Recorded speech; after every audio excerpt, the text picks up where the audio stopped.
hope I could nick yours and you'd be going up anyway.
5-minute warning for the teams to be down in the tunnel. We'll be starting the first game at 3:20 on the dot. From now on, if we could have no teams walking across the field, if you can go around, that'll be much appreciated. Cheers.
I'm John Taylor, and I shall be guiding you through the finals day action.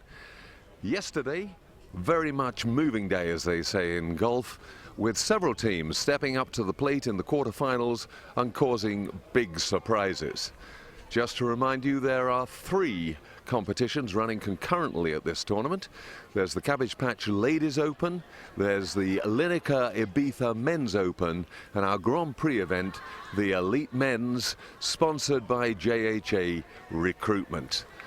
We've had 2 very hard days of action in scorching sunshine for most of the time.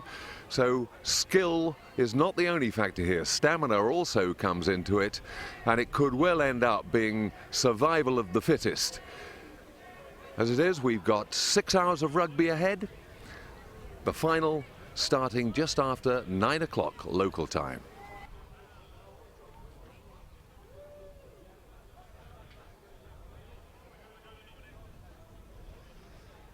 And here is the Sunday schedule. Men's Open, the first 2 matches are the playoff matches for 7th and 8th places and 5th and 6th. We then go to the women's competition, which is a straight league.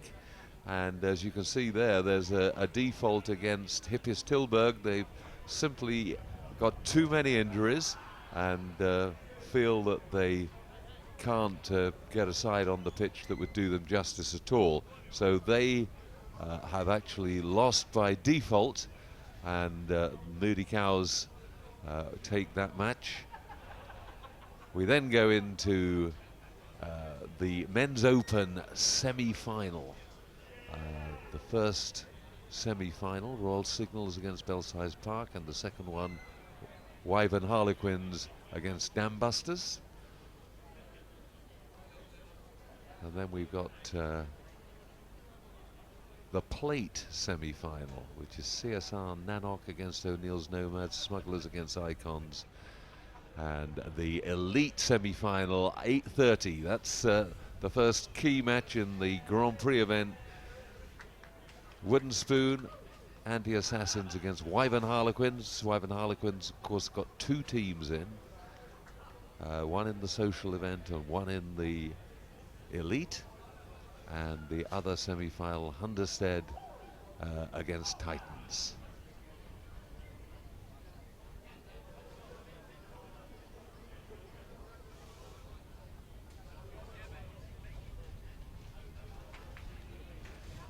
So there's our first game, Houston Oilers against Ashkelon, the historic city of Ashkelon in southern Israel.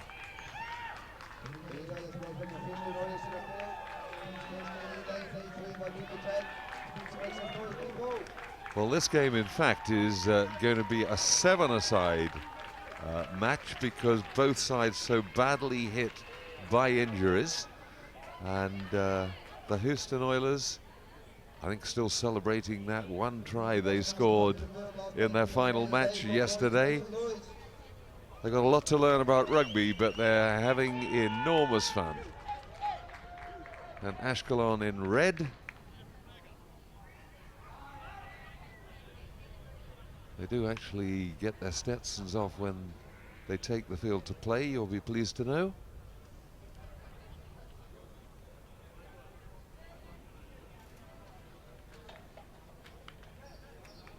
So this becomes a sevens match. It will be 7 minutes each way, and there will only be 3 forwards. You just have a front row in this form of the game.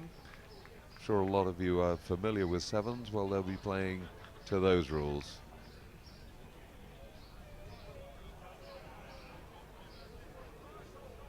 Rolling stubs still allowed. They can, I think both sides have actually got 1 or 2 spares, but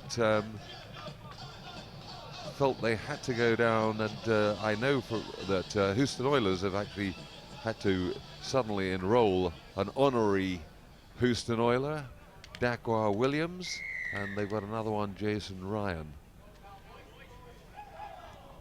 There's the kickoff.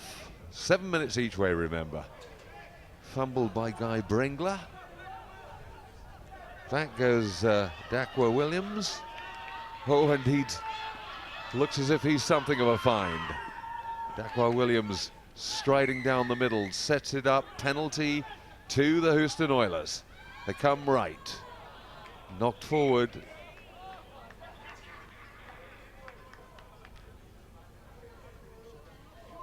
Rory Sweeney unable to hold on to it there. Now you can see the 3-man scrum setting up.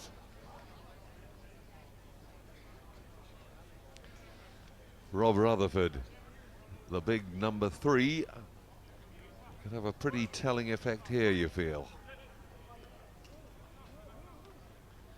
Our referee, Adam Wookie. Well done, Ashkelon. Secured possession well at that scrum. Set it up, they need a scrum half. They found one. Whisked away by Liar Ikleras. Well, it's bouncing around everywhere on this difficult surface. Nicely set up. Taking the kicking option.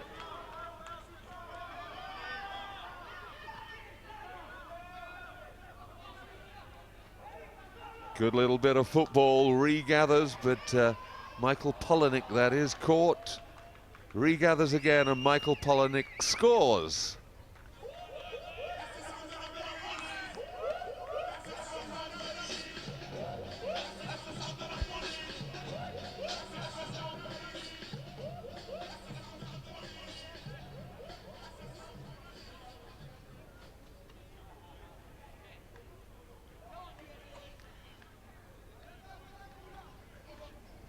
Rafael Valenci with the conversion. So early lead, Ashkelon 7, Houston Oilers 0.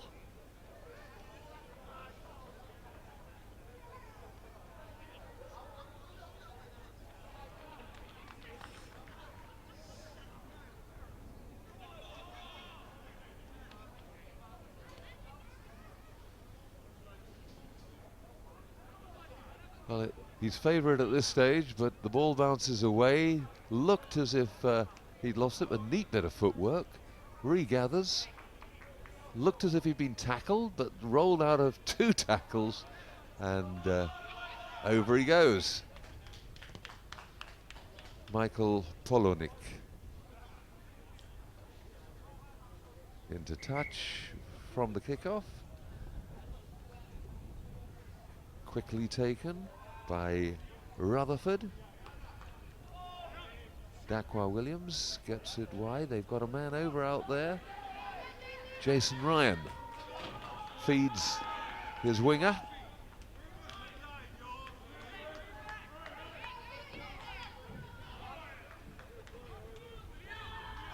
Just going to try and bully his way through. Oh, and unfortunately Dakwa Williams just knocking on the line at the mercy of Brian Monks if he'd been able to get that pass away.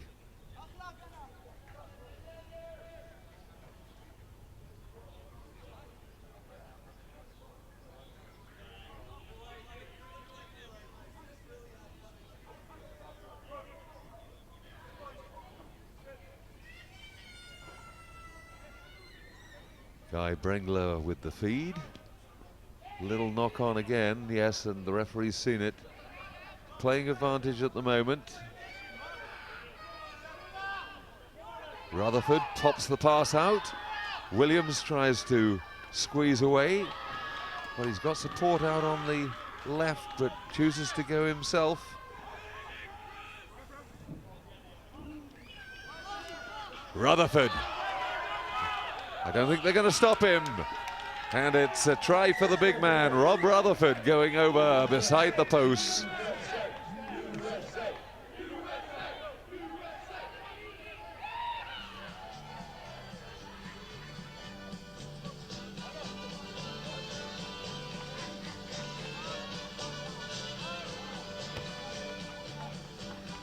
And Rutherford converts his own try, 7-all. And he feels he's done enough. He's going off for a break. They bring on, I think it's their only sub.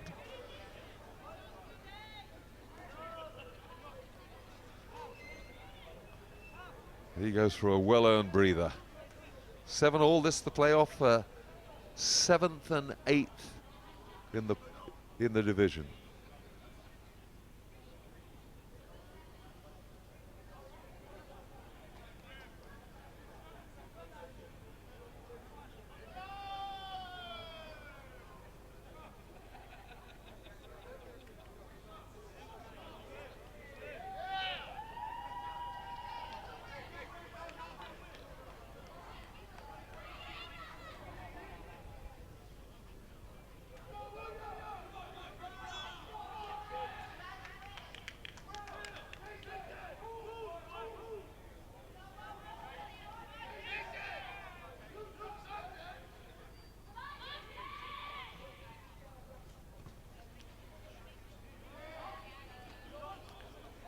Oilers with the dropout.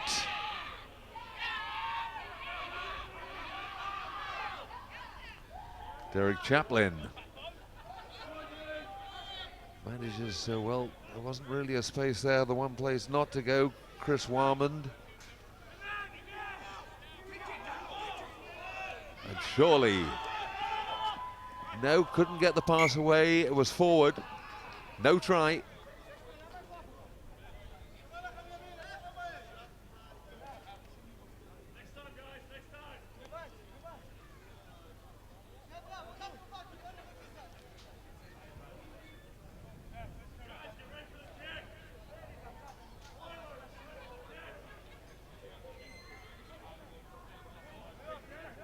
So it'll be an Ashkelon feed at the scrum. Under pressure, almost on their own line, but at least they've got the put in.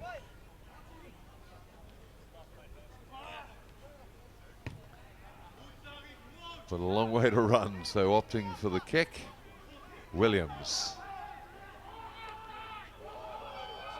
All the way through, and Williams is going to score for the Oilers. The Oilers taking the lead.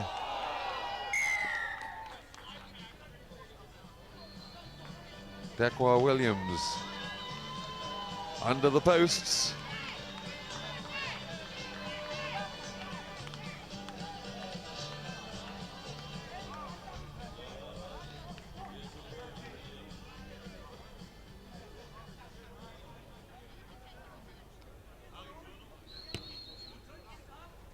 The conversion's good as well. Arms held aloft to the heavens. And that's half-time and a 14-7 lead to Houston Oilers. Dekwa Williams got a good turn of pace and just split them through the middle. Never in doubt once he was through that front line of defense.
So Houston Oilers 14, Ashkelon 7.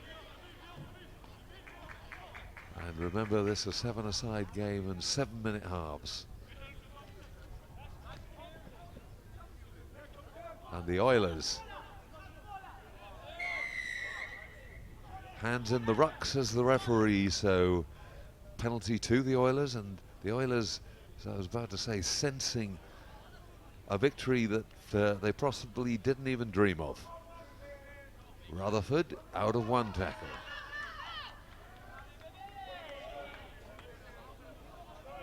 Gets the pass away, and again playing on the ground, not rolling away.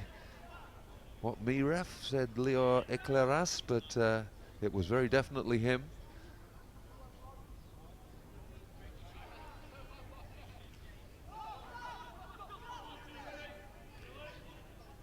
The bridge being made by Rutherford. Driving up Chris Warmond. Matt Tyrrell round the outside, gets it away to Derek Chaplin.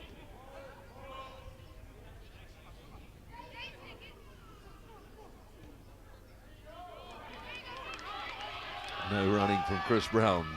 Sends Jason Ryan chasing. Little forward pass, the referee's missing nothing. Thought he might get away with that, but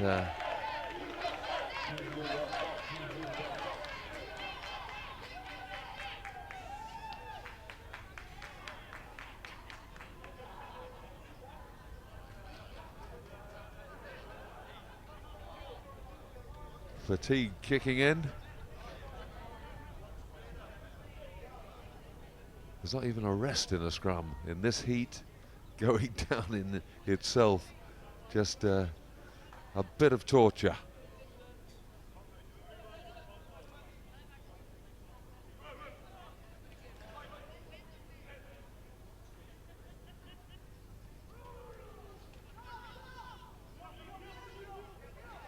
Well, Ashkelon coming up with the ball. Michael Polonik gets the pass away to Ilya Levinson. Levinson, Polonik, and round the outside all the way again, not going to be stopped. And a chance to level the scores up again. The score under the posts. And he's leaving the conversion to Rafael Valenci.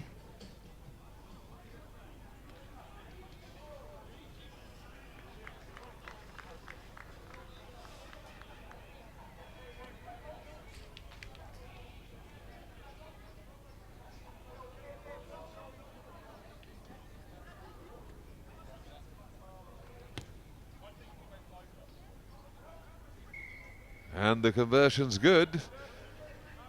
Try scored by Eric Aspiatsu and converted by Rafael Valenci, so 14 all.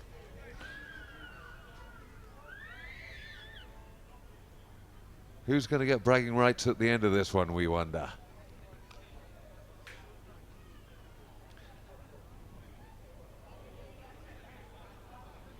Both sides come huge distances to play in this. The Houston Oilers formed themselves into a touring side just a few years ago and try and make one tour to Europe every year. This is it this time. And Ashkelon over from Israel.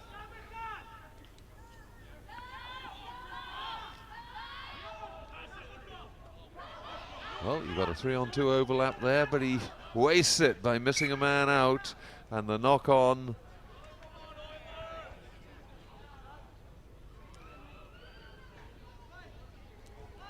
Rob Rutherford finds it a long way to bend. Huge man,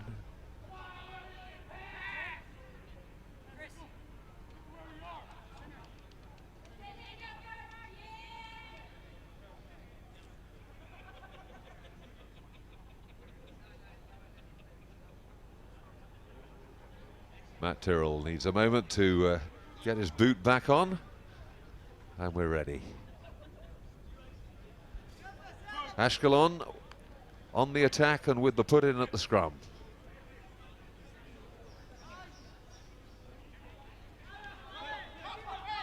They go blind, slips it to the number 8. Is he over the line? He's being held up. Now, did he manage to get it down? That's what the referee's got to decide, and he's seen it. He's happy that the touchdown was there. I can't see who it was. It doesn't matter.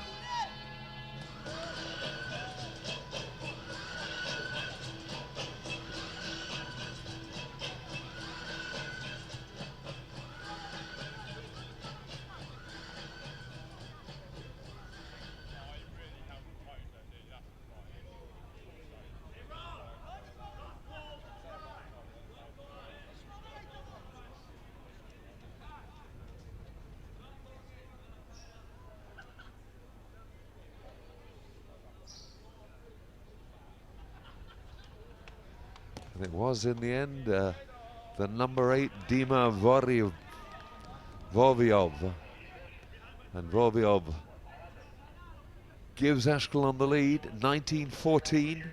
They couldn't convert. Is there anything left in the Oilers tank?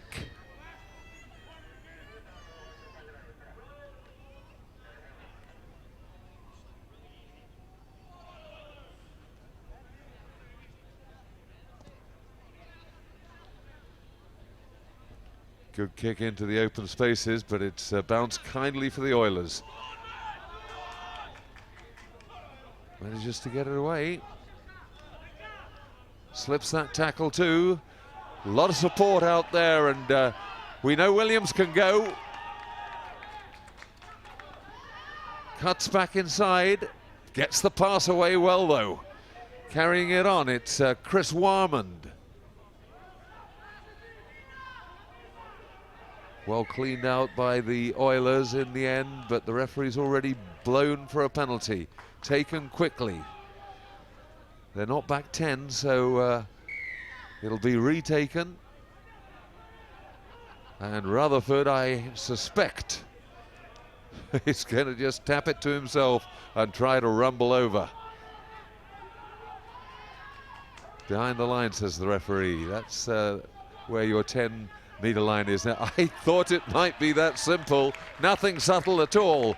So that levels the scores up again, 19 all, and the chance now for the Oilers to steal it.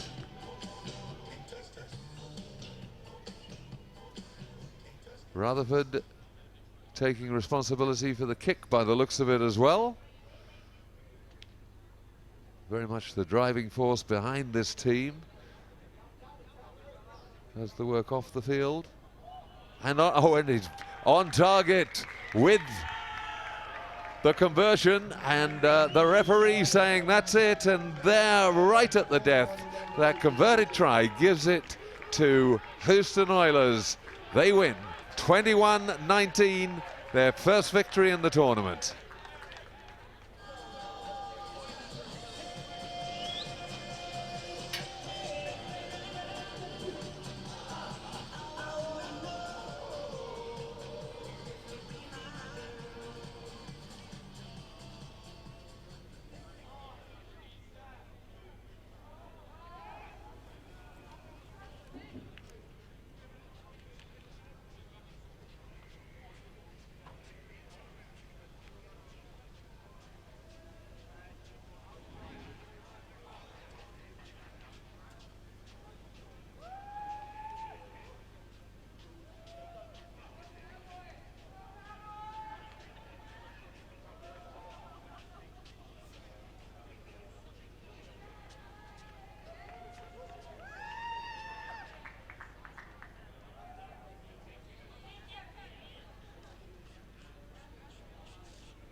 Oh, you gotta wear another one that doesn't say. I could have just worn my mask. Hi, I'm here with Rob and Patrick from the Houston Oilers. Rob, fantastic last-minute try and conversion to win the game for your team there, so must be pretty pleased with that. Yeah, pretty pleased. We gave some effort today after a couple of nights of heavy playing and having heavy partying here in Ibiza. But, you know, it's all about coming out here and playing, having a good time, enjoying ourselves, and making new friends. So, great things, great things. Yeah, Patrick, you really put yourself about on the first day and you unfortunately suffered an injury, but you've had a great time out, haven't you? Oh, absolutely. It happens playing rugby, and I wouldn't trade for anything in the world. Yeah, it's pretty safe to say as well, you guys have been the crowd favourites. Have you felt the support from everybody within the stadium? Yeah, we're feeling quite the fan base. Yes, we are. Yeah, fantastic. So finally, just to sign it off, your thoughts on Ibiza 10’s 2016? No, it's good. It's good fun. Everybody should try and make it out here next year in 2017. Great time, great party, great city, great island. It's fun as hell. Well, you can say the beer's cold and you've definitely deserved them. So enjoy the evening and we'll see you later on. Thank you. Thank you. Thank you.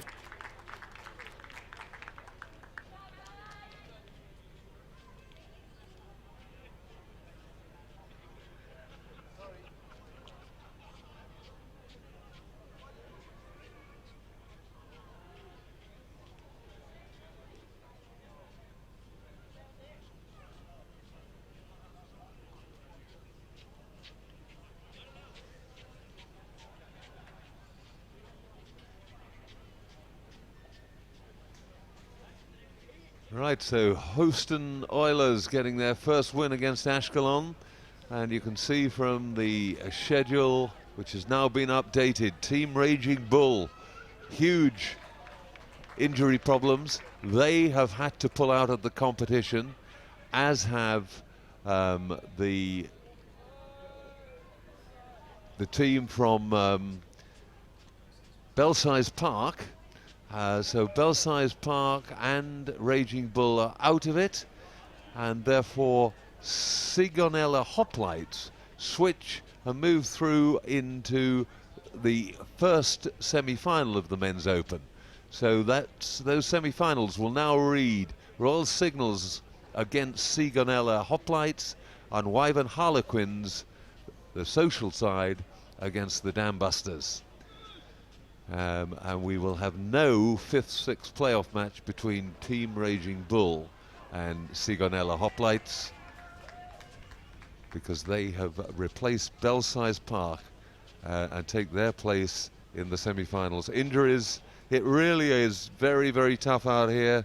The sunshine is glorious, but it's blisteringly hot at times. It's a pretty hard pitch.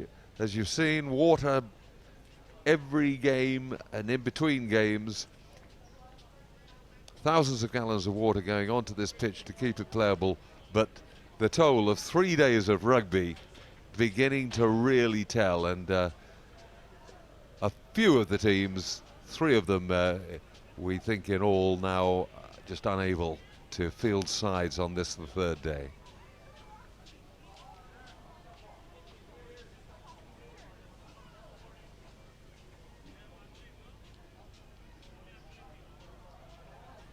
Yeah, I used to play with Rob. It's good lad. Yeah. Yeah, I'm here with Liz from the Stars Rugby in America. So Liz, just tell us a bit about your project. Yeah, so we're Stars Rugby Sevens, and we're basically an international development program. We bring players from across the United States and players from Canada, Australia, England, kind of all over the world too. Looking to put players and get them more high-level elite playing experience, and bring in younger players from the college levels. And then we have some players that have come from the international team, so they come in as mentors, fantastic coaching, and take about 10, 15 trips a year. Playing all around the world. So in the US as well as Canada, we play in Australia, we go to Tobago Sevens and kind of all over the place, yeah. Fantastic. How do you think your involvement in Ibiza 10’s will aid your program back in America? Yeah, well, it's actually fantastic. I'm here with the Icons team. We've had 6 of their players come over and play for us when we were in Las Vegas and did a double of Vegas and Vancouver. So with sharing some players and coaching resources too, we're looking just to grow our program. They've been around since 2009, and so coming here and seeing how they operate and the quality of players that they have too, then it's just kind of opening up more horizons for us. Yeah. How's your experience of Ibiza been so far? Ibiza's been amazing. I fortunately speak Spanish, so that's worked out quite well. But they're good guys. The Icons crew that we have is not the typical team either. We've got just a couple of Aussies, and then the rest of the roster's filled out. We got 2 guys from France, a couple capped Welsh players from England, and all over. So They're unfortunately a couple torn hamstrings, so we're short numbers. We're playing 8's later today when we play the Budgie Smugglers side. But now Curto's got his program on point. Yeah. Tell us about some exciting plans you've got coming up for the Stars in America. Yeah, so our next Stars tour, actually I go home after this. I go to Dublin and to Belfast. I'm going to go to the women's qualifier. I'm playing in Dublin for the last Olympic spot. We were keeping track of the men today too. Go home for one night, and then we're on tour with Stars. We're playing in Cape Fear Sevens, which is in North Carolina. And after that, we go straight up to Calgary for the Stampede Sevens there. So it's a couple of bye weeks during our summer season. Most of our players for Stars, like we couldn't bring a team here because everyone's playing qualifiers because we run our Sevens national championships over the summer. But yeah, we got a couple bye weeks with the 4th of July, so we're able to play in those high-level tournaments. And then after that again, gosh, we have a 15's tour that we're doing to Portland, playing against the Orsu Women's Premier League team, and then we're going up to Central Washington to play against their women. We've got 4 girls that are on scholarships there, so quite close connections with their coaches. Yeah. And then we hit Australia in October too. Yeah, so it's safe to say you're managing, you're playing, you're involved, and you commentate on games as well, so it's pretty safe to say you very much love the game of rugby. What would you say to any young girls now looking to take up the game? Yeah, I think, it's a fantastic sport, and there's just so much more opportunity now than there's ever been. In the United States, we have 17 NCAA varsity teams right now, so there's scholarships, and it's full on, like, college football and everything else. So we've got these programs mostly on the East Coast where there's opportunities to play and play with just fantastic coaches too. A lot of our USA, like the Eagles, are coaching teams now. So you have Katie Dowdy at Dartmouth, you have Kathy Flores that's coaching at Brown. Just it's a great organization, and then there's other schools like Central Washington and Lindenwood, Life, that actually just won the College Sevens and the CRCs. So there's all these chances. And the other thing too is that there's opportunities with refereeing. We have some of the best referees in the world. Some of these women in the U.S., Leah Berard and Haley Slaughter, a bunch of these women that are now getting opportunities to referee a World Cup final. Leah did the Women's World Cup, and we're gearing up with our USA sides. They've got the Super Series coming up, playing against England and Canada. And it was New Zealand last year, but I think they replaced them with another team for this year. But gearing up for the World Cup next year as well. Yeah, it all sounds hugely positive, and we wish you best luck with it. So good luck in the future, and great to have you here. Cheers, thank you. Thank you.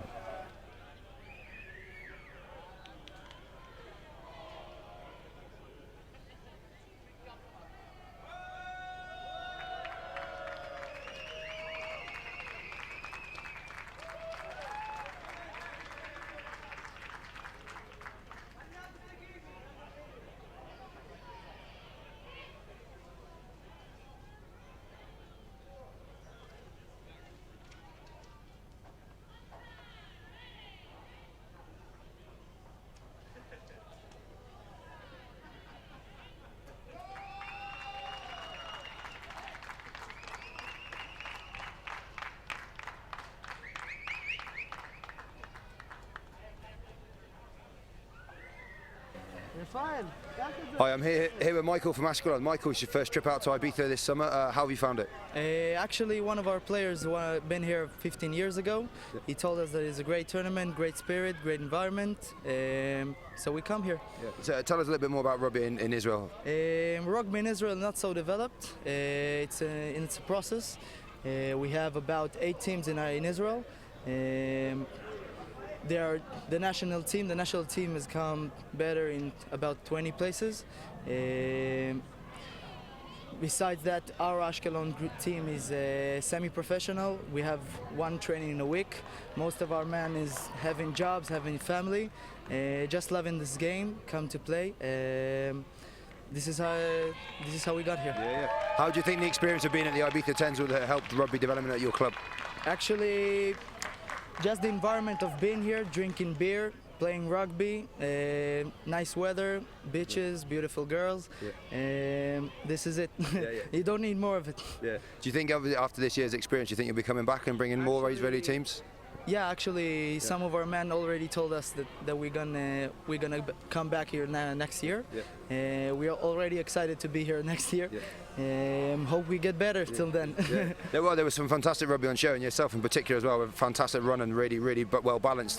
How long have you been playing the game? Actually, I was in the army until 2 months. I just ended my army. I was an officer in the paratroopers. Yeah. I come back only because of my passion for the game. I'm playing about 6 months. And I love this game. I don't think I will ever stop.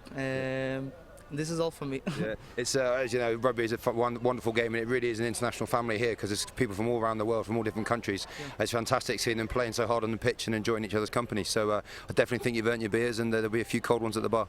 Thank you very much. Thank you, Michael. Glad to be here, man. Cheers. Thank you.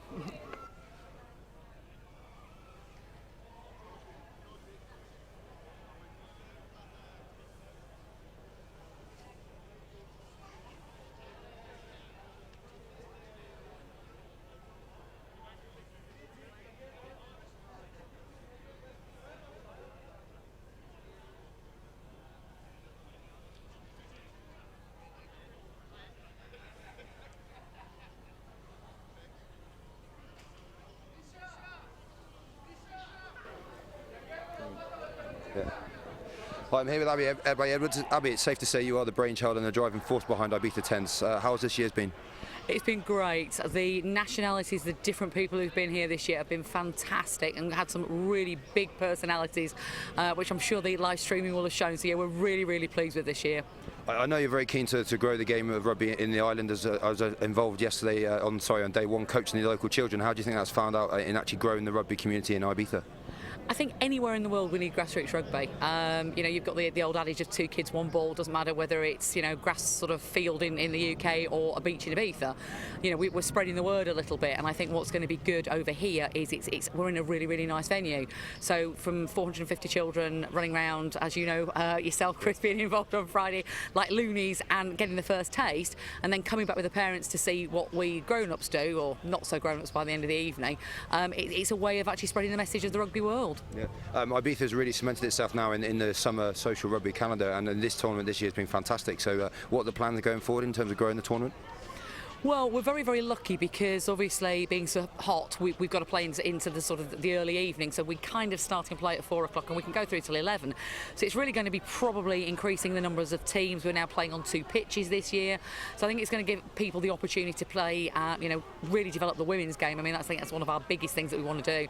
We've had 4 cracking teams out this time, and been lucky enough to be joined again by people from around the world. So I'd love to sort of see more on the women's side, and perhaps expand on the elite and just the people coming out for a holiday and enjoying it. Yeah, I mean, there's a real true international feel to the tournament this year with a team from Texas and Israeli, a couple of Dutch teams as well, and I know the Israeli team will definitely come back out next year. It's fantastic to have such a wide range of countries and nationalities involved. For us, it's particularly important because, you know, I suppose we see us as inventing, you know, the game, but actually when people come together, it's a learning process. It's different styles. As you're right, you know, the Israelis were saying they've had a fantastic time, and, you know, even if you get beaten, you know what you need to do for next time and the people to ask, and having great medics like we've got here, just stuff that, you know, their physios can ask questions of people who've, again, fantastic RFU training. So it's a win-win for anybody who comes out here, really, and it's hard work, but we enjoy doing it because we learn from the other people who come over here as well. Yeah. One of the main themes of talking to the people involved in the tournament is just seeing how well organised it's been and how well run it's been. RugbySpy put a lot of time and effort into that as well. It's really a very well recognised brand within rugby. So is that something that you strive for? Yeah, I mean, we are very much sort of saying, look, if we're saying to you, spend all your money and come to Ibiza for, you know, a long weekend or a week, bring your family, we've got to deliver on what we're saying. So, you know, part of that is being professional, making it safe, making it enjoyable, and then sort of taking it light-heartedly as well, because you know, people are making this as their main holiday, so they've got to enjoy it, and it's down to us to make sure that happens. Yeah. So any final words to anyone that's thinking about coming out to Ibiza next year for the 10’s tournament? Well, first of all, start looking at the live streaming, because it's going to give you an idea of what goes on, and worryingly seeing what's going on behind me of 2 linesmen wearing very, very small sort of pants to referee in. A bit concerned about how it might be going, but I think generally, you know, we want to play some good rugby, and in the elite side some serious rugby, but we want people to enjoy it. So have a look at the live streaming, have a look at all the pictures on Facebook and social media, see what you think, and then let us know. You know, dates for next year are going to be out really soon. I know with the men's open and the men's elite, the men's open has been really high quality, and the boys have really enjoyed Ibiza and enjoyed their rugby, but the elite has actually been top-notch rugby, so you must be very pleased with the quality on show. Very, very much so, and I think just the fact that people are being sort of sensible about it and turning out and enjoying it. You know, it would be really, really easy to kind of go on the missing list in Ibiza. You know, it just tends to sort of like swallow your whole, really. But you know, the elite teams have been going to bed and eating healthy, and really, I think they've enjoyed it here. You know, it's good quality facilities in this place. That's why we picked it. So I think for me to actually see this grow and the quality grow has been, you know, something I'm very proud of. Yeah, it's definitely, there's something here for everybody involved and loves rugby. So it's been a fantastic few days, and thank you very much for organising it and being a driving force behind it. And no doubt it'll get bigger and better each year. Well, we'll be seeing you again next year, Belly, no doubt, at the end of it. Thanks ever so much indeed, guys. No worries. Thank you, Abby.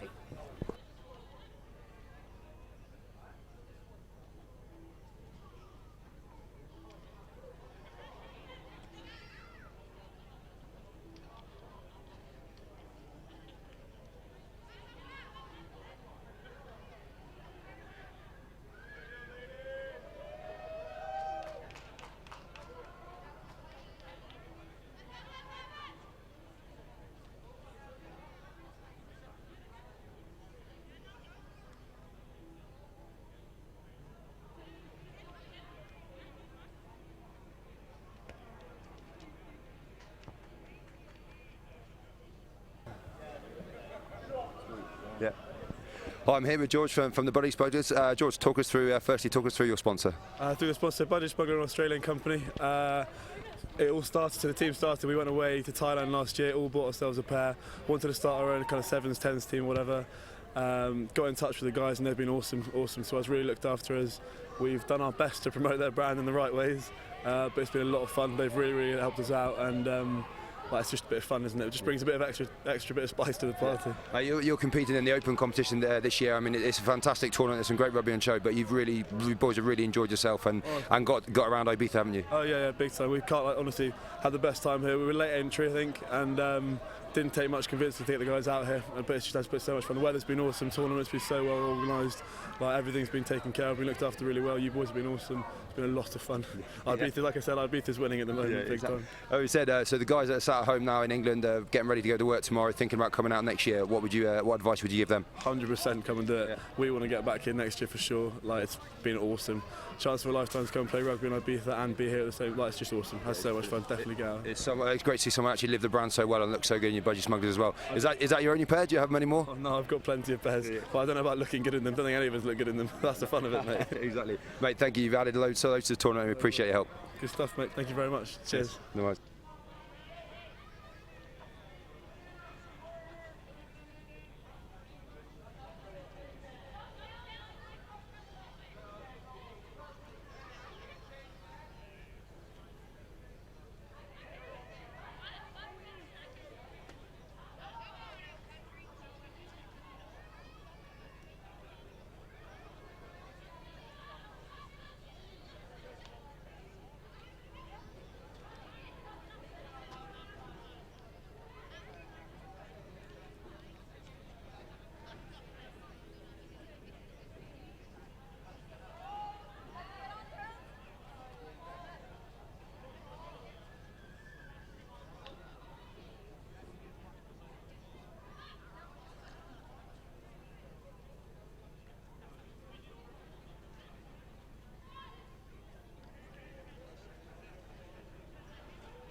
Yeah.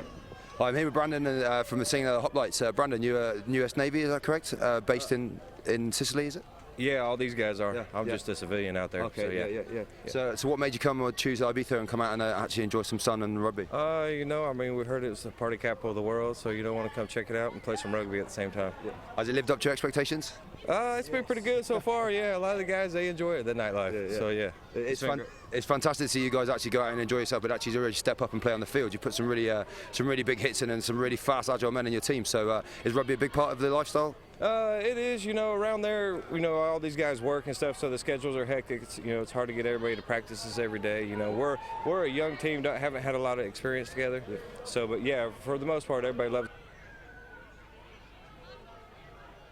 How have you found the international feel of the tournament? There's teams from all around the world. It's great to get together and have rugby as the middle of that. Yeah, I love it. It's a great atmosphere, great competition, and it's helping me build my game a lot. And like I said, I came to Ibiza So yeah, I love it. Yeah, what's the best part you enjoyed about the actual rugby on the field this weekend? I guess just the crowd, the experience. When I hit somebody hard and they say, "Ooh," I love it. I love it. Yeah. Hopefully it get bigger though. You know, more teams can come in. It got a lot of potential though. Yeah. So. It's fantastic just seeing the spirit of rugby. The boys, like you say, going out there, putting those big hits in, making those big runs, but then still having a beer and a chat afterwards. Is that something you like to be involved in? Because obviously it's a growing sport in America, but it's definitely getting some momentum behind it. Yeah, we would really love to be part of that. You know what I mean? I'm glad I came overseas to play. Yeah. I love rugby now. Yeah. So you're saying is Ibiza winning as well? You speak to a lot of players. Ibiza is actually winning in terms of the rugby. Everyone's enjoying the nightlife, enjoying the time. What would you say to people back in the US that are thinking about coming out to this next year? Do it. Yeah. I'll come back next year. Do it. I'm gonna be in America. I'm gonna buy a $1,500 ticket to come. It's worth it. All the way from Mississippi. We're gonna come back. It's worth it for sure. Yeah, Ibiza's great. Yeah, you cannot get a better endorsement than that. So guys, thanks for having you. You've been a great credit to the tournament, and good luck for your last game. Thank you, man. Cheers guys. Thank you. Go for yourself, mate.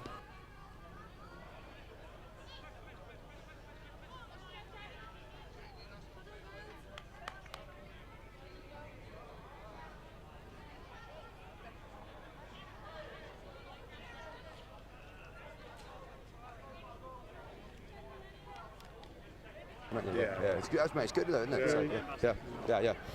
Hi, I'm Neil from the Dambusters. Neil, you're in the Open competition this year. Tell us about that. Yeah, it's been really good so far. I mean, obviously Friday night we struggled a little bit because we didn't have the numbers, which was a bit of a problem. Some of the guys are teachers and they just couldn't get the time off work, which was a bit of a struggle. But managed to sort of beg, borrow and steal a few players from various other teams that helped us through, and we ended up sort of coming runners-up in the group, even though it was a bit, touch and go that final game, but it is what it is. And then yesterday we won our quarter-final quite convincingly against Raging Bull, who quite ironically are the guys that have been helping us out a little bit as well, and they're going to continue to do that today because they've the side they were supposed to be playing is unfortunately had some extracurricular activities that have not really helped them arrive at the ground today, shall we say. But yeah, it's been a great tournament. Really enjoyed it. The lads are enjoying it. Obviously, the rest of our squad arrived sort of in the early hours of Saturday morning, so we're sort of in a good position yesterday to sort of draw from them. It's a fantastic atmosphere as well. Like you're on a party island, you really feel that in the stadium. But you say just the way that the teams react and bond together. I think guys are making friends, international friends, and hopefully see them year on year. Yeah, definitely that. I mean, like we've met some really good guys here already, guys and girls. And I mean, as I said, like touched it earlier, like the Raging Bull guys have been really helpful, and they've got players from all over the place. And Big Ferg's helped us out, and he's actually willing to help us out again, which is good. And he's been a really good guy. Has the standard of rugby been what you expected? Has it been slightly higher, or? Yeah, no. To be honest with you, I've been watching the sort of the main comp as well, and it's been really, really good standard of rugby. They played. I was a little bit higher than what I thought it would be. So it's been really good. Have you got to enjoy much of the Ibiza nightlife? We've had a few bar nights. I mean, this is my 7th trip to Ibiza, and I normally go with my mates for the whole clubbing scene, so it's been a very different kind of trip so far. But I mean, we plan on sort of hitting space tonight, and then we've got a boat party at Ocean Club tomorrow, a few other bits planned, so it should be good, because I'm here till Thursday. Nice. So you could say at the minute you're winning, but I think in a couple of days' time I think Ibiza will definitely win. Exactly that. Yeah. Neil, great, fantastic to have you out here. Well done, mate. Cheers, mate.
second game of the afternoon with the rejig schedule. That will be Blackrock ladies versus Royal Signals ladies in the women's competition.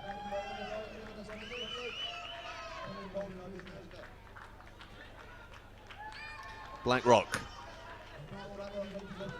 in the comic strip.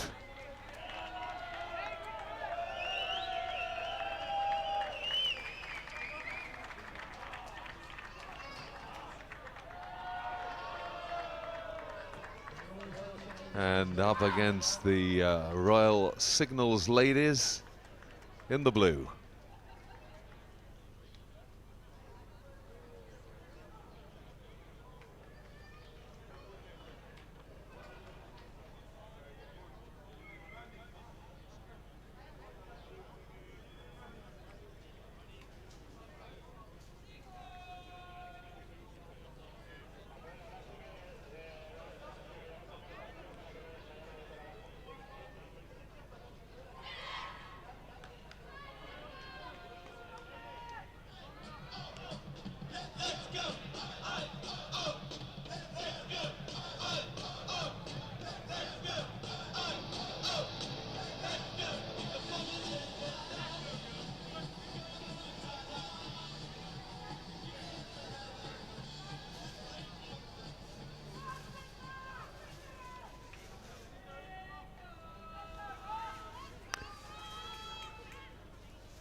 And our referee for this game, Katie Ritchie.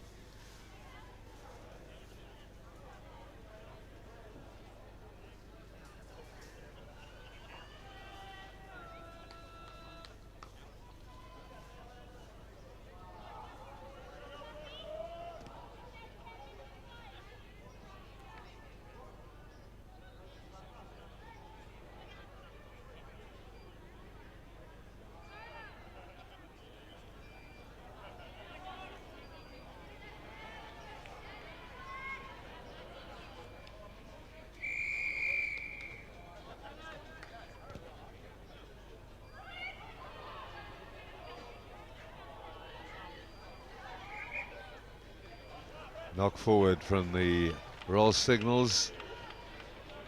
So immediately a scrum in a very good attacking position for Blackrock ladies.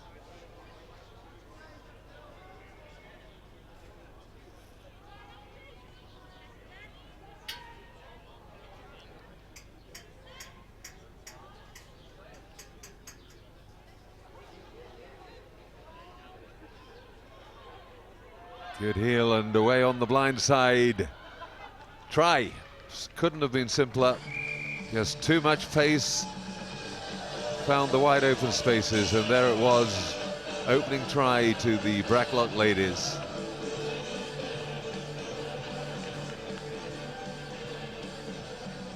Aoife Tyrrell it was.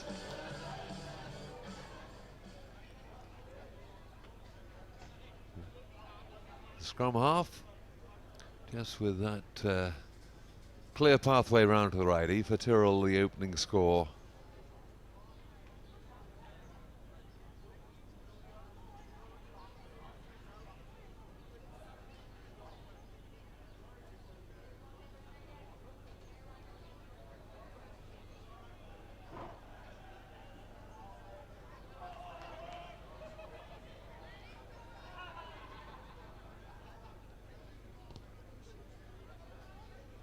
Well, it worked well the first time. Tries again, this time safely gathered in.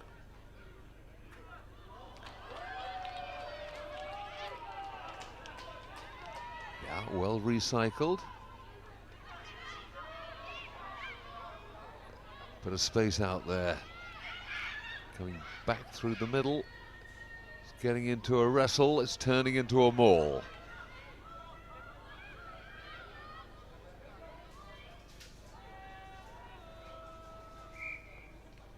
And the referee, Katie Ritchie, said it's not coming out of there, so it was the Royal Signals who took the ball into the maul, and therefore the scrum put in goes to Blackrock ladies.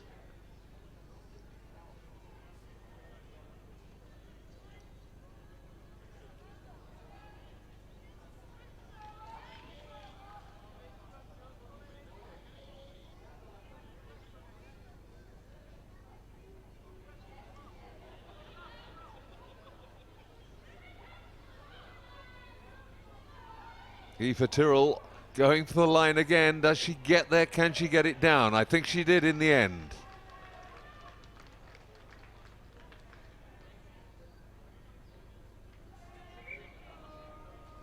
No, a little nudge forward, said the assistant referee, I think it was.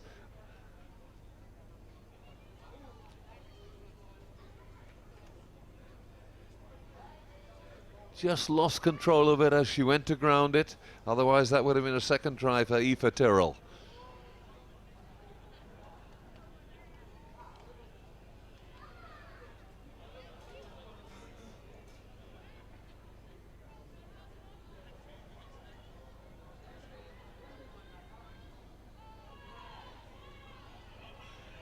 Big shove from the Blackrock ladies. Play on, says the referee. Haven't quite got it over the line. Decent counter ruck from the Royal Signals, but now the pace coming in again. And again, it's Aoife Tyrrell going for the outside. She scored wide on the right. Now she scored one wide on the left. Second try for Blackrock ladies. 10-0 they lead.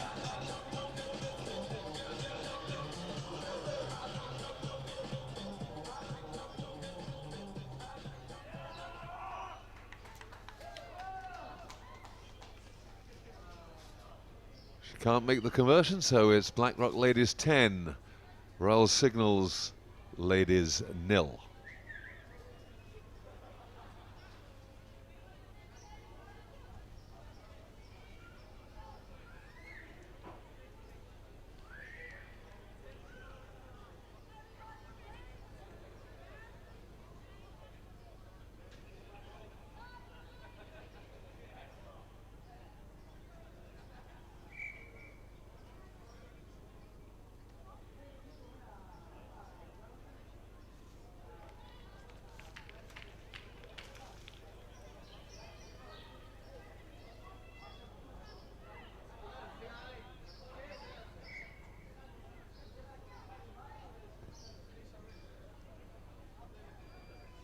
Decent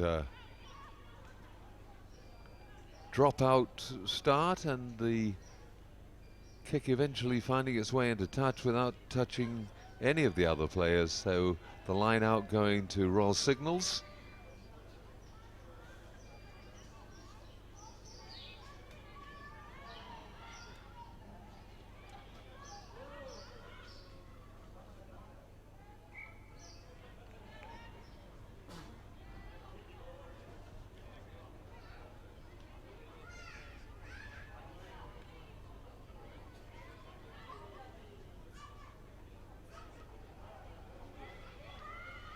Forward off one of the Royal Signals ladies.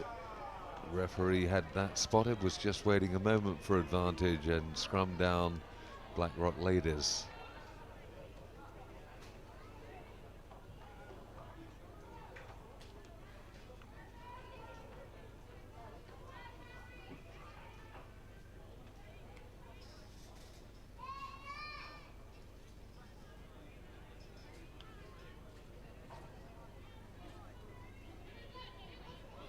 Shoots out the back.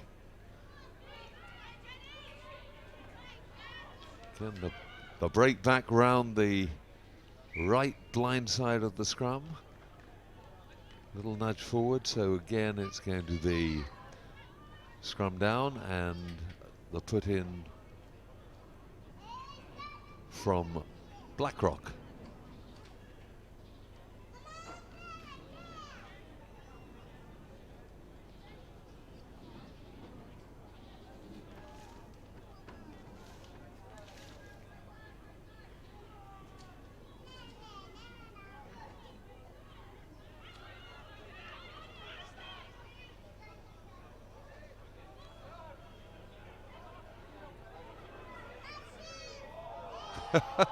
And Tyrrell loves to run, you can see that. Eventually offloads in midfield.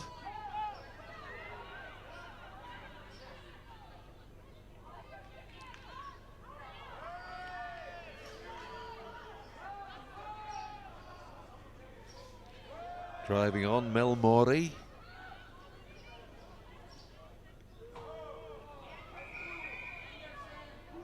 Hands in the ruck.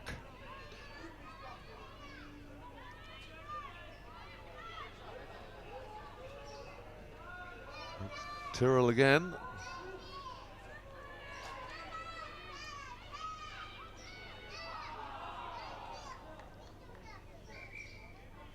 Little knock forward that time from Blackrock, so Royal Signals get the scrum.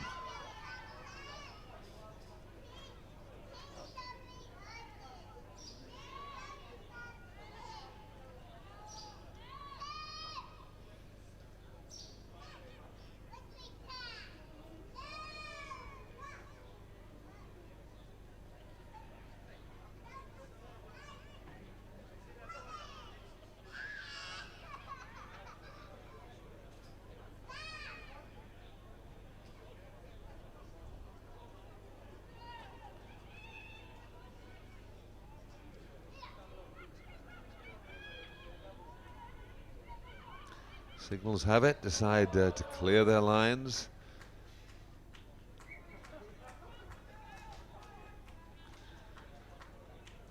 Not far though. Now Tyrrell actually wants to take over the line out throwing as well, thinks better of it, returns to her position.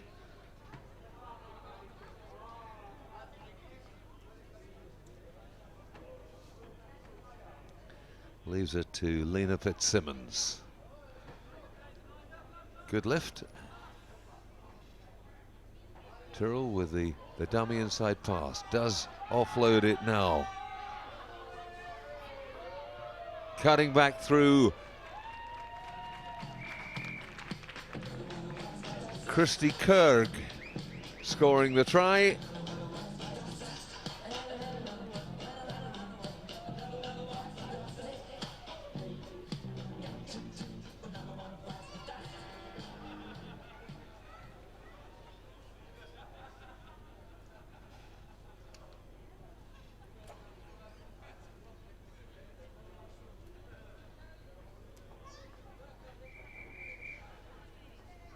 Conversion just wide.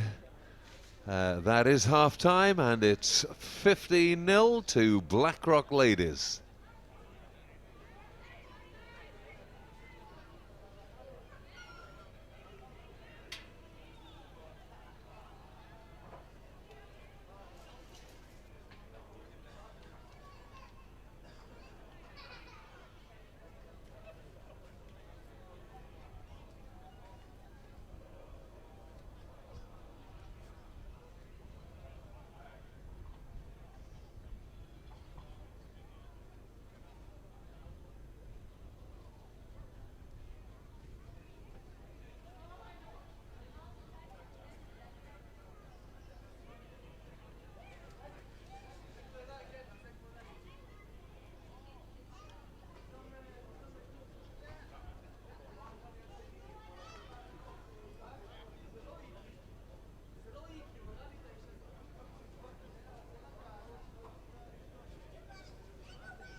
Becky Thomas with the feed.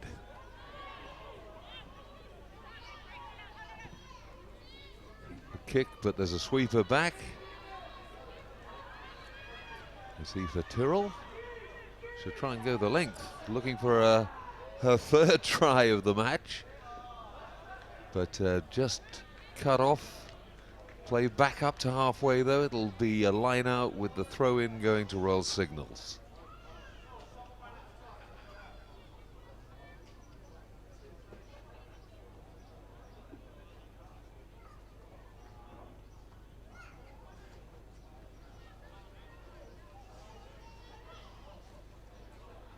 And again, Blackrock steal it. But a little nudge forward seen by the referee, scrum down Royal Signals.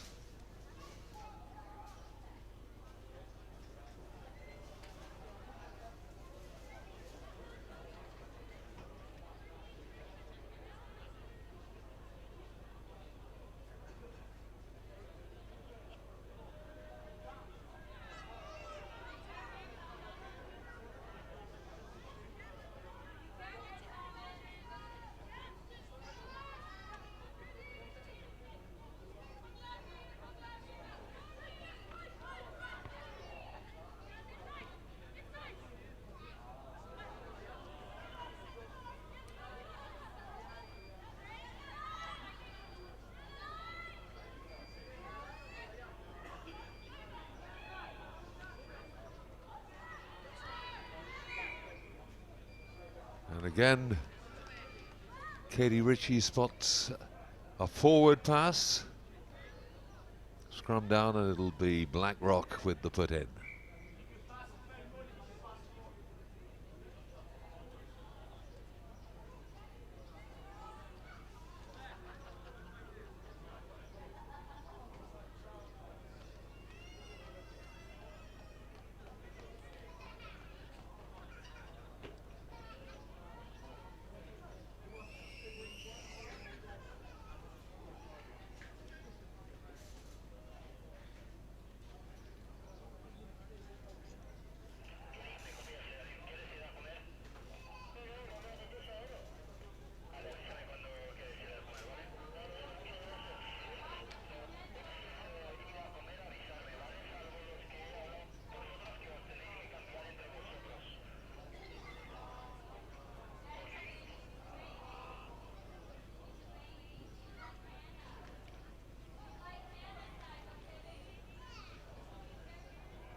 Incredibly hot out there. Water coming on every time there's a minor injury and everybody rushing to get some water down them.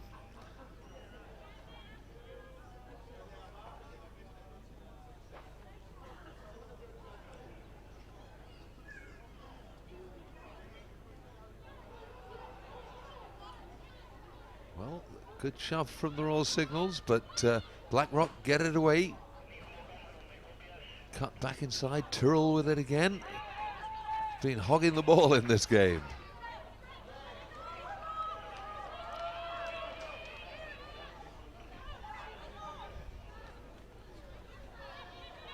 Rose Murphy, she gets it away, Mel Morey.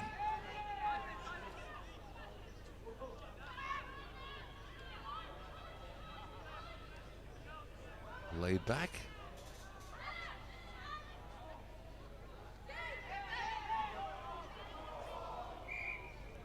And again, the pass eventually getting out to Ali Coleman, but she couldn't do anything with it.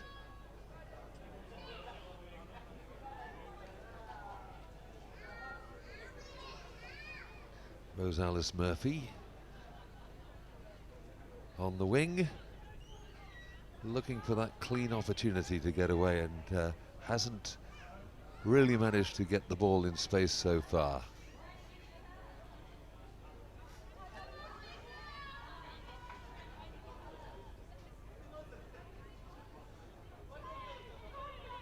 Becky Thomas feeds for the Royal Signals.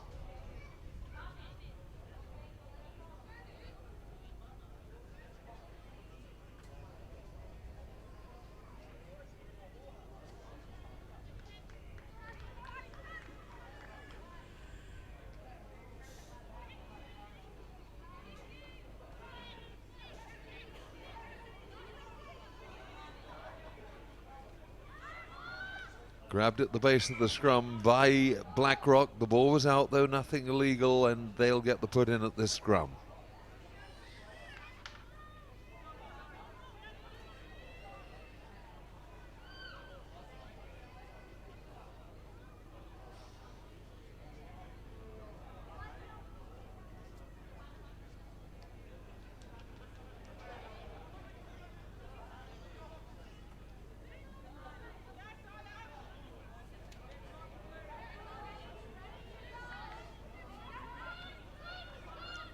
Claffey.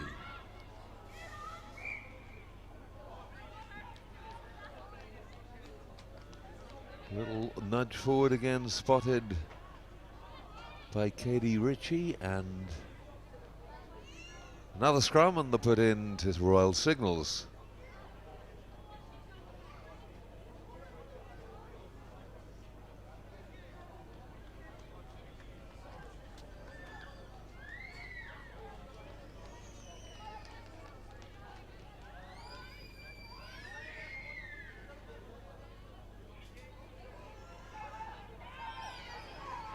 Push on from Blackrock, and the turnover. Well, have they won it back? They have indeed. Good work, because they were under real pressure, Royal Signals. Can they now get it free? They can indeed. Lindsay Woods. And then the big boot from Natalie Lewis.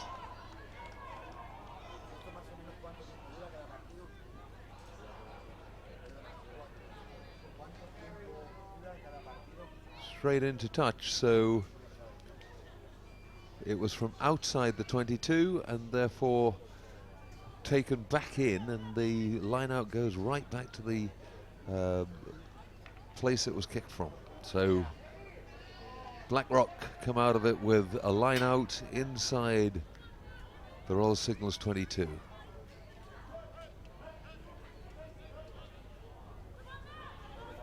The lift is perfectly coordinated. Nice little wraparound. Spins out of that one, and it's Ali Coleman. Ali Coleman with the score in the corner. Huge appreciation from the grandstand. And that's the first score of the second half.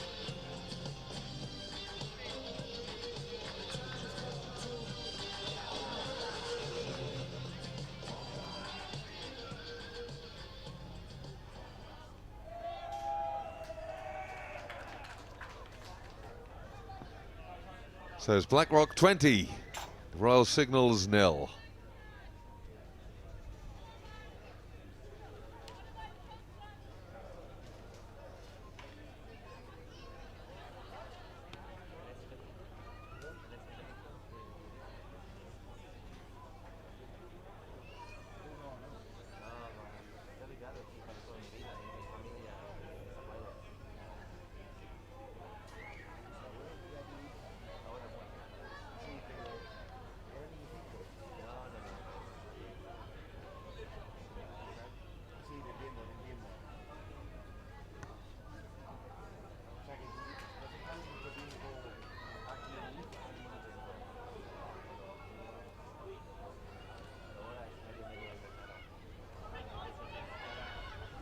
Nicely taken by Zoe Trim. Joelle Burton showing a bit of enterprise. Gets it away to Nia Watson-Campbell.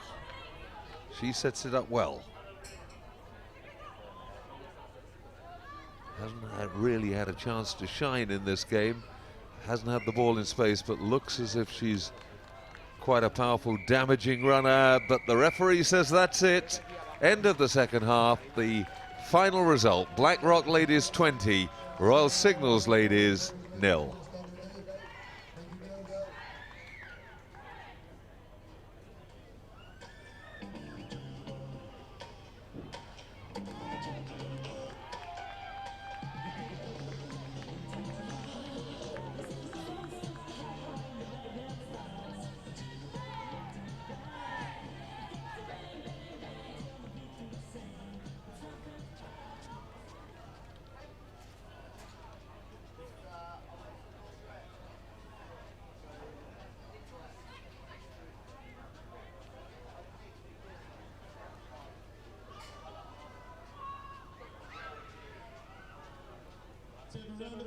Royal Sydney ladies last game of the day.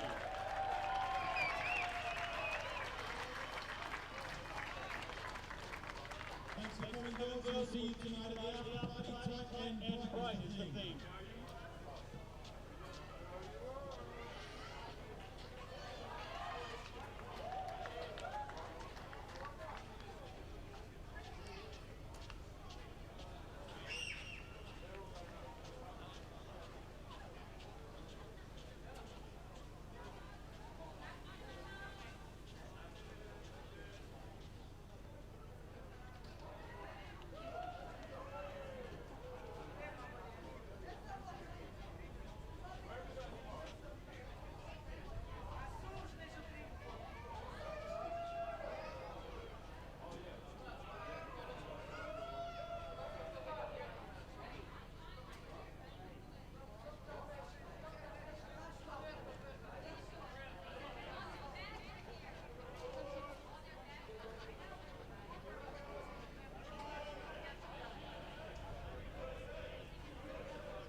Hi, I'm here with Annabelle from the Royal Signals ladies team. Annabelle, final game of the Ibiza 10’s 2016. How have you enjoyed it?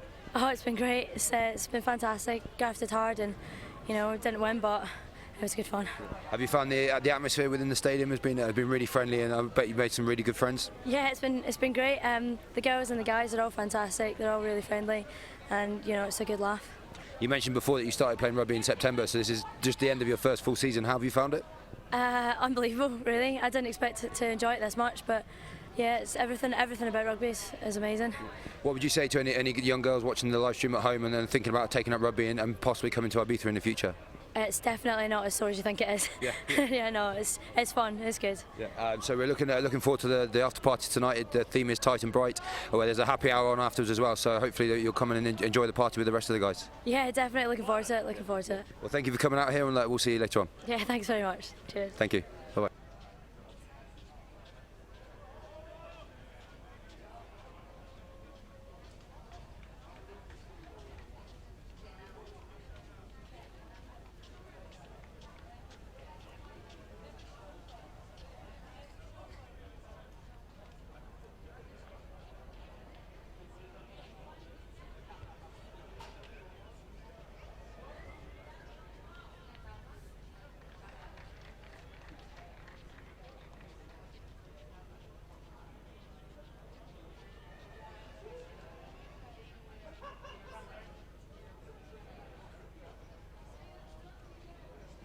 League players. Oh, nice. Hang on, we're not in it. Yeah. Oh. Yeah. Hi, I'm here with Simon Bain from the Wyvern Harlequins. Simon, obviously you've got a team in the Open and in the Elite today. Have had a good tournament so far? Yeah, it's been very good. Yeah. Can you just give us a little bit more background on the Wyvern Harlequins? Yeah, Wyvern Harlequins are an invitational team from the UK based with players from around the world, Kiwis, South Africans, got a number of UK based players as well. And some of the older ones like me, and obviously we take an elite side. That's been a really good competition so far. Yeah. Have you been impressed with the quality of rugby on show? Very impressed. Yeah, the level's been very good, very high, and we're looking forward to the semi-finals today. Yeah, so I know your elite team are one of the favourites of the competition. There's some really tidy players on that side. There are some good players. Yeah, I mean we've been fortunate enough over the years to have a very good player base. And we've got a very good core of players who always stick together and come out. So it's good they all know each other well. And there's some good players, but there's some very good sides here. Yeah. Have you been impressed with the atmosphere within the Ibiza 10’s? Yeah, I mean, Ibiza 10’s is Ibiza. I mean, it's been very good indeed. Yeah. And it's been great. You know, all the teams here. There's a lot of familiar faces as well with a lot of the invitational side. So it's a small world sevens, so it's good. Yeah, it's been very good. Are you looking to make Ibiza a regular fixture on your sevens calendar? Yeah, I mean, we often do 1 or 2 European competitions. I mean, the big competition we do is Dubai, so we take 2 sides to Dubai sevens. and then we'll definitely look at this for next year as well, and hopefully we'll be defending a title. Yeah, let's hope so. It looks like it's obviously some mornings before play starts you look like Ibiza has won and beaten some of the players. Well, to be fair, to be fair, Ibiza is it's a bit of a special place, so it does take a bit of time, a bit of toll on its boys, but no, it's good.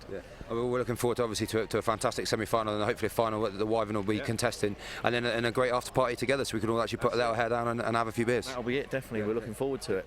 Well, great to have you here, Simon. Thank you very much. Take care. Cheers. Thank you. Bye-bye.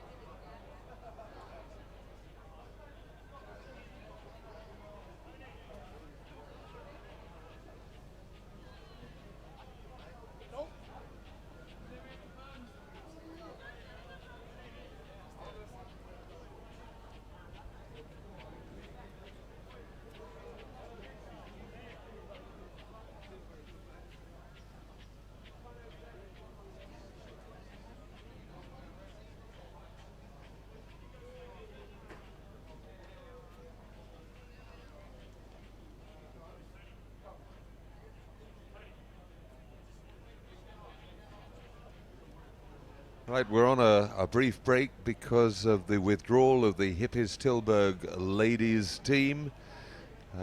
They simply had too many injuries to get a side out on the final day of the competition. So the next game will not commence until 16:56.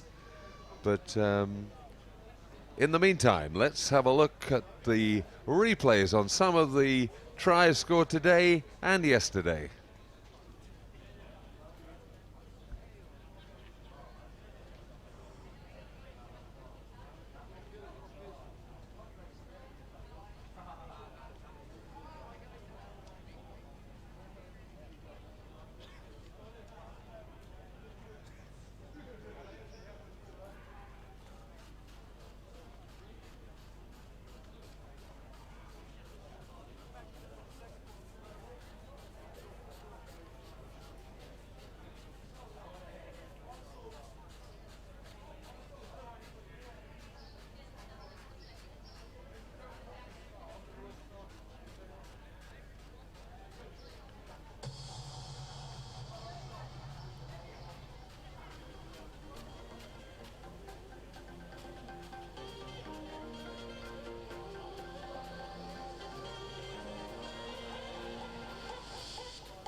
Right, we move on to the first of the Men's Open semi-finals. It's the British Army against the American Navy. The Royal Signals against the Sigonella Hoplites.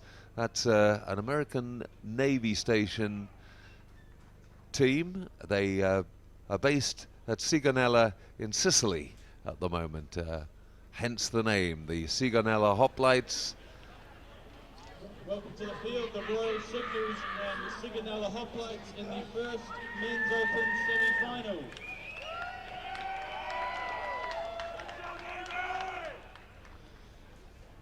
Referee for this one, Sam Phillips. So there should be a little bit of competitiveness in this one as the American Navy take on the British Army.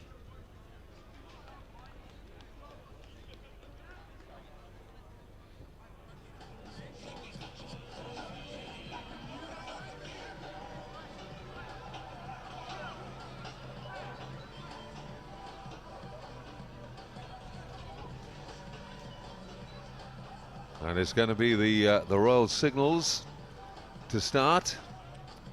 Man to look out for in the Sigonella team, Paolo Bucandroca. As the name suggests, comes out of the Pacific Islands originally, and looks to have a very decent turn of pace if they can give him the ball in space.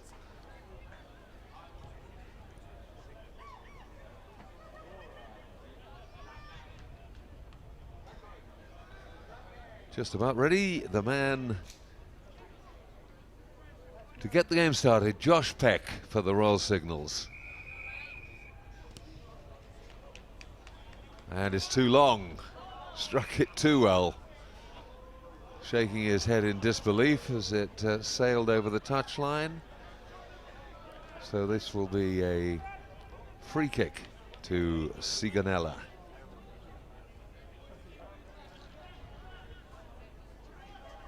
That is Bucandroga.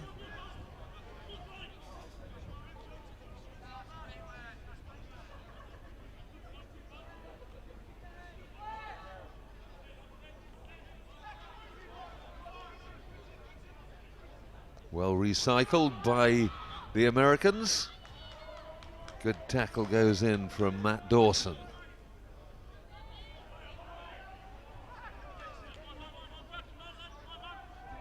Real attempt at the turnover. Just trying to get away from the opposition. Toure Famara.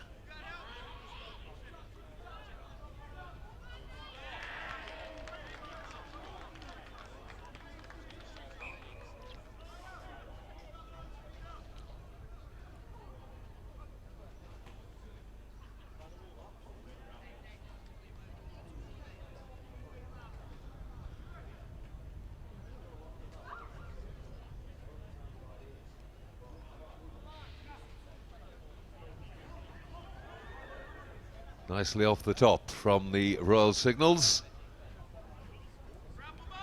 Wriggles out of one tackle. Peck it was. Couldn't quite get out of the second one. Loses it forward and the referee calls them back for a scrum.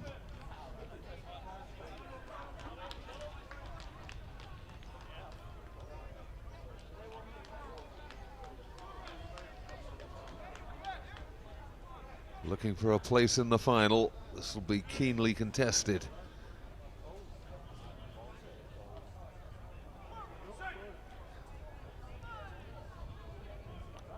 Brandon Adams with the feed for Sigonella. Pushed nearly off the ball but managed to get it away. Can he find his man? He gets that pass away to Dandre Hicks. Dandre Hicks is going to go in. And Hicks scores under the posts. Sigonella.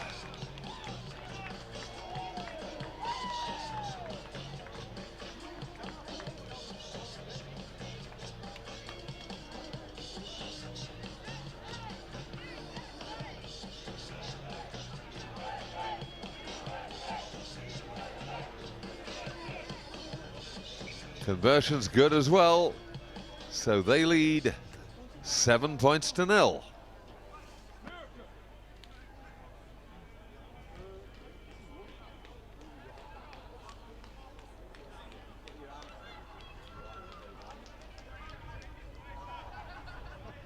Conversion from Benjamin Summers.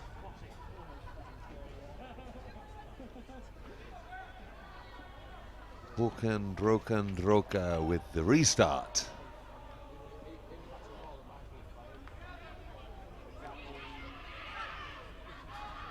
Direct route from the captain of the Royal Signals. Nice little offloaded pass, but the one back inside eludes. And the referee calling him back because his assistant, I think, is saying that there was a shoulder, yep, just went in, didn't wrap his arms around the player. Referee's really strict on that these days. No charging allowed, you've got to wrap your arms around. So the Royal Signals let off the hook there, and they've got a line out now just outside Sigonella's 22.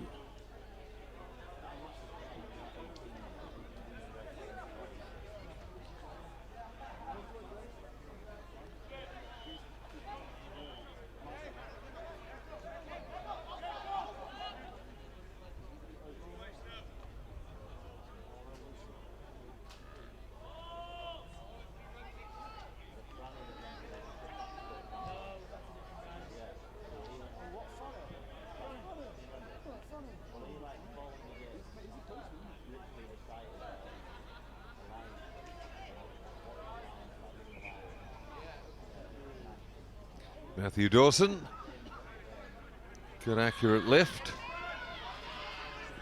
Dummy from Miles Billington. Sorry, it was Brad Taylor, in fact, but lost forward.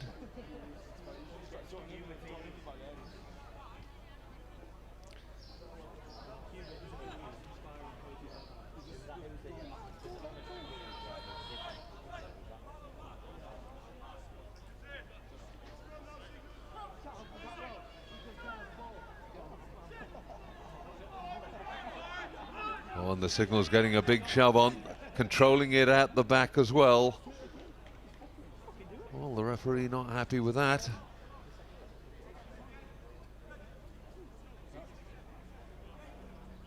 Wants it reset.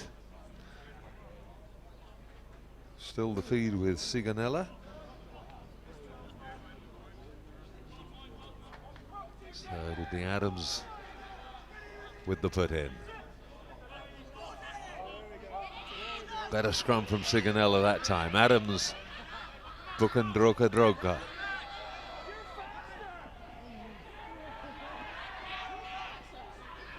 Oh, and great interception. Can he get it away? Not quite into touch, and it'll be a line out to Sigonella.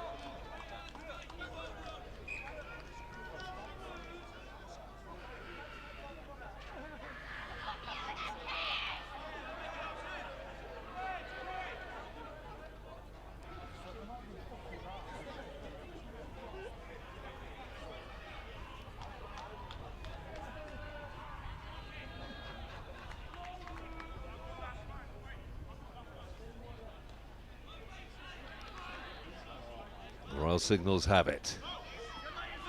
Oh, tremendous work there from Matthew Dawson, and Dawson in the corner.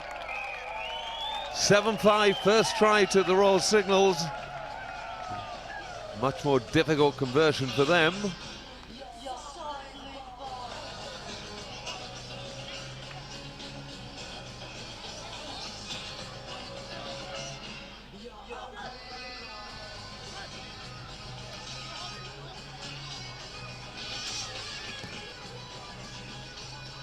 Peck with a really good effort at it, but just wide, so it's Sigonella 7, Royal Signals 5.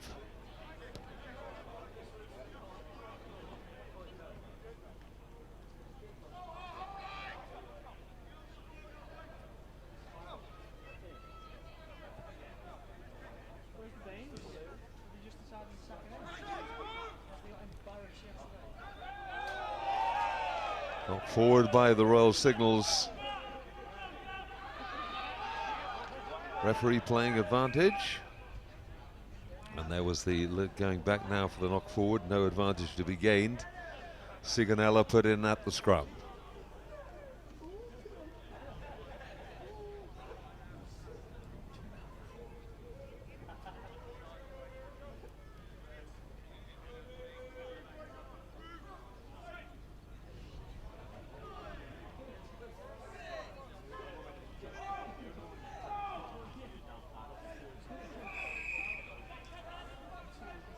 Deliberately winning the scrum, the referee's ruling.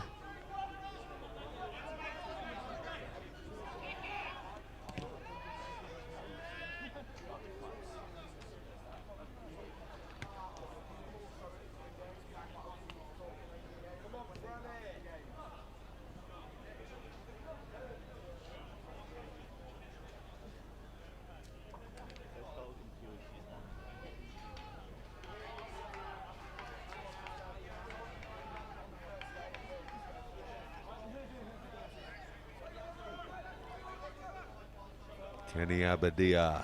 Oh, the throw's too low. Well, Signals come up with it.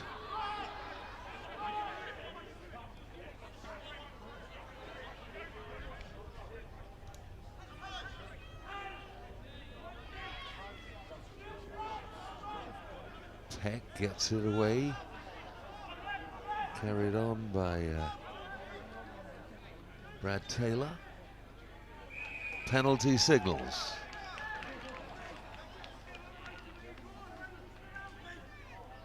Well, he had a good driving run again from Dawson. Loses it forward though eventually, and that'll be a scrum to Sigonella, except time has run out in this first half. Half-time score, Sigonella Hoplites leading 7-5.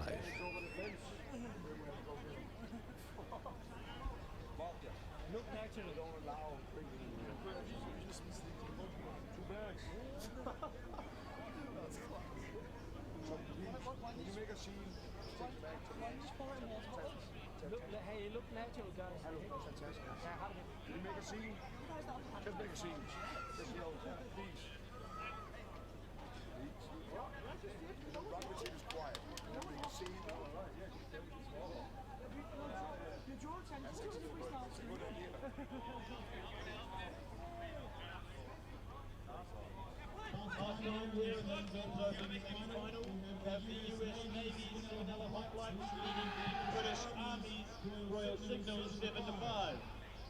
Just a quick reminder to Blackrock ladies that we're in Ibiza.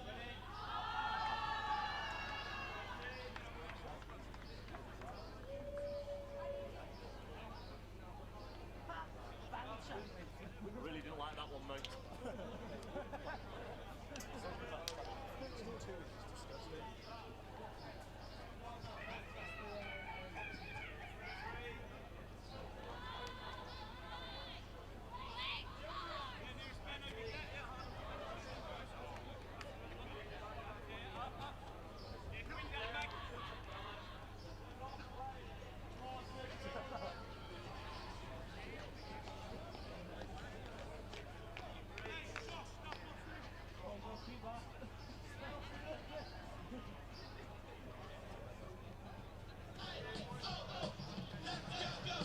One try apiece, but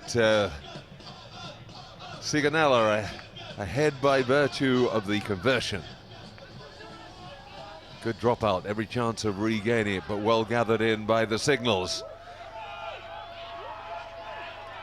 Sam Hoyland cuts inside, he gets away from them, he's going to score, and the Royal Signals go into the lead.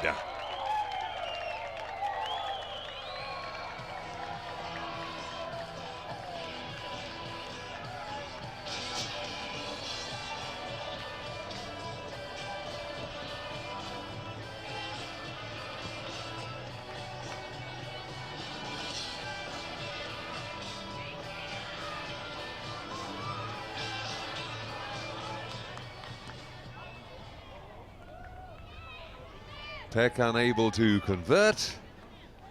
But it's Royal Signals 10, Sigonella 7.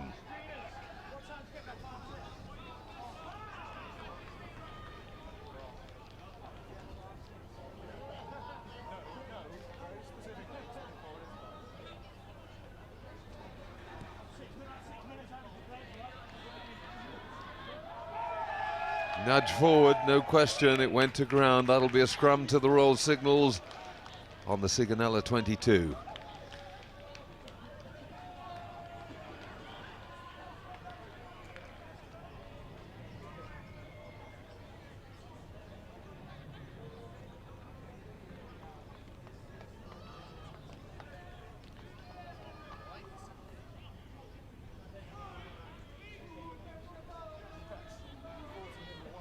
Nathan Jones with the scrum feed. Gets it away cleanly. Space out here on the left. Fending his man, but well shepherded into touch. The man tackled into touch, Dave Homeyard.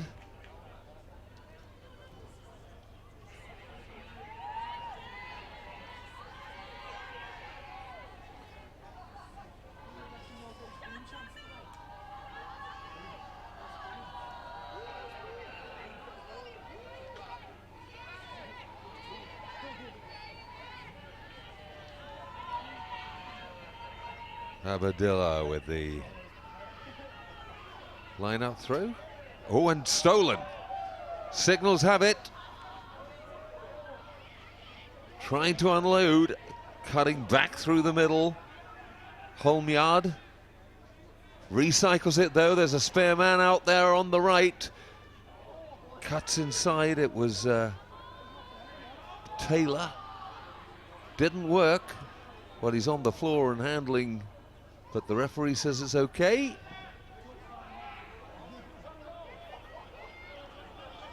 Peck trying to get away from his man, unable to do it. Lays it back. Not allowed to play it, so the Signals coming up with the ball, driving it on down. Matt Dawson gets it wide. Taylor sets it up, cuts inside, no room there. Ball stolen.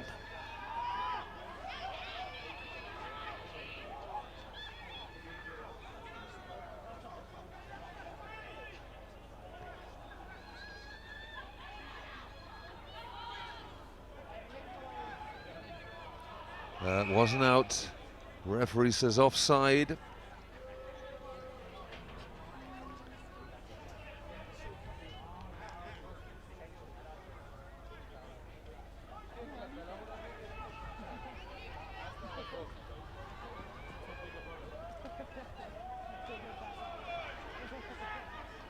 Desperately probing for a gap and pays the penalty in the end. Dithered too long.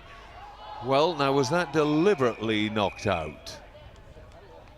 And he's shown him a yellow card for deliberately knocking the ball out of play. That's illegal.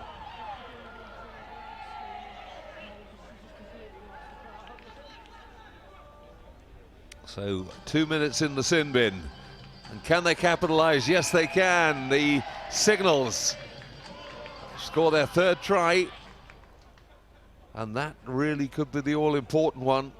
Still very tight, but if they can put this conversion over, they're going to be 2 scores clear.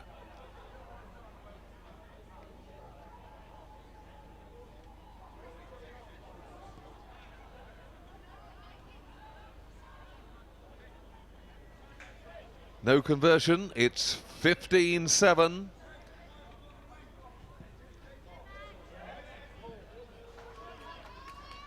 Eight points, very important now. Sigonella have to score twice.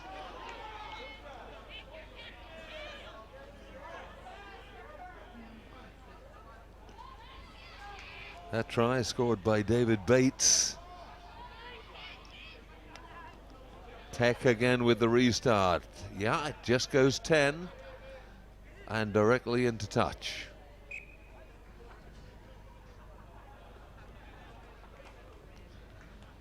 2 scores needed by the American Navy team now. British Army in control.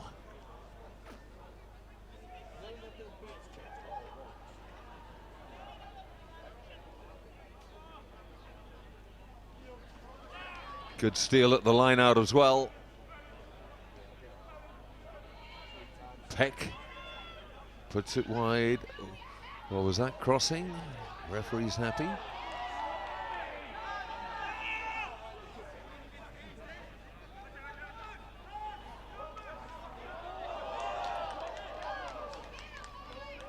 Harrison puts it wide as well, and a little knock on there.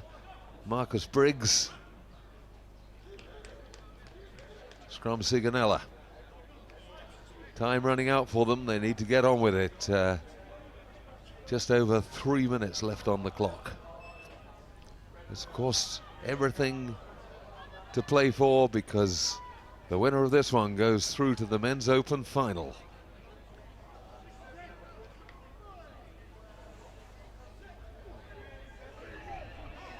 Big push from the Royal Signals.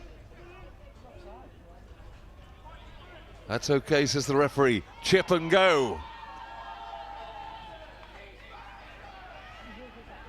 Harrison chasing his own kick, but well gathered in. Into touch.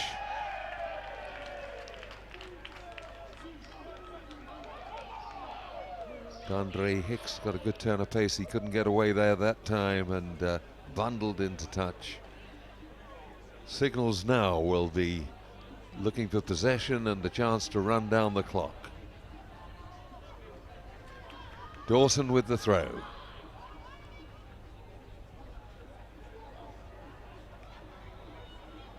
Holmyard gets it wide to Billington.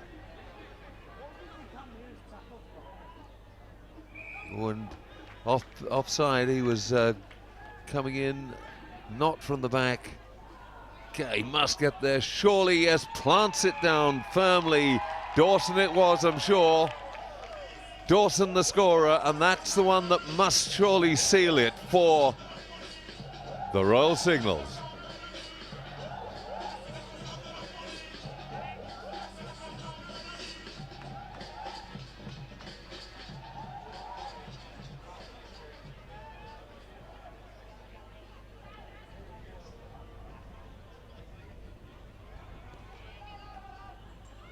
Off the post and over. So it's the Royal Signals 22, Sigonella 7. And just a minute left on the clock.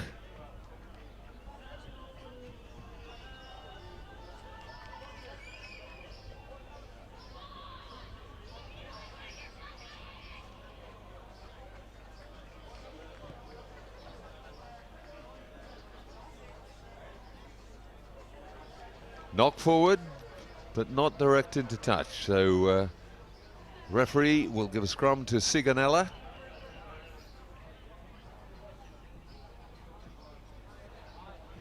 Well, they're 15 points behind, only 30 seconds left on the clock, so it will be, we can say confidently now, the Royal Signals going through to the final.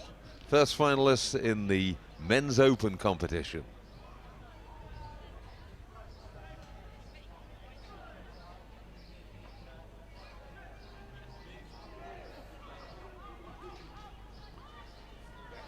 Well, they pushed their opposition off the ball.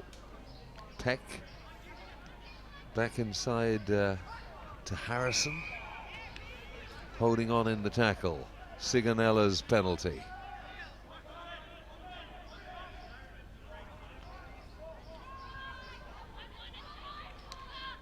Oh, stolen, whipped away from him by Bates. He chips and goes.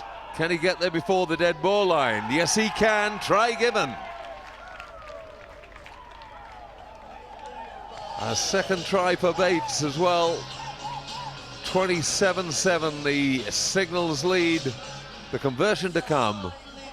And probably no time even for the restart. Just 10 seconds to go.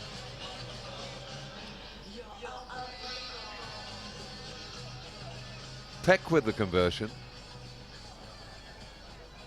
There it is.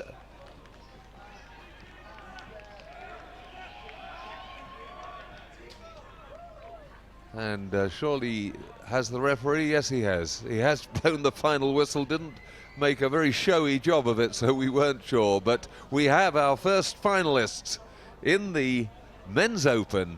It'll be Royal Signals, and they'll be up against either the Wyvern Harlequins or Dambusters, who play in the next semi-final.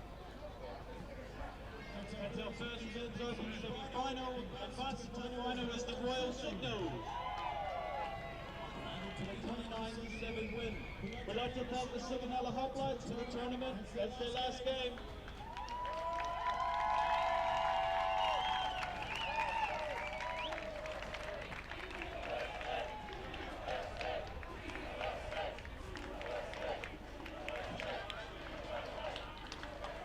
And also wish a special happy birthday to the Signal Hoplites mascot Aiden, who turns 13 today.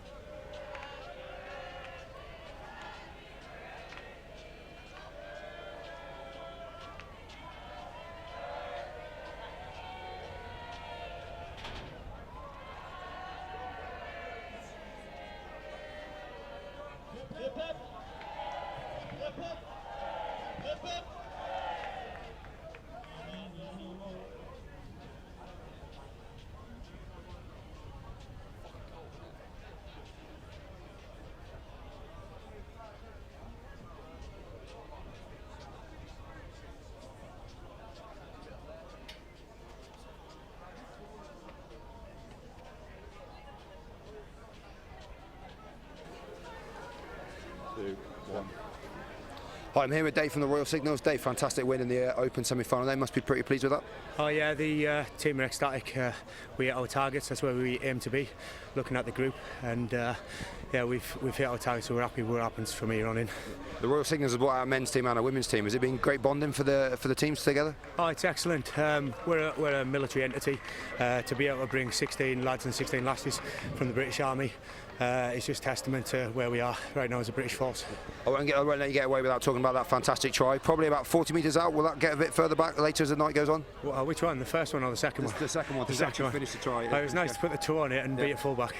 Don't do that too often at my age.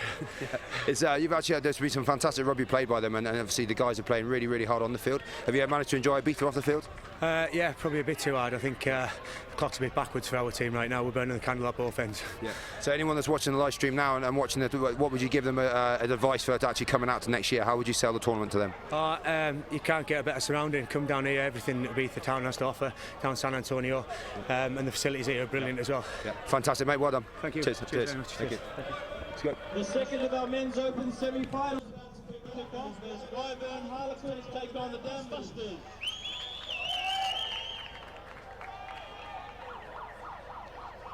So straight into the second semi-final in the Men's Open competition. It's the Wyvern Harlequins social side against the Dambusters.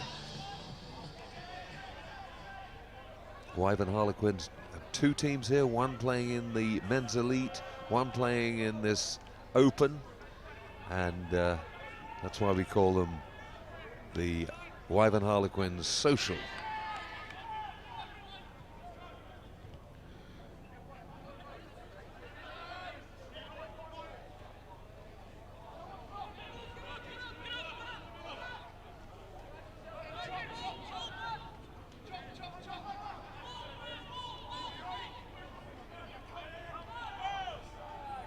Surely got to be a penalty. Yep, he came round the side, not through the gate at the back of the ruck.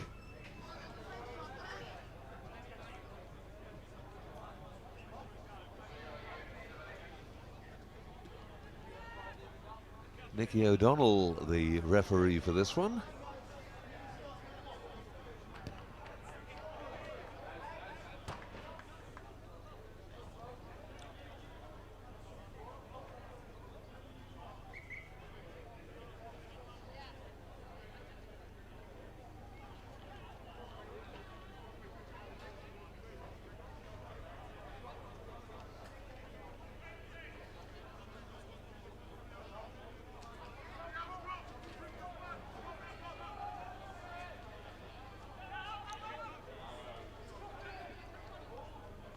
Ooh, I think that could have been ruled as a touch of crossing. They get away with it, and Ewan Evans driving it up into the 22.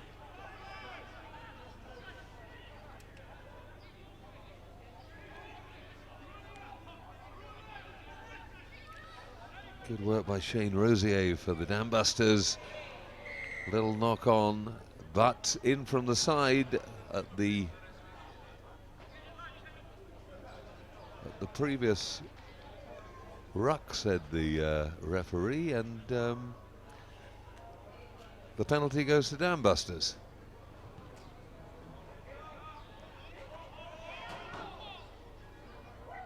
Jack Bedding finds touch but doesn't make a lot of ground, but it is of course their throw.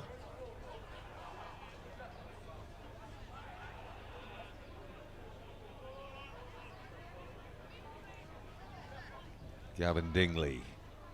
Yep, good line out. Cleanly won by Rosier.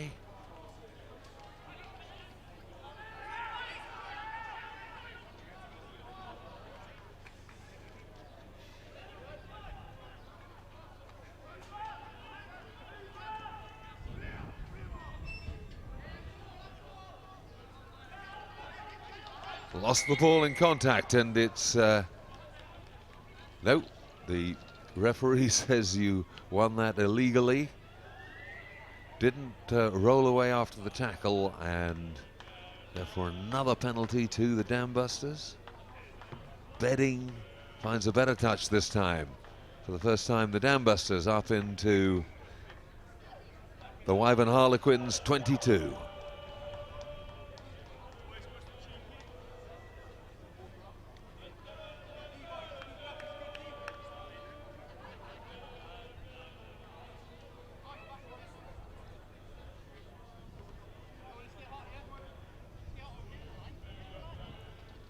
Well, the throw wasn't very straight, and it went the Wyvern Harlequins' way. On goes the big drive. They've turned it into a maul, sorry, and there was a little knock forward at the line out, no advantage in the end, so the referee gives a scrum to Harlequins.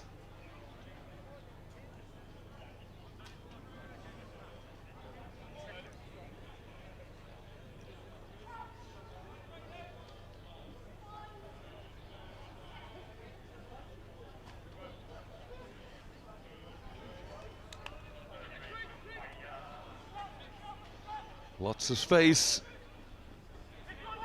Good tackle though, stops him in his tracks. Recycled well though by Harlequins.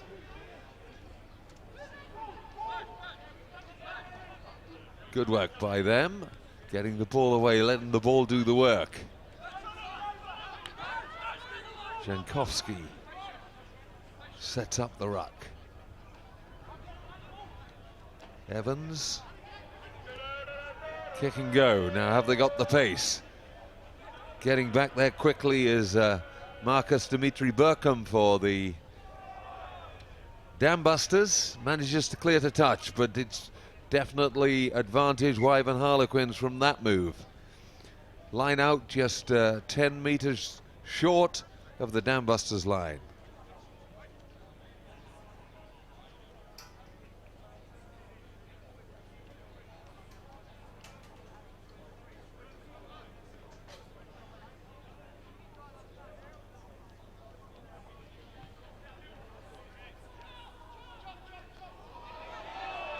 Big tackle. Advantage being played, I think, and they're going on under the post. Try to the Harlequins.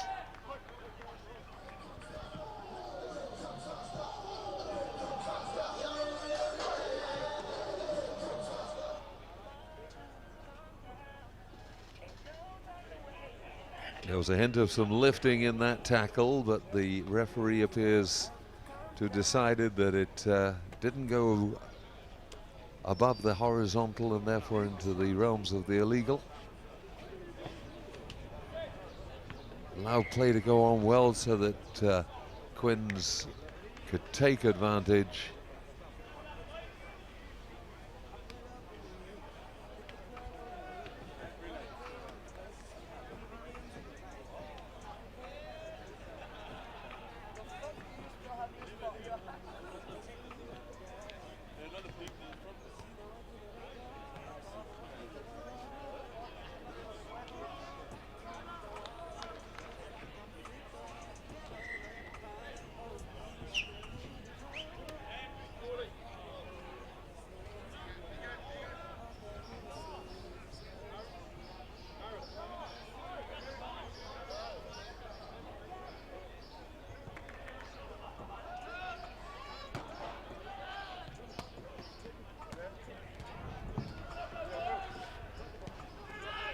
So Wyvern Harlequins with the restart. Gathered in well by Shane Rosier, but he's into touch. Be a line out to Wyvern Quins.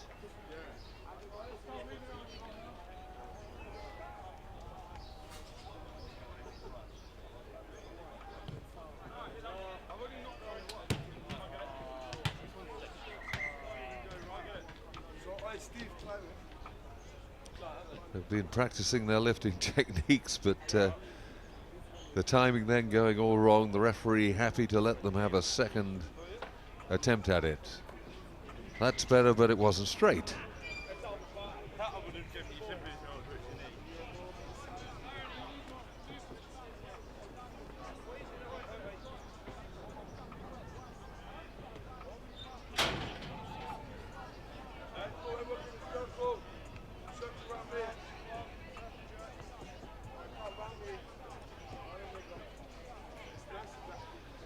Dambusters with the feed.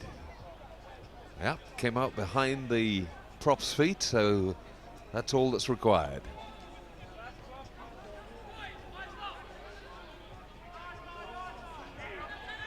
Good counter ruck. Well done from the Dambusters. Shane Rosier putting in a big shift out there and coming round the side in the end, and Rosier has actually damaged himself. He was the one who rescued the ball there and set it up.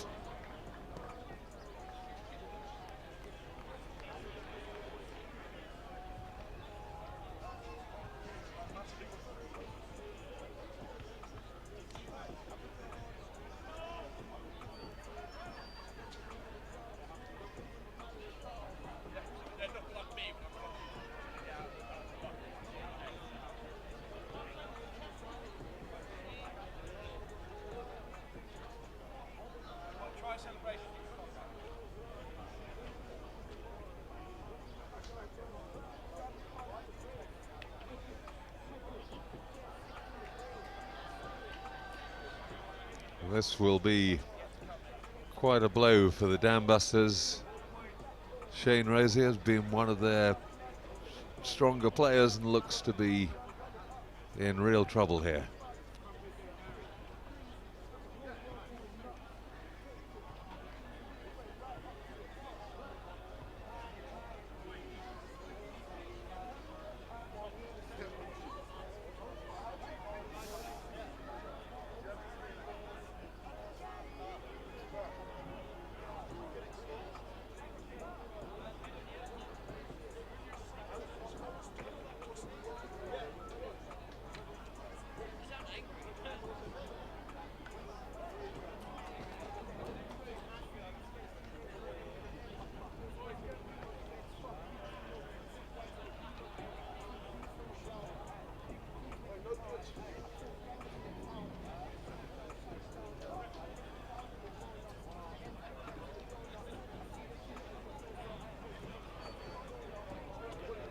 Great concern. There's a full medical team here surrounding the tournament, and they'll go through all the necessary protocols before he's allowed to continue, if he's allowed to continue at all.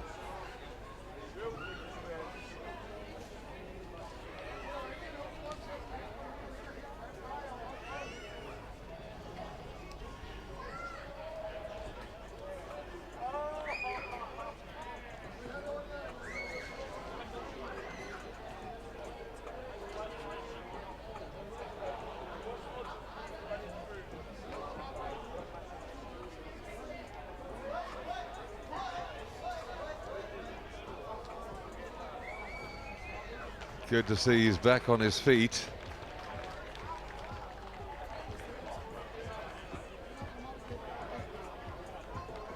We'll go off and take a break. We'll only know later whether he's actually fit to continue and take any further part in the game. But great to see him walking off under his own steam.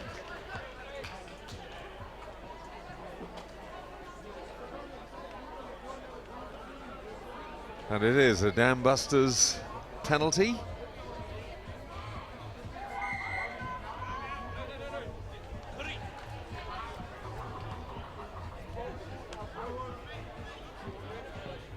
that bounce well, it could be very useful. If it bounces badly, it could be all the way back. It isn't though, but got as much distance out of it as he possibly could have.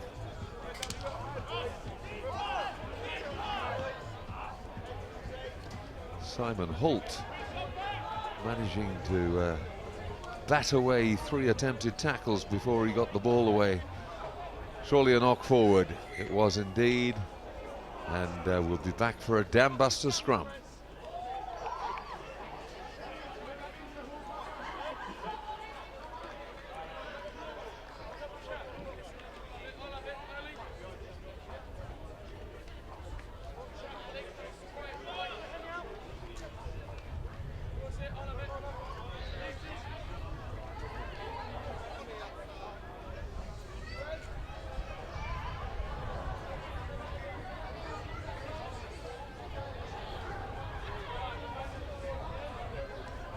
Good solid scrum from the Dam Busters.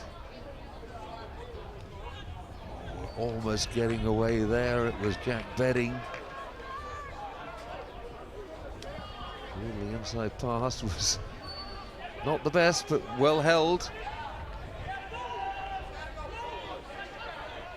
Burkham tries to keep it alive, fails, turnovers happen. Little chip and chase.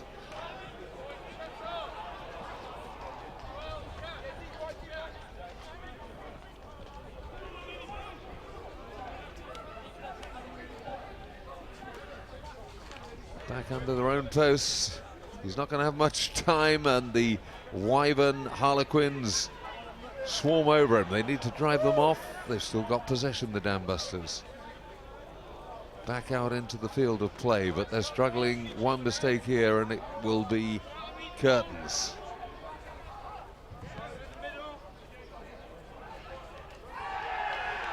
Well, he's claiming the touchdown.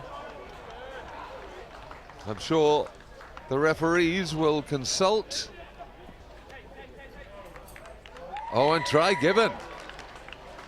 Dived in and got that touchdown. Bertie Haskins not very happy about it, but that's the decision. So another try for the Wyvern Harlequins. Takes their lead up to 17-0.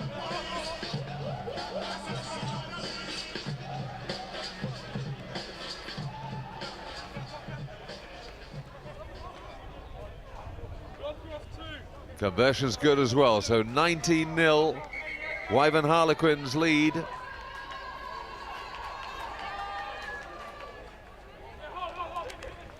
And they've got to be favourites, big favourites now, to be playing Royal Signals in the final of this men's open competition.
Half-time score.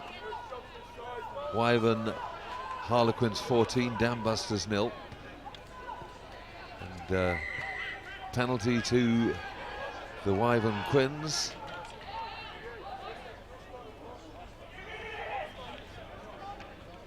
Little tap through, is it going to bounce kindly for him? It does. Kicks it on, but didn't fancy, in fact, he had put a foot on touch.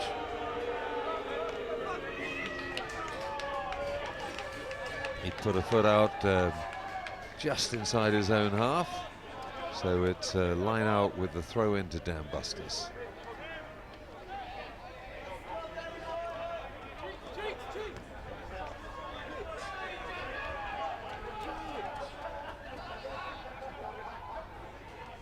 Dingley with the throw.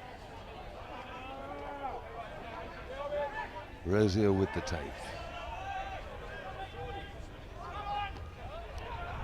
Now a chance, half a chance at least, but manages to get the pass away inside. This time though he is ushered into touch. Quickly taken by the Wyvern Quins, and no messing.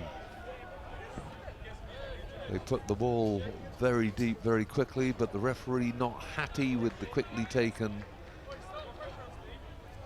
throw, so it's back for a full line out.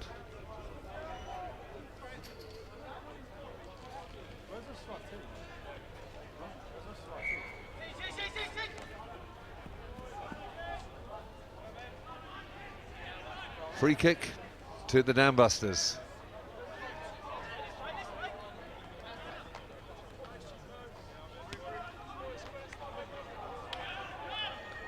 Graham trying to bulldoze his way through.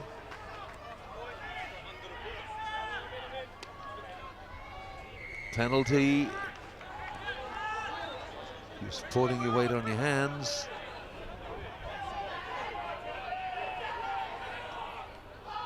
Nicely offloaded. And the Dambusters have points on the board.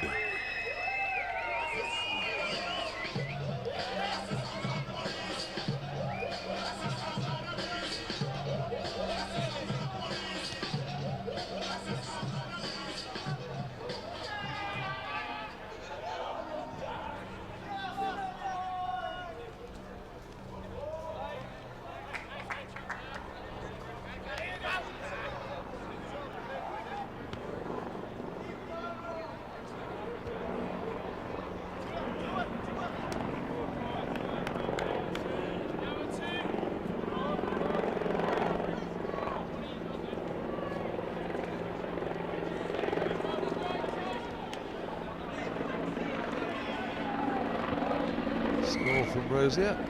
The kickoff not legal, so it's a free kick to Wyvern Quins on halfway.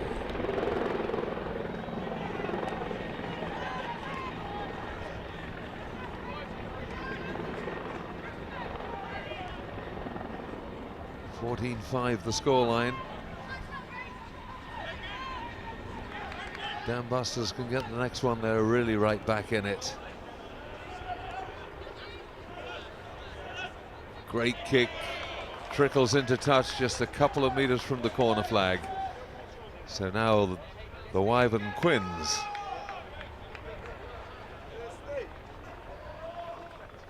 in a great attacking position. No mistakes at this line out for Dambusters.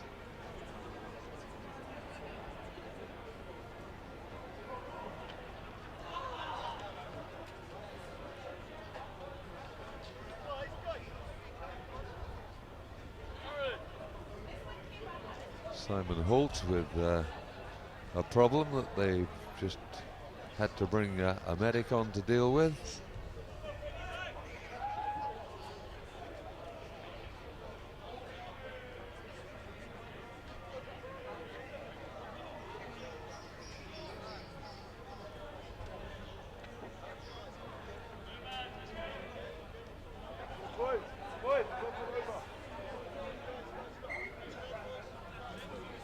All well again.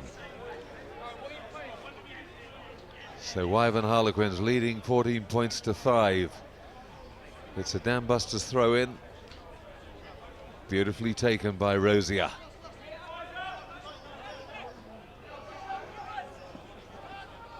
Good pass wide. He's got support out there on the right.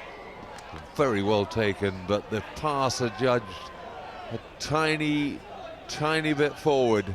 It must have been marginal. Great pity, because there was a chance to launch a real attack down the right, and that would have brought them right back into it. 15 minutes gone, nearly 16. But a lot of stoppage time in this half as well. It depends on how much the referee decides to add on. Big drive from Dambusters, push them off the ball. They haven't given up on this one yet. Well, a little pop pass, I thought it was forward, not seen by the officials.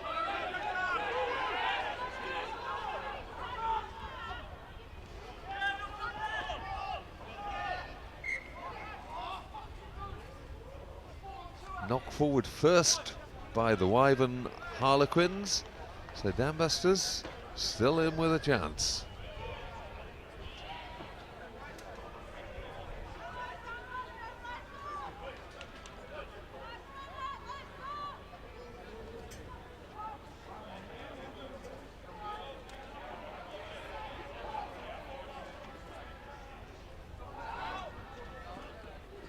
Nicely done from the scrum.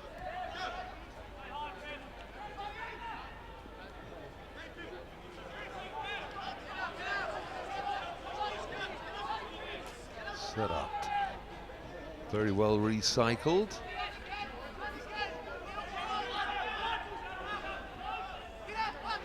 Finding difficulty in making space out there in the middle.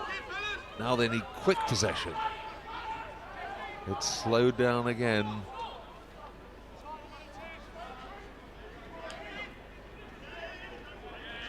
Into touch on the far side. That's exactly what Wyvern Harlequins wanted.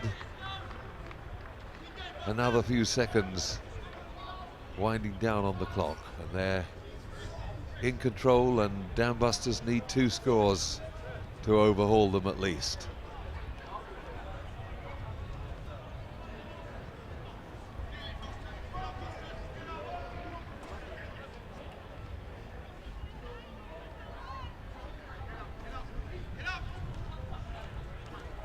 Line out won by the Dambusters though. Can they make something of this one?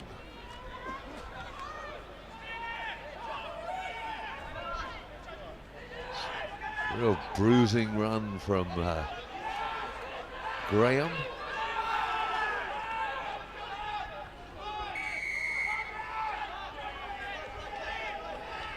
Dambusters take it quickly. Flick pass out from Greer.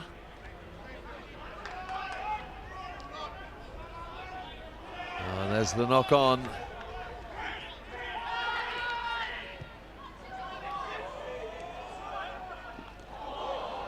Knocked on there again, and Dambusters will have the scrum. They're only 15 yards out, 15 meters out from their own line though.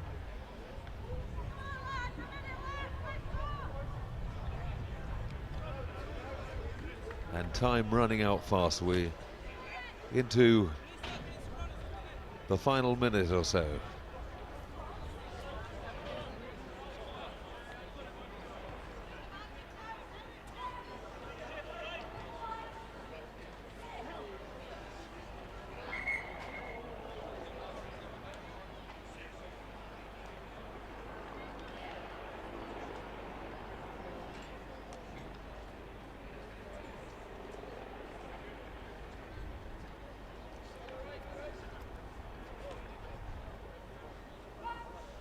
Nikki O'Donnell not happy with that scrum, so she resets it.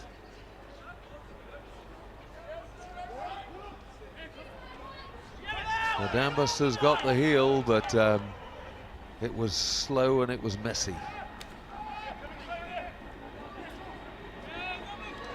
Storming down the middle, Jonathan Hooper.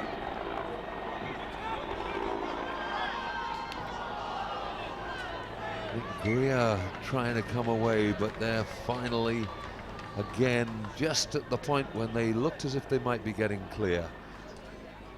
A little fumble, and the initiative goes back to Wyvern Harlequins.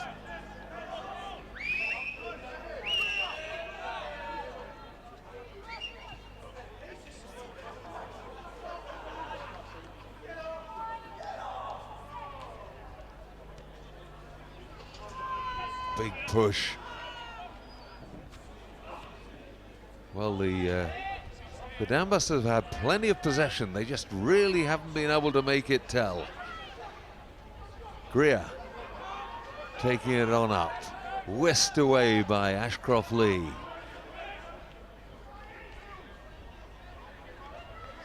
Got it across the line that time. The defense was equal to it. Nice little dummy. Just showed it and went himself.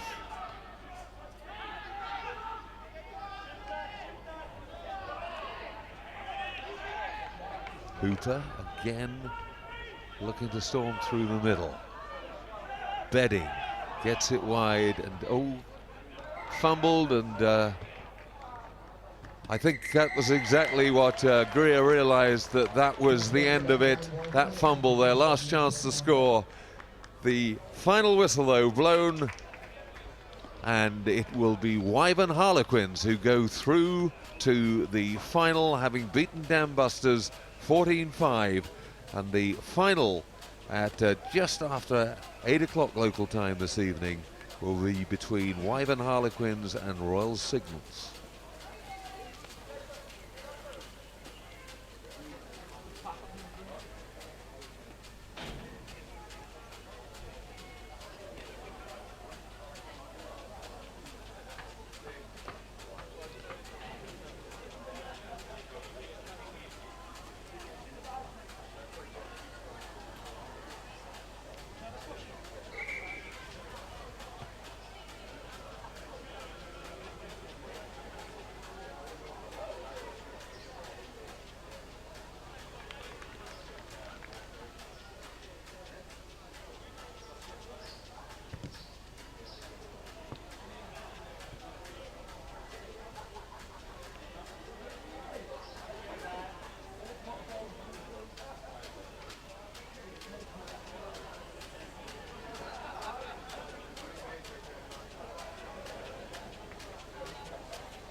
So this is the first plate semi-final in the men's open competition. CSR Nanook against the O'Neill's Nomads. The Nomads with the ball. CSR Nanook in blue.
CSR Nanook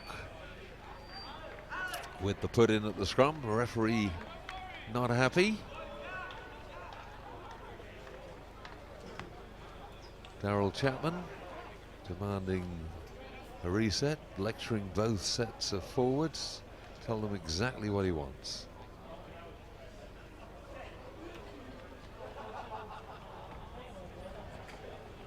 That's better, cleanly away. Robbie McDonald making the play in midfield. He's got it again now, switches it wide.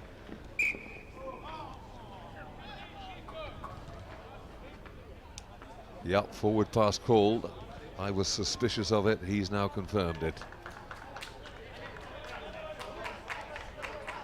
That floated pass just drifting forward.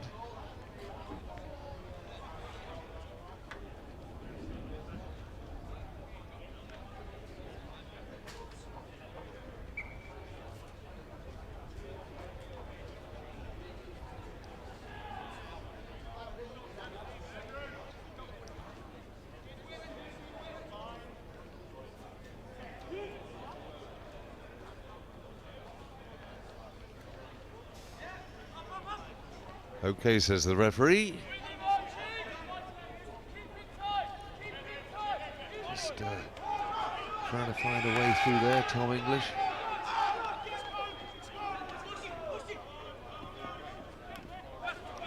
It's all very frantic. Oh, straight through the middle, no problem at all for Robbie McDonald. First try, CSR Nanook, the Danish side. They dominated and won their pool, and then were surprisingly eliminated in the quarterfinal from the cup competition. A real turnaround by the Wooden Spoon Anti-Assassins. The conversion is good as well, so CSR Nanook take the lead 7-0.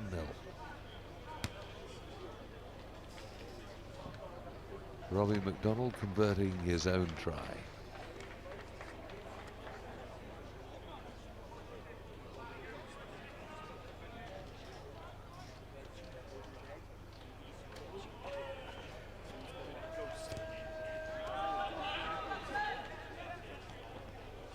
Good contest for the ball, and CSR Nanook coming up with it.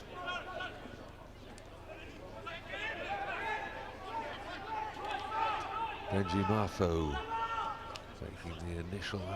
Again, they've got good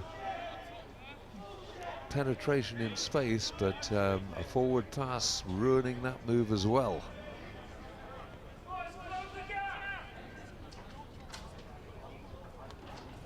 Referee indicating the call came from his assistant, who was perfectly placed, it has to be said. Absolutely level with it.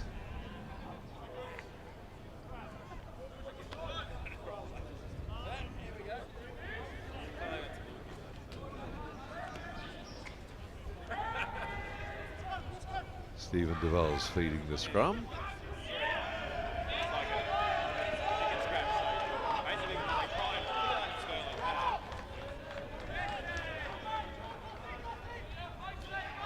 Oh, and getting away down the right wing, Gare Curry trying to find support, can't do it. A little knock forward as he eventually offloaded.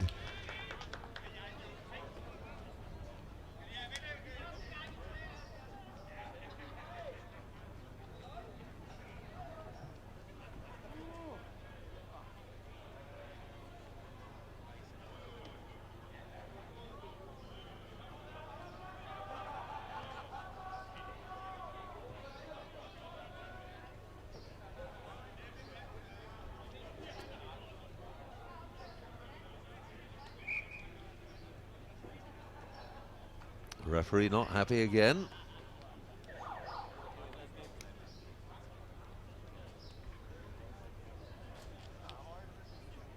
Just the one score, 7-0 CSR Nanook lead.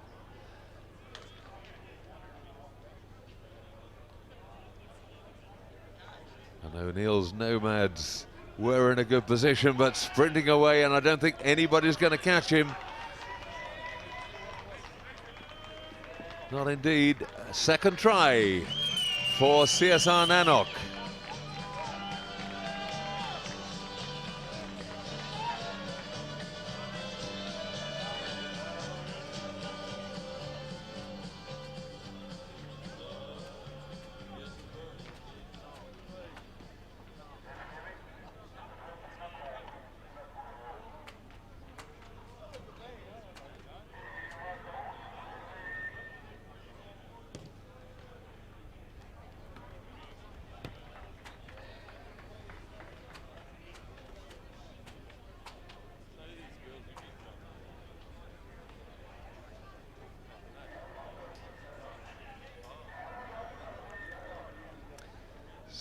The conversion's wide, but the score 12-0.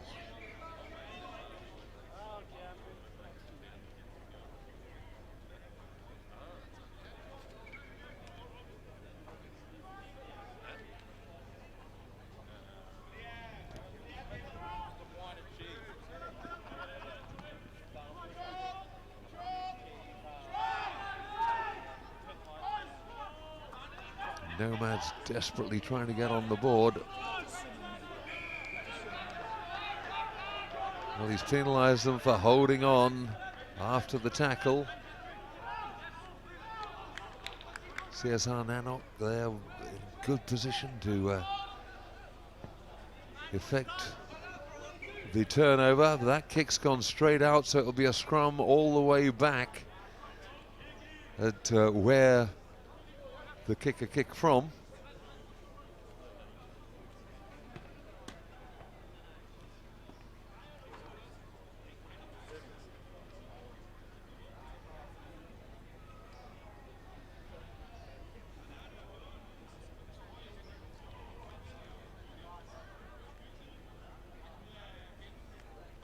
The scorer of that second try, George Ducote, looking quite exhausted. I don't think he wants another run quickly. So the scrum with the Nomads put in. Whisked away by Stephen DeVals. Nice little sleight of hand there, good offload. Tom English. Now he needs support. Ryan Brooks. This is Gare Curry again, strong runner. Will Lockhart cutting back inside. No way through. Very sound defence. They get the ball again to Tom English. He sets it up. Cleanly won from the ruck, but they haven't really got any space. Brooks desperately trying to get through. That's all right, says the referee, and eventually CSR Nanook coming away with it. They've got terrific pace there, Robbie McDonald, but that pass going astray, and Nomads have it back again. no support there. He was looking for it. Decides to go for the kick instead. Beautifully taken by Joshua Jensen. And, sorry, not Joshua Jensen. Apologies. Beautifully taken by Will Lockhart. And the Nomads are on the board.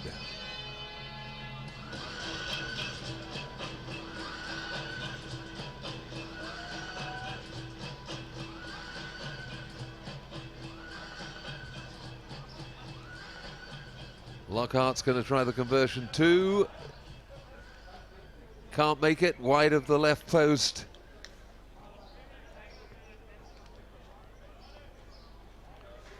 Great take. Lockhart, clean take and just strides in. Half time then. The score CSR Nanook 12, O'Neill's Nomads 5.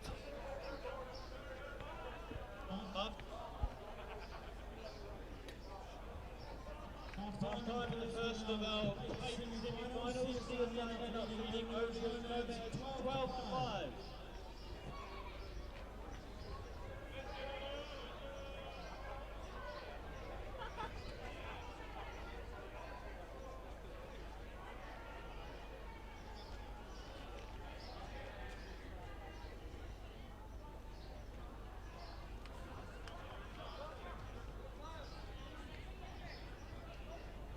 Just a quick announcement, Amy McKenna, please come back to the grandstand. She's due to do a forfeit.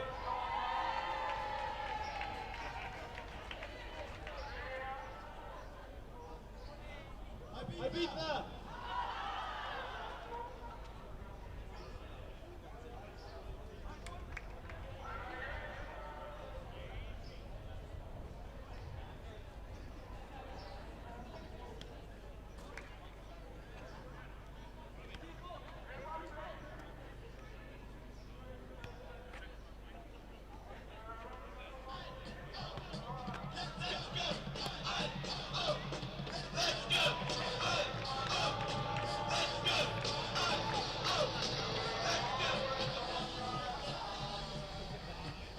So O'Neill's Nomads trailing 12 points to 5 with the restart.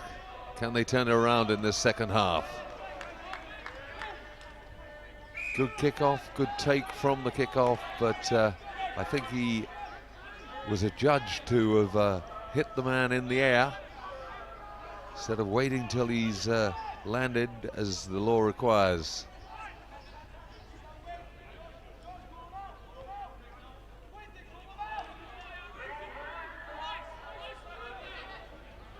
Berterson stopped in his tracks.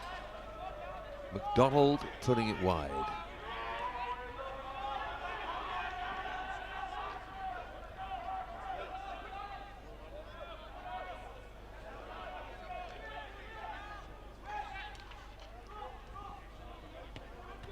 Well, again, a wild offload in the tackle, and it's got them into trouble.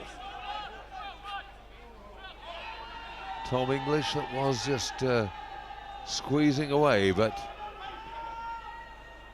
again, the quick man. George Ducote desperately trying to get away, gets the pass away, and that an important score for CSR Nanook.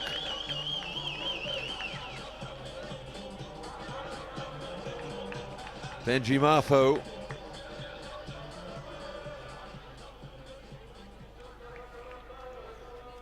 Robbie McDonald's going to do take the conversion.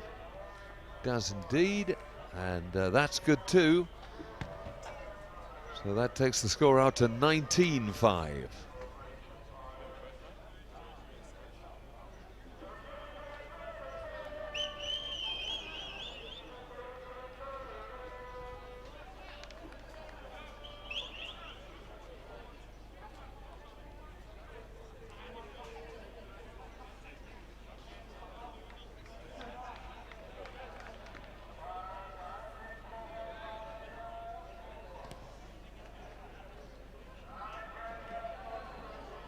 Well, again, he was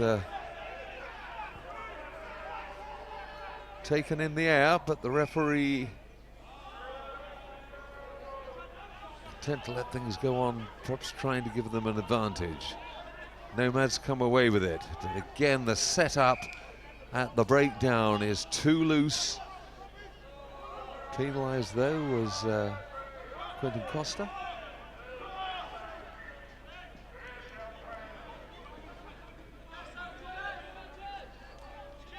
Oh, bumps his man off, but into touch. An important tackle there.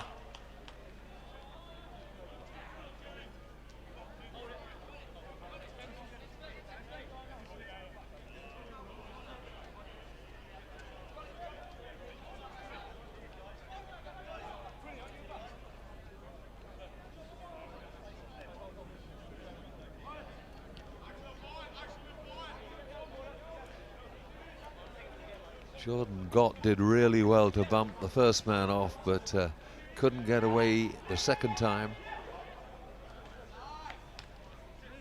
Good line out, good accurate one from CSR Nanook, and striding down the middle now. They've got, oh, it's a good pass. Found his man. I thought it was the wrong option at first, but Bård Bertelsen picked it up really well. That's Marfo, gets it inside to Bertelsen.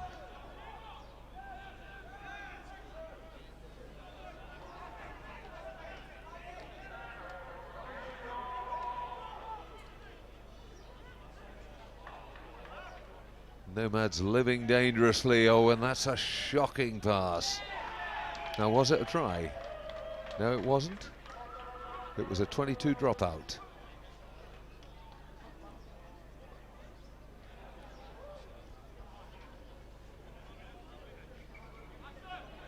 Big shove in an attempt to go in there by the post, but couldn't make it. Oh, and he's corrected that. He's decided it's a 5-meter scrum because all that took place in the field of play, and it was taken back over their own line by the Nomads. Again, I think he got the call from his assistant. It's the right call, as we can see from the replay.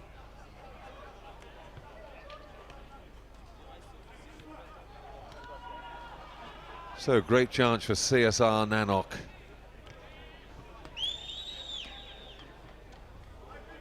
Oh, but they've lost the scrum, one against the head. Important one.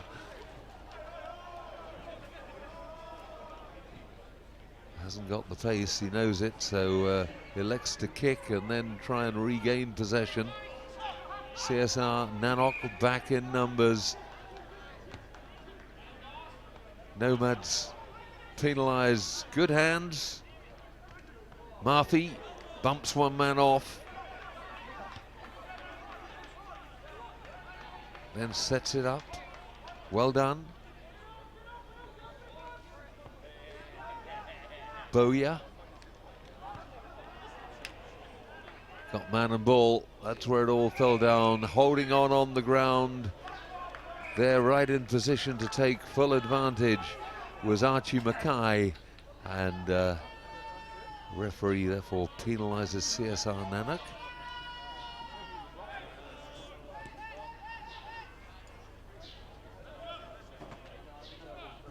Well, I don't know why he didn't take the kick directly. That was a penalty, and they'd have had the line out by tapping it to himself and then kicking for touch. He's given the line out throw to the other side.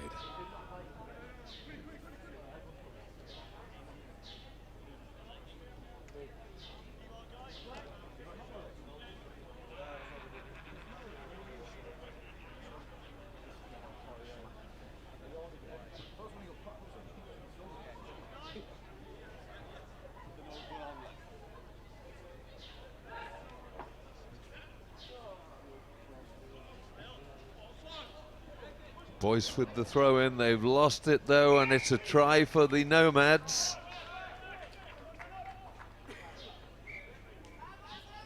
And a yellow card shown, I'm not sure to who, but I guess it must have been for talking.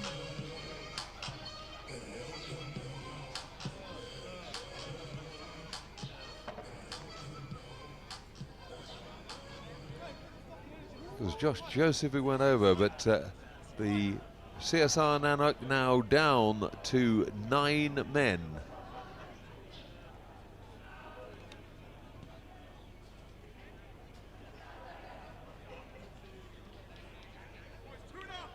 I think the man who's been sent to the bin is Joshua Jensen.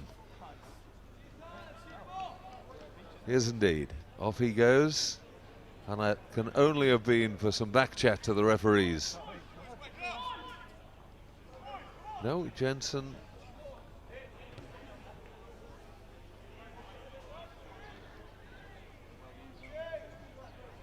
It's not Jensen, he's still on the field.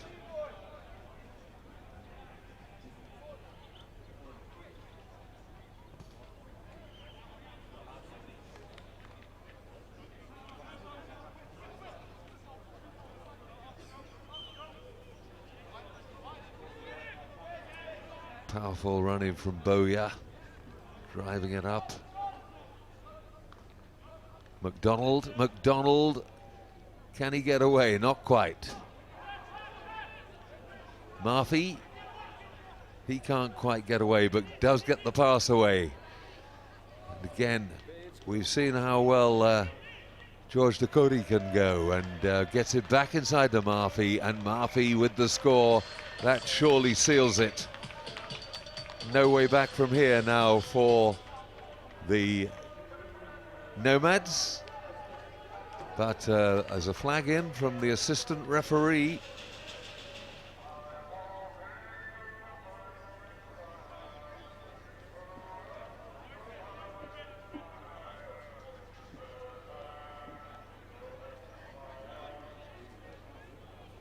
Daryl Chapman going over to consult.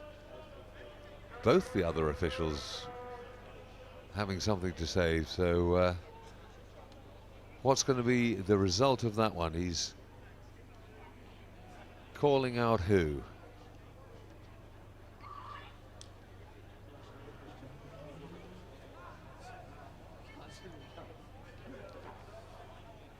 Murphy's in there, so's Andrew Boyce.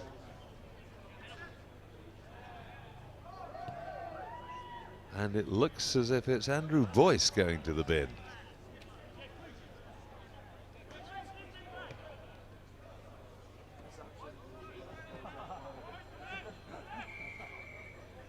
Restart from halfway, so the try stands.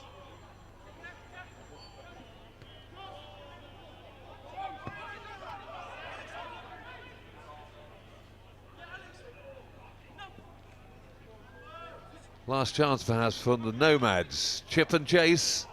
Is it going to bounce kindly?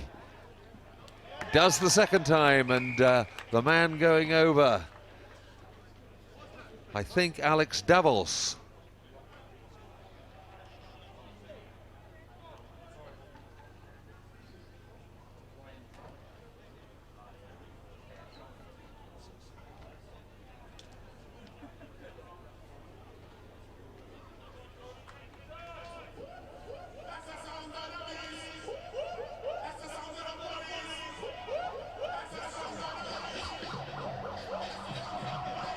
Alex Davos indeed there with the try for the Nomads. 24-15 the score. And there it is, the final whistle goes, the final result. CSR Nanook 24, O'Neill's Nomads 15, and they're through to the plate final.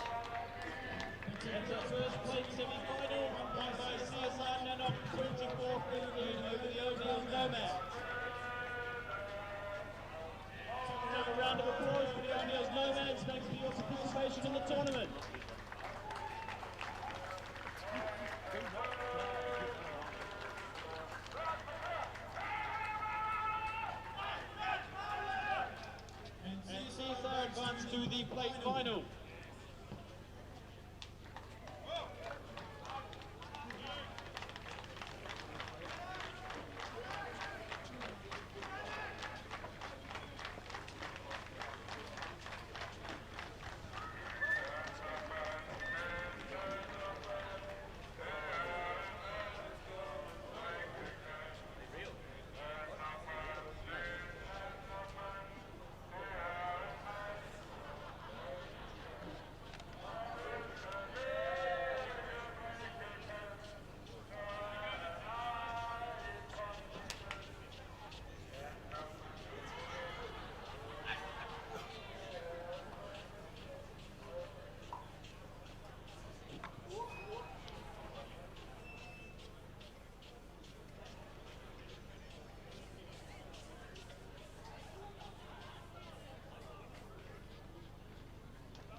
Sam Cavan driving it up through the middle.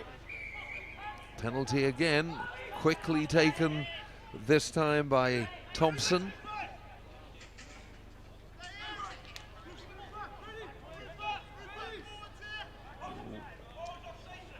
Ball flying around all over the place. Eventually it was a knock-on by the Harlequins and wooden spoon put in under pressure, only about 10 meters from their own line.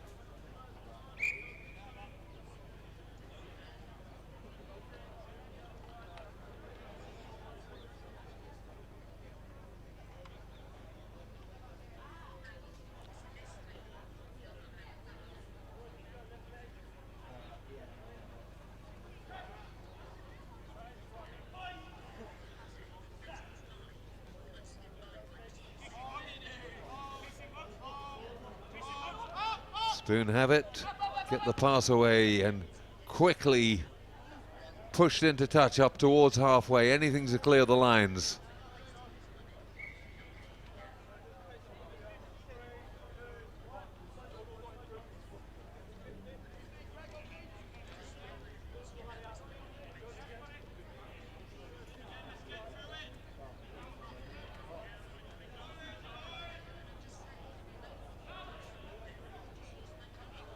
It wasn't straight. Referee calls it, and it'll be a spoon put in at the scrum.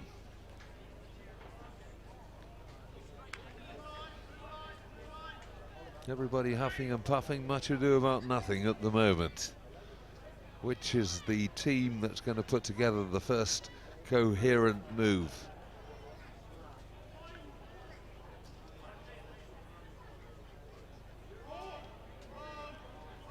Spoon using their scrum power. Darting around the edge, McShane. But they're penalised at the breakdown. Trying to break free is Thompson. Cavan gets it out, and the first score goes to the Wyvern Harlequins. Man getting over. Number 10, Josh Prendergast.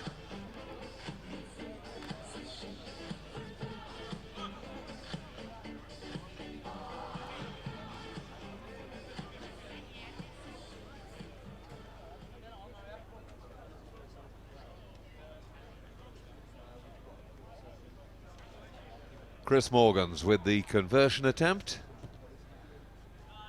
Is it good? Just the wrong side of the post. So it's Wooden Spoon, Anti-Assassins 0, Wyvern Harlequins 5.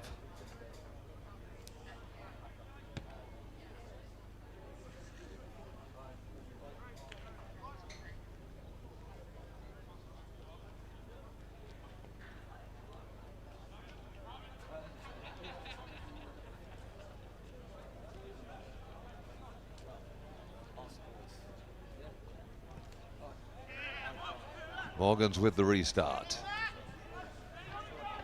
Spoon can't take it. It's bouncing all over the place. Sam Cavan's dives on it. What was the first knock on? It was from the Spoon. So scrum down, Wyvern Harlequins feed.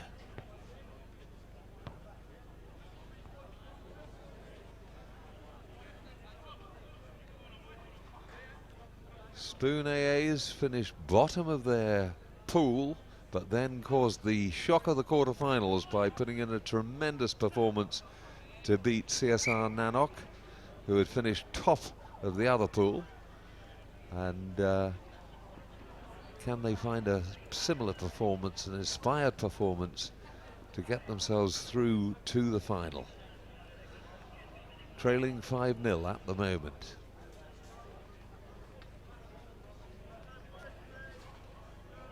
Similarly, Harlequin stronger as the tournament's gone on. Big push from the Spoon. That's been their real point of strength.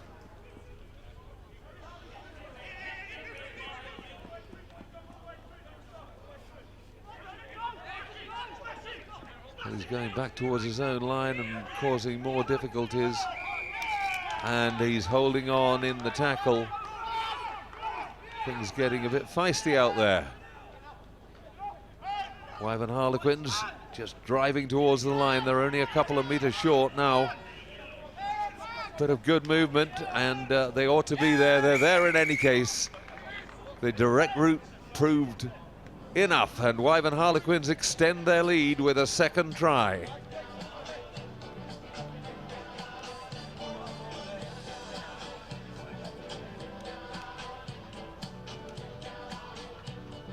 And it was Harley Thompson using his strength to get out through by the posts. Morgan's on target this time with a conversion, so it's Spoon AA's 0, Wyvern Harlequins 12.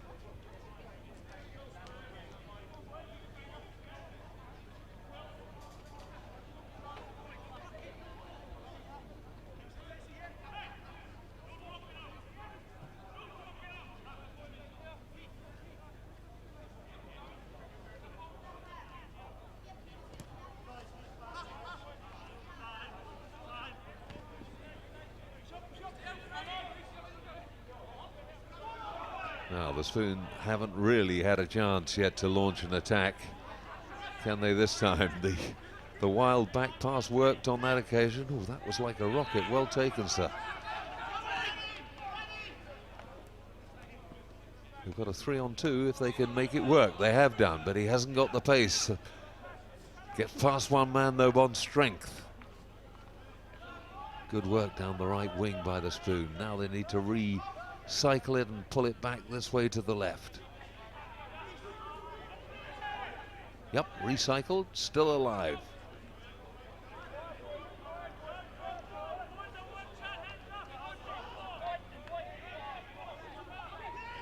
Holly Brennan cutting back in front, then loses the ball, and it's Thompson for Wyvern Harlequins. Morgan's now.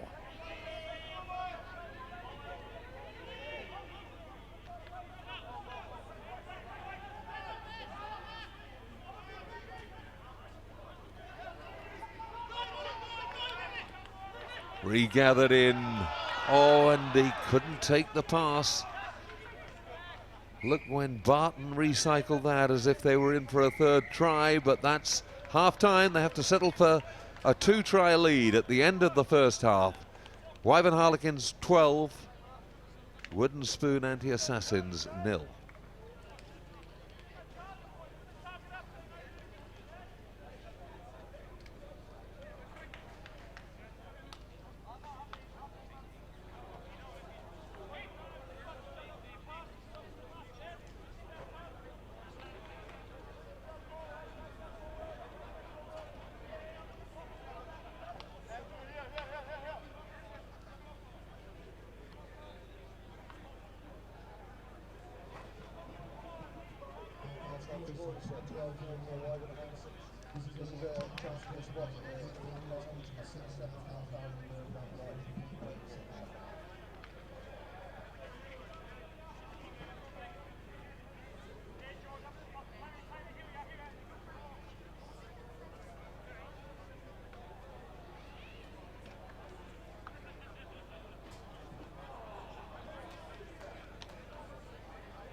Spoon-AA's signal they're ready. Richard Timbrell blows his whistle, and we got the second half underway. Oh, and Spoon just taking their eye off the ball. Rob Dudley-Jones powering through the middle, and if they could get another one here, that could be decisive. And he's in the corner, try given.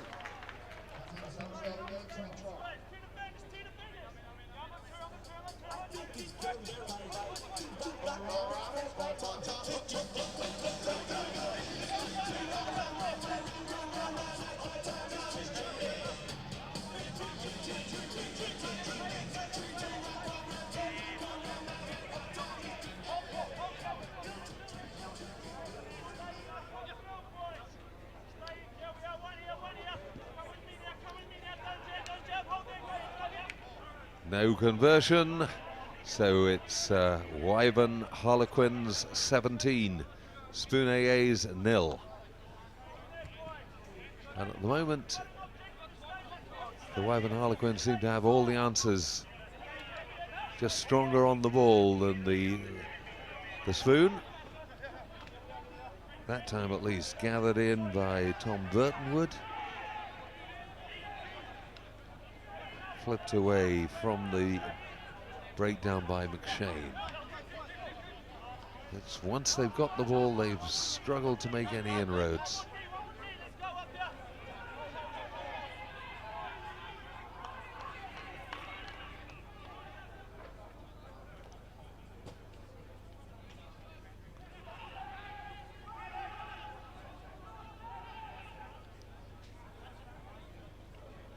Well, again, the miss pass not really creating an opening at all. At this time, Wooden Spoon still at least do have the ball. It's absolutely stolen in the tackle by Jamie Barton, and away come the Wyvern Harlequins again. Beer drives it up. Recycled, but knocked forward all the way back over on the right side by the Wooden Spoon. No advantage to Wyvern Harlequins, so they'll get the scrum and the put in.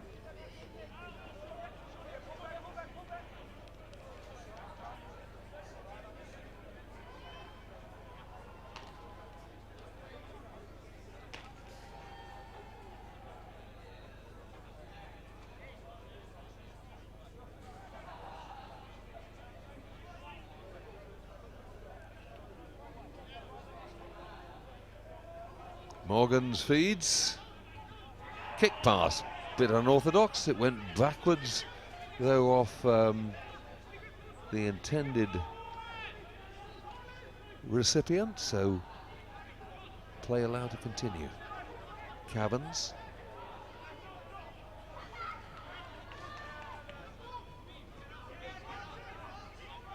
Morgan again back inside to Barton, going to his big man, but Spoon, can they do anything this time?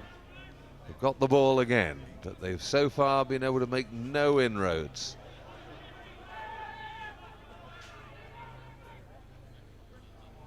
It's a little chip, but that's going straight into touch from outside the 22, line out back on the 22, and it'll be Wyvern Quins to throw in.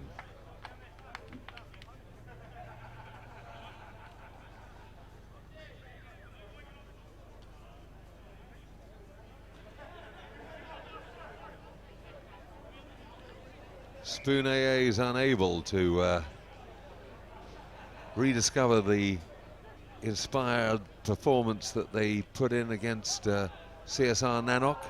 Morgan's just jinking around.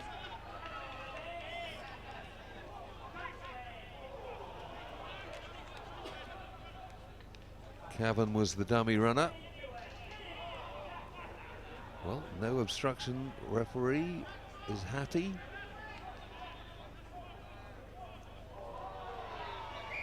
Lovely pass wide out to the left, and Jamie Barton goes in for another try, except it was forward. Referees pulled them back. Again, I think on the evidence from his assistant referee on the touchline.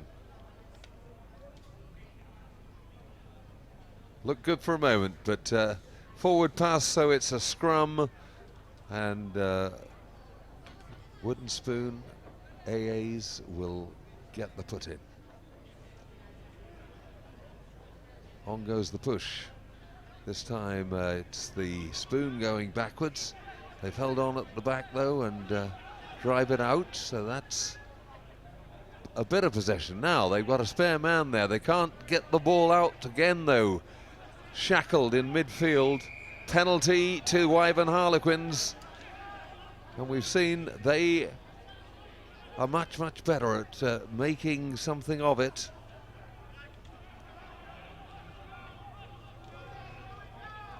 Morgans. Popham taking it in, setting it up. Have they recycled it successfully? Yes, they have. Morgans gets it to Matoto. Matoto wriggling his way out of a couple of tackles. Now he has to set it up. Holding on by Matoto though. He's penalised and Spoon take it quickly.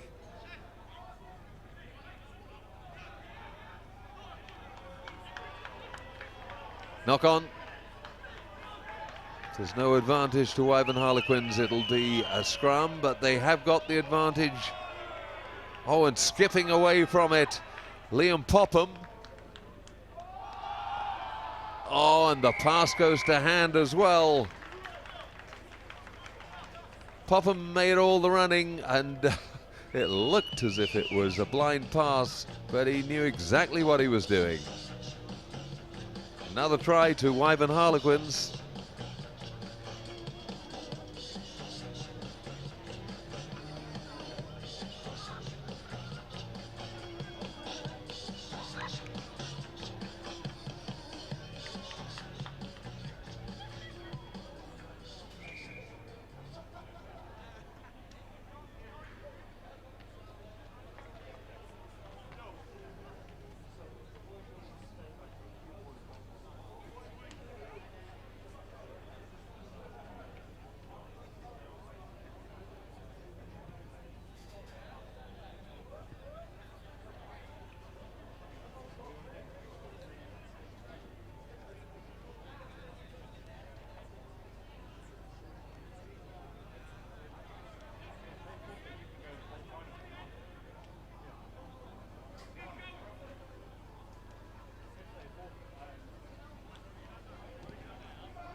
Kick-off far too long, so it'll be a free kick to Spoon AAs from the centre spot.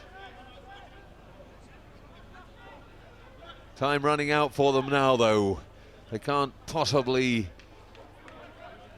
get 3 scores, which is what they need. They're going to need 4 scores, in fact, minimum of 4 scores to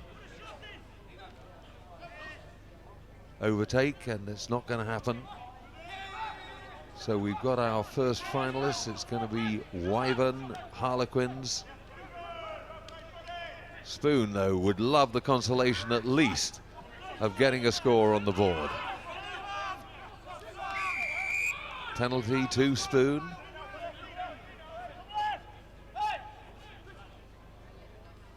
Quickly taken. Storming run, and he's over. Wasting no time at all. Not even bothered. He's chasing back enthusiastically, but I'm afraid it's all too little too late. 24-5 Spoon trail, and we're into the 20th minute on the clock, so doesn't look as if there's going to be a chance for this one. The scorer was Johnny Matthews.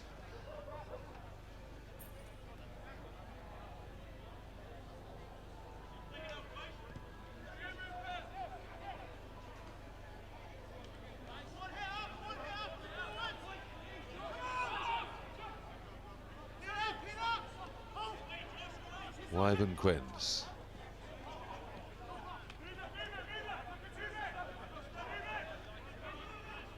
Dudley Jones gets it wide. That was a forward pass to Rupert Harvey-Giles. It doesn't matter.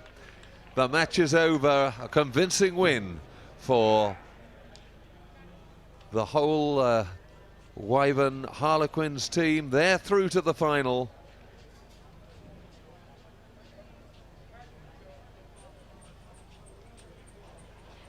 And we have our first finalists in the elite competition. Remember, a great deal at stake in this competition. 12,000 euros of prize money, and the winner gets 7,500 euros.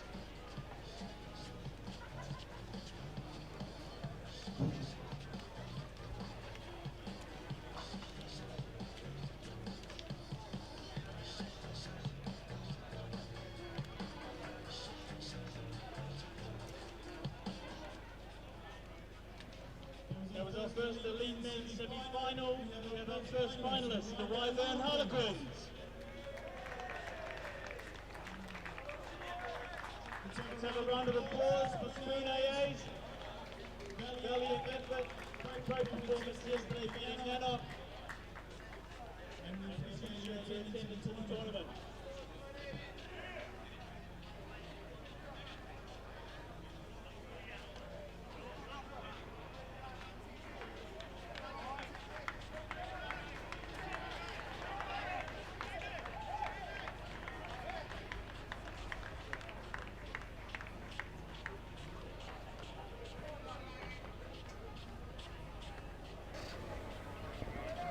Yeah. Okay, I'm here with Freddie from the Wyvern Harlequins. Must be really pleased with that win. Hi, yeah, it was a big win. I have to say we came out pretty strong. Everyone was just straight direct. It was physical straight from the start. A little scrap to get things going. That's what happens with a load of Welsh boys in your team. But no, it was good to get a big win there. But I'd say there's some guys from lots of different clubs and nationalities, so I guess being in Ibiza has helped with team bonding before the games? Yeah, certainly. We had a few days out here before, a couple of beers, and yeah, it's been great fun. I mean, weather's been amazing, and we know each other a little bit from other sort of tours that we do, but a few boys came in and fit in really well. But mate, it's your first time out here in Ibiza 10’s. How have you found it so far? It's been brilliant. Can't complain. A few bumps and bruises, but that's inevitable. Weather's been great. And yeah, been really well organised, really enjoyed everything. Mate, it's been great to watch you play and good luck in the final. Cheers, mate, thanks very much. Have a good one. You too. Second elite men's semi-final, we welcome Huddersfield.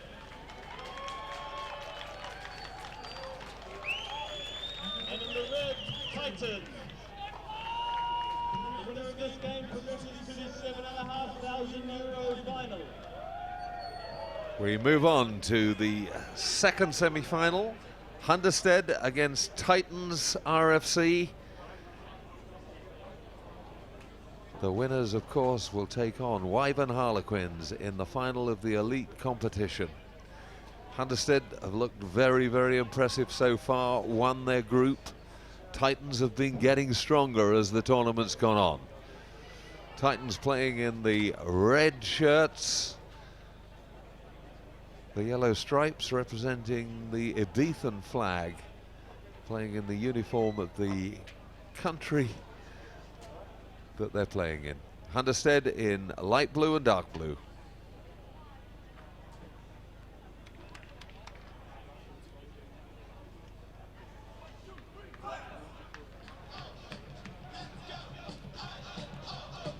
Andrew King, the Hunderstead captain.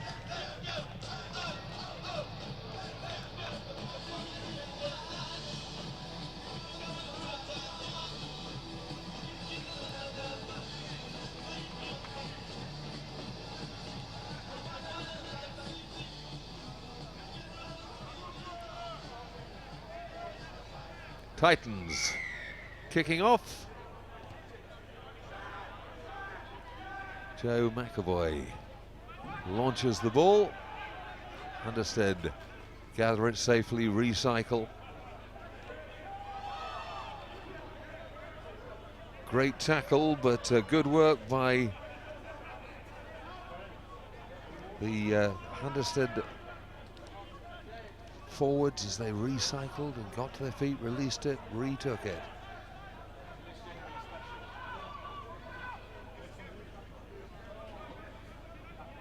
Oh, and Wrested free beautifully by Kieran Leaper in the tackle, but then offside.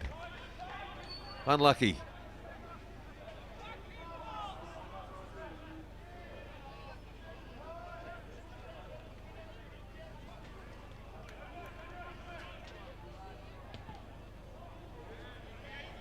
Excellent kick.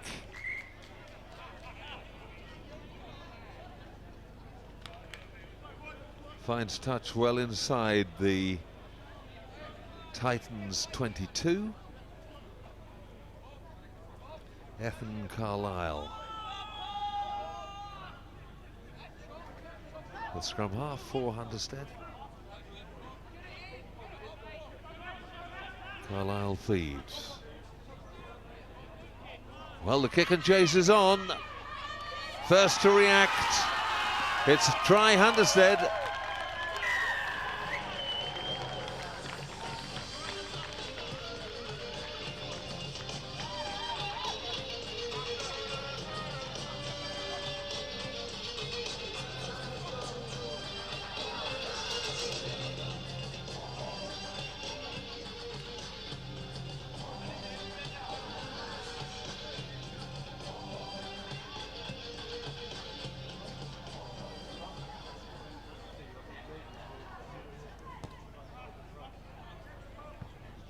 Conversions wide, 5-0.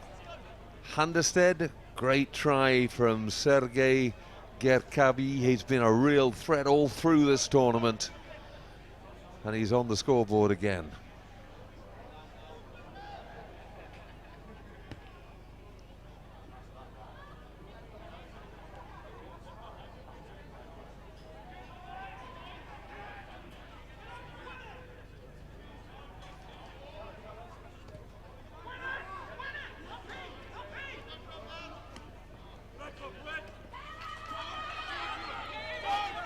Again, possession back with the Danish club.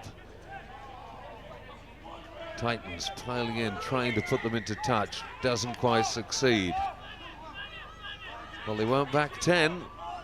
It's going to be called again, and in fact, by the looks of it, is he going for his pocket? He is. It was in the red area. They knew it. Number 19. Jade Crookshanks for Titans is off the field for 2 minutes. And another try, a second try for Hunterstead.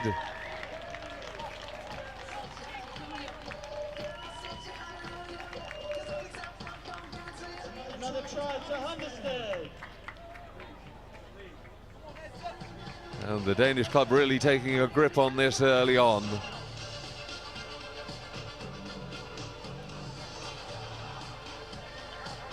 A scorer, that man, Byron Hutchinson. He's trying the conversion as well, pushes that well wide to the left, but an invaluable second try. 10-0, Hunterstead lead, Titans.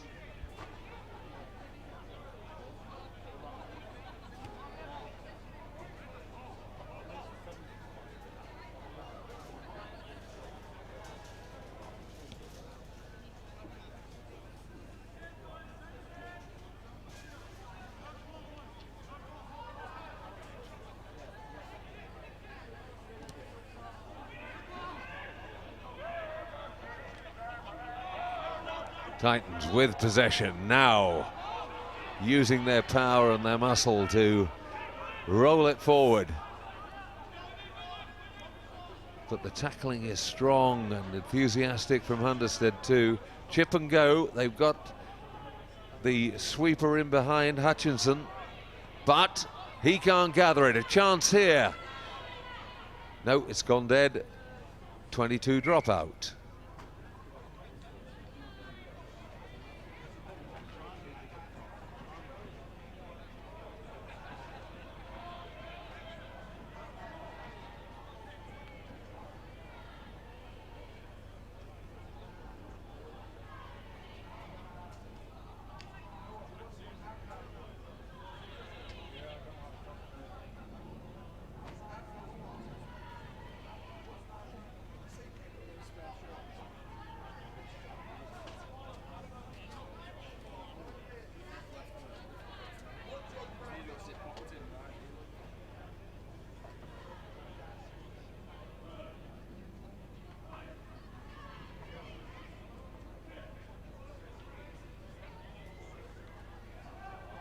Very big shove from the Titans, and that time they get the penalty.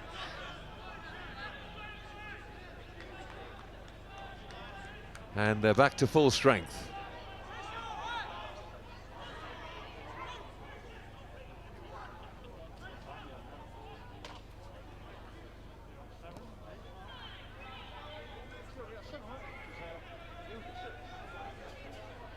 Good kick down into the corner. It'll be a line out for Titans. Their first real chance to get back into this game. Trailing 10-0. Hunterstead been very efficient so far, have taken their chances well.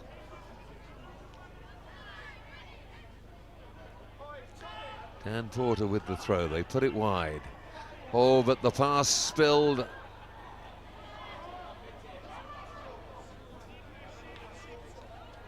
Full of running is Byron Hutchinson.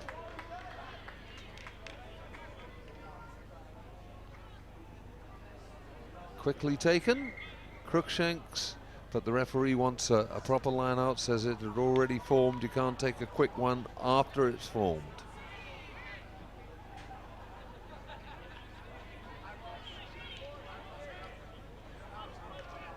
Porter with the throw. Needs to get it away quickly, does it, manages to keep it alive.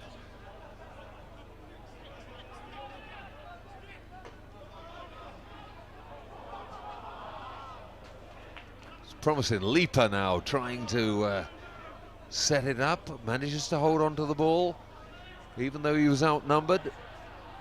Again, keeps it alive. They've done really well. Can they make something of it now? Barker. No, they can't. The referee's seen an offence. His assistant referee steps in, and it's going to be a penalty, in fact, to Titans. So they'll go for the corner. See if they can make something of this line out.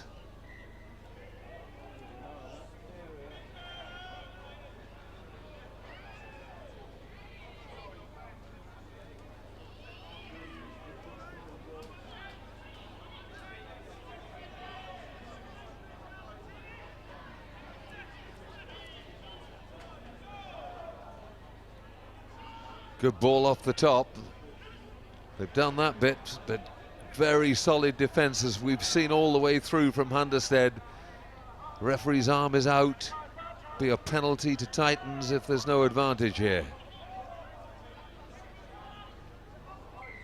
Calls them back for that penalty. You weren't rolling away in the tackle, he says. Signals. And again, the chance to go. Barker. Just a couple of meters short, but they need to recycle it quickly.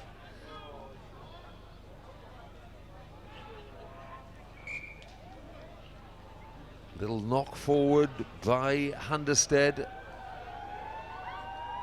So, still a chance for the Titans. They badly need this score before half-time if they're going to get back into this contest.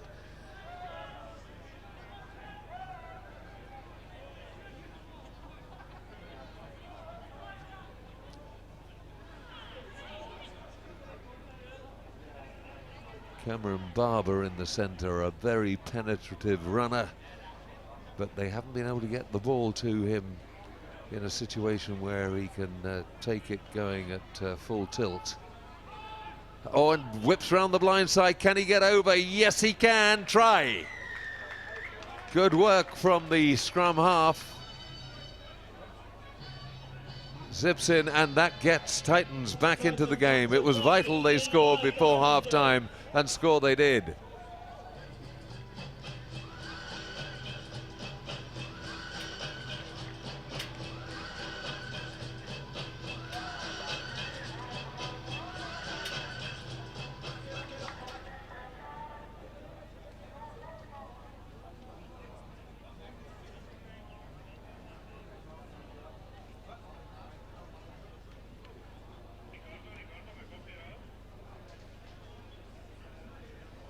The kick's wide, half-time, and the lead trimmed.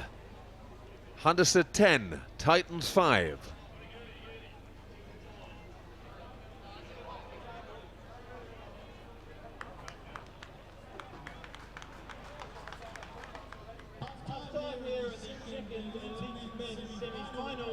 Hempstead leading Titans 10-5.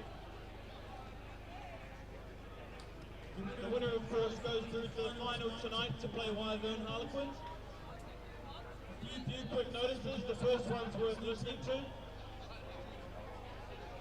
At the final whistle of the Elite Men's final tonight, we will be having happy hour in the bar behind the main grandstand, 2-for-1 beers.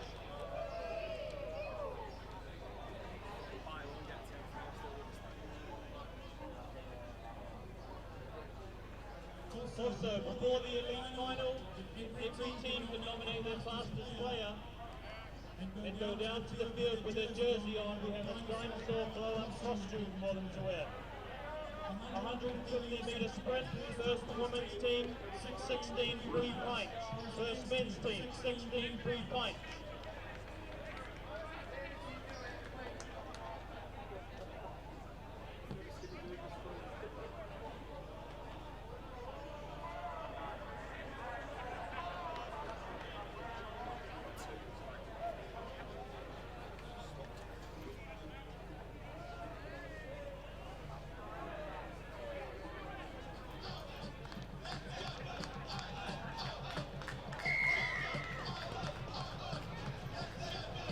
So the second half gets underway.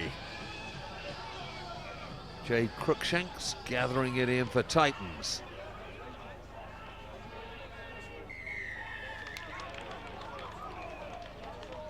The support player again going off his feet, that was the problem.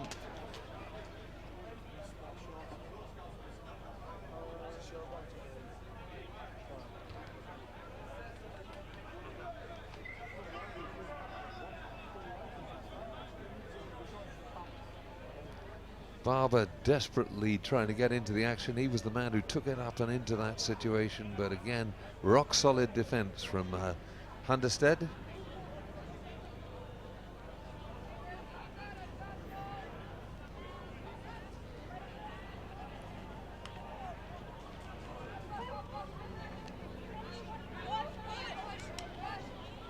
Oh, and that man going round the outside again, Byron Hutchinson. Didn't make it that time, but dangerous every time he gets the ball.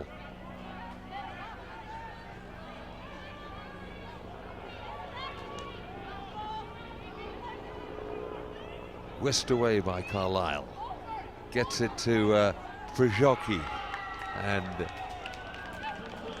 the forward pass seen and called again. How many forward passes have we had in this match? Titans escape.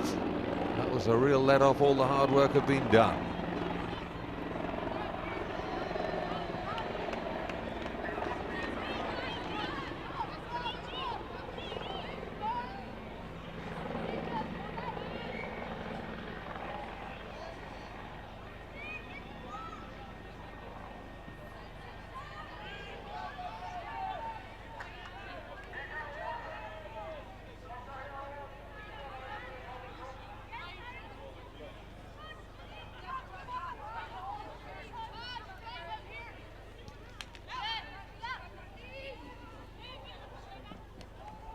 Big push from the Danish forwards. Titans come away with it though. Recycled well. Again, that attempt, Carlisle almost ripping the ball free. Cruikshanks managing to get the ball away, did very well there. And they'll be bundled into touch.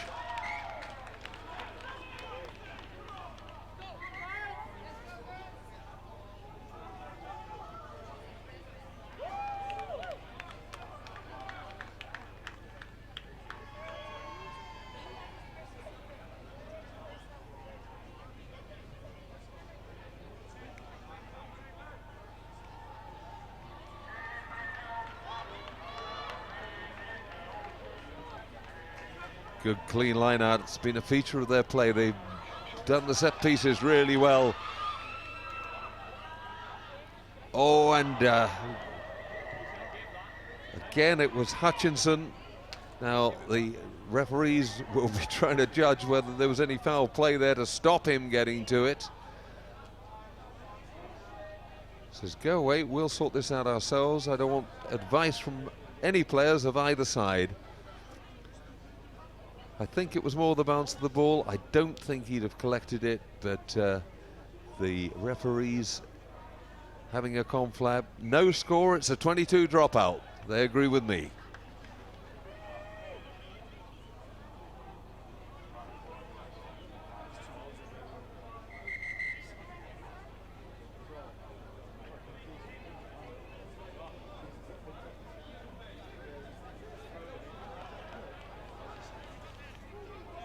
Oh, and a yellow card has been shown to the Hunderstead number 15, Byron Hutchinson. I presume for complaining about that decision.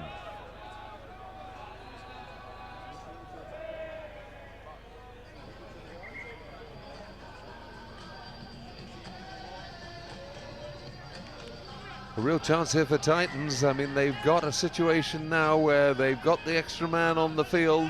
They're 5 points adrift. They need to make the most of it. Got 2 minutes with an extra man.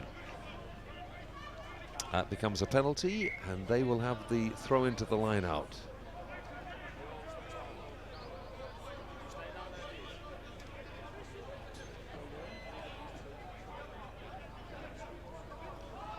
Porter with the throw. They've got the ball. That's the most important first move. Is he away? Sprinting away goes Jonathan Baxter. Titans on the attack. Great chance for them to get into the lead in this game. If they can score a converted try. They've got men over there. Oh, and a deliberate knock on in any case over here, but there was a penalty already down on the 5 meter line to Titans. They need to get on with it, but they mustn't be too frantic. Can they recycle this? Yes, they can.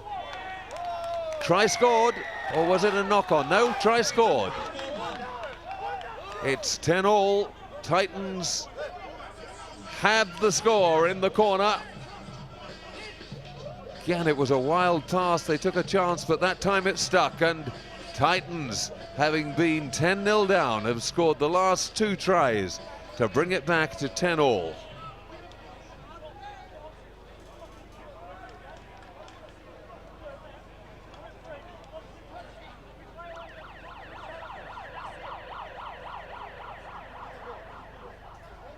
Really taking his time with this conversion, because he can certainly kick it. Oh, it's a great conversion. He's put it over. Titans are in the lead.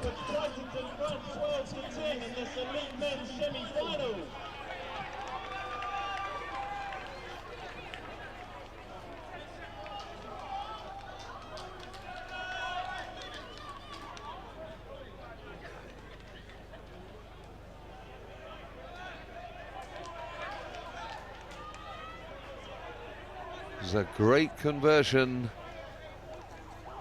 from number 15, Joe McAvoy. He now with the dropout restart. That was good too. Worked for them. They've got the ball back. Recycled it. People over there in space, his teammate tells him. Now a chance for the speedster. Couldn't get into sprint mode. Hurled back inside, that's where the support is. Oh, didn't see his man, and now there's an interception. And Hunderstead retake the lead. Great interception. You could see it coming. It was an absolute horror of a pass.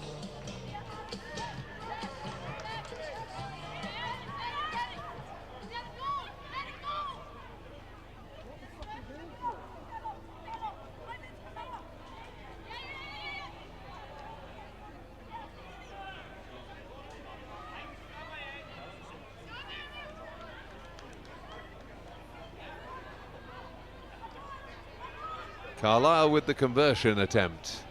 That's wide. Still everything to go for. 15-12 to Hunderstead.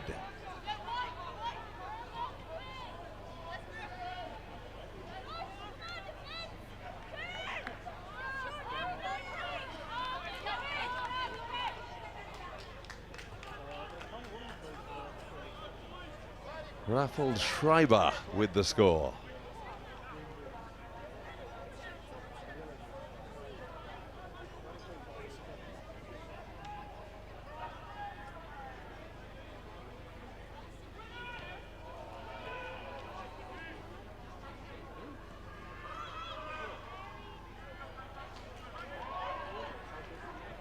Hunderstead leading 15-12 as we close down this elite men's semi-final.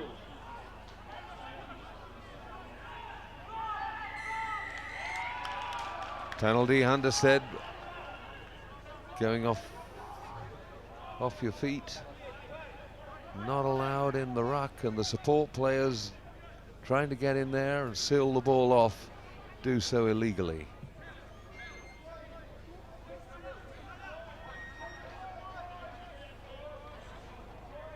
Carlisle looks to me as if he's thinking of an attempt at goal. He is indeed. It's going to be a drop attempt at goal.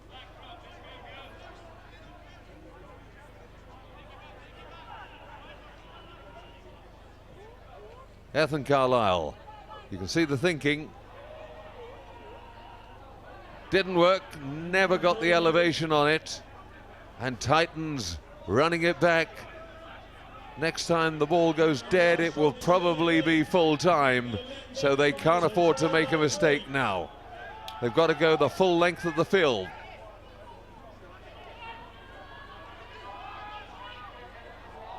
Terrible pass inside, but they got away with it.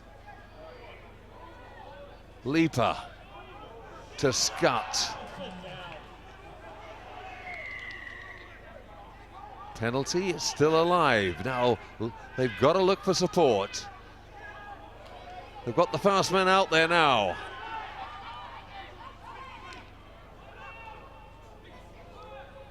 Again, it's a shocking pass.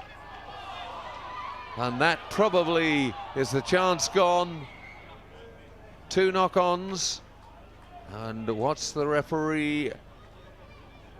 No, he says there's time for the scrum. The first knock-on did come from Hunderstead, so Titans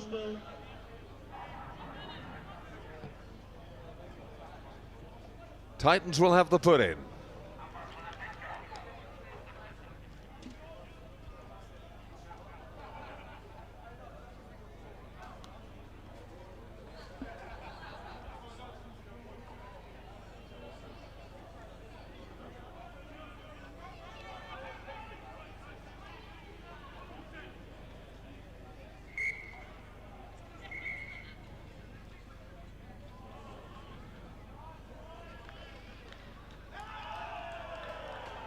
This surely must be the last chance for the Titans. He cannot blow during the scrummaging sequence.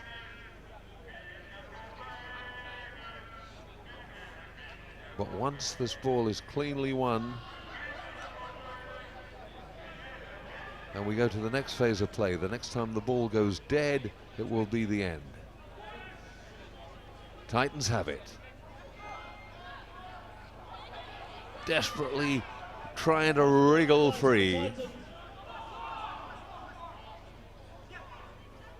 Pass goes to hand. They've still got a long way to go, but they're nearly up to halfway. Penalty to Hunderstead. And I'm sure they'll put this away into touch.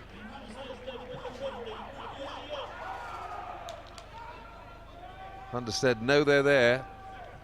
Just saying, put the ball off. That is the final whistle. Hunderstead have won the game 15-12.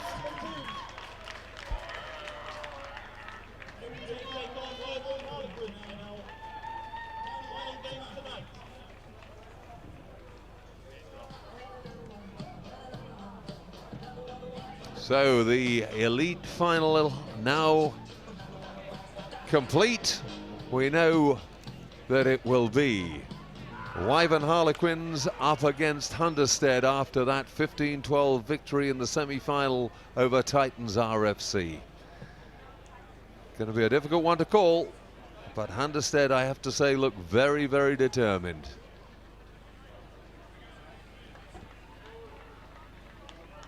Let's have a big round of applause for the Titans. The last game of the day, great effort.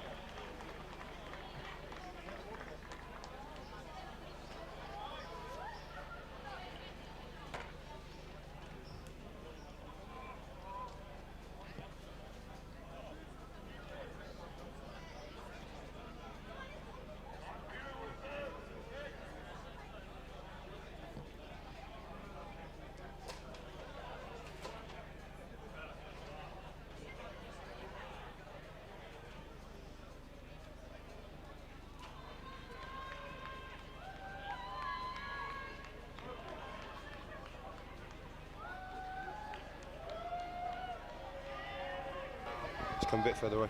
Just there. There's people coming on the pitch.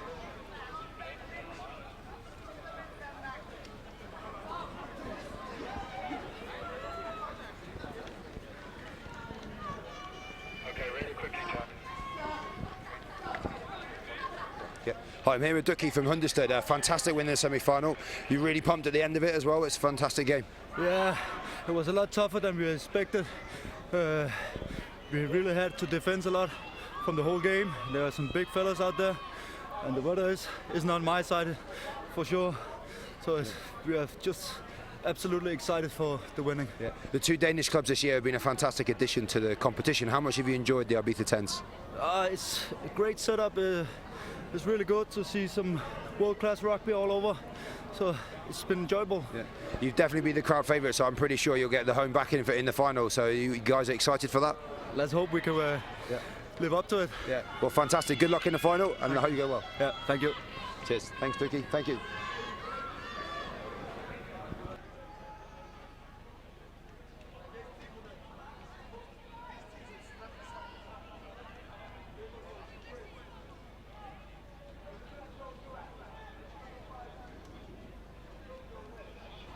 So the final match in the ladies competition, and it will be a decider, because Blackrock ladies against the Moody Cows. The Moody Cows haven't yet conceded a point, but were they to lose this, they would be level, the two teams, on points. Great opening play from the Moodies. Rebecca De Filippo going in the corner.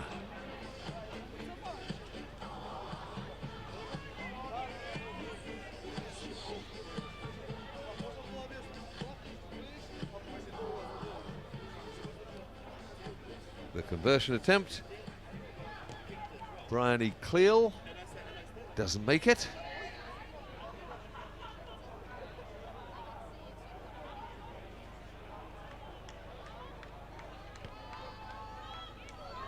In fact, watching it again on the replay, it's actually it's Duffy Howell going in for the try.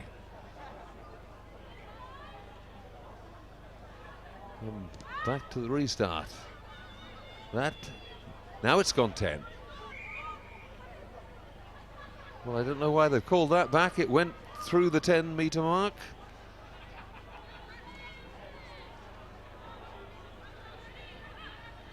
But the free kick given to Blackrock ladies. They're trying to take advantage. Amy O'Neill going down the right. Are we going to see the first points? Scored against the Moody Cows. Coming round from the side, says the referee. Big tackle.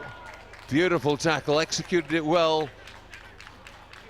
What they should have done was got the two passes away, and they would have been away. Little knock on from Blackrock ladies, so the Moody Cows will get the scrum.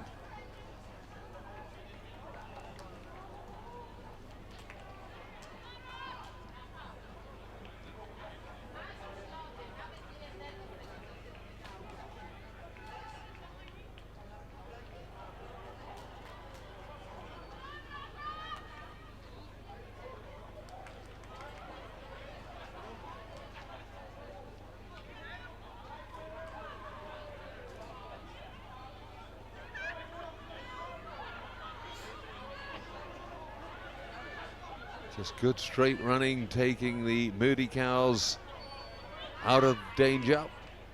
Flicked away out of the tackle. Really good skills from the Moody Cows. Duffy Howell almost clear again. She is clear. They'll never catch her now. Her second try, and she'll be in under the post unless she hadn't seen the attack from the left, but gets there in any case. Almost a sneaky tackle on the blind side. Coming in from Aoife Tyrrell, but Howell Duffy getting there.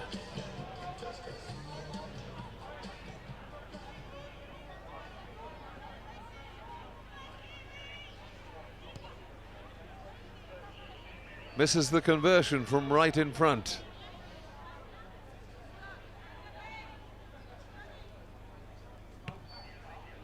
Watch this, she doesn't see Aoife Tyrrell at all. Just thinks she's strolling in with the referee for company and nowhere else. But manages to fight her off and get the touchdown. So 10-0, the Moody Cows lead. They've already beaten the Blackrock ladies once, but they've got to do it a second time if they're going to win this competition. We're well on track at the moment.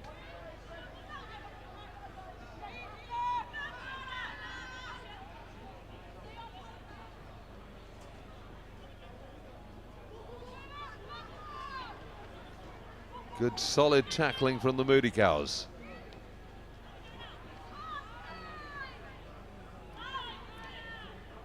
Tries to steal at the breakdown. Little cut through. And Cleal going over for the try. Bryony Cleal, the captain, in for the third try of the half. And it's 15-0.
Uphill struggle for the Blackrock ladies. They're outpaced.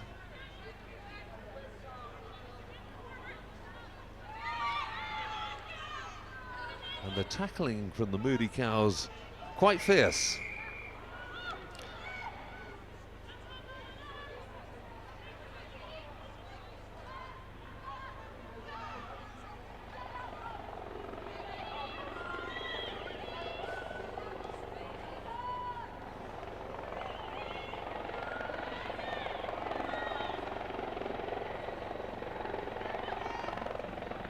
Good movement of the ball by the Blackrock ladies. They're in there trying to find some space.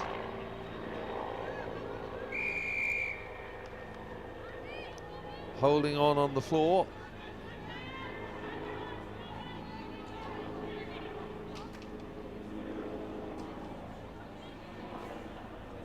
Not such a clever pass. It went backwards though, so all is well, and striding down the wing. Sandra Elfast going in for the try. Real pace round the outside.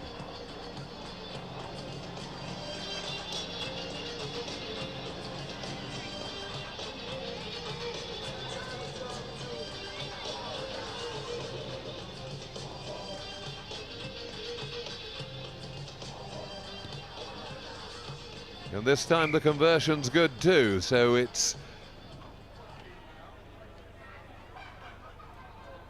the Moody Cows 22, Blackrock Ladies 0, and the Moody Cows keeping up their record. Nobody has scored a point against them in this competition.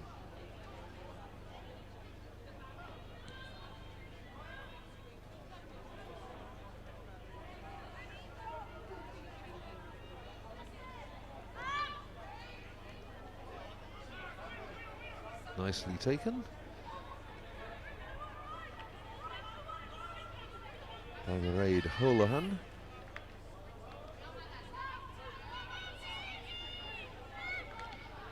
Beautifully cleaned out. Quite a few of the men's teams would have been proud of that.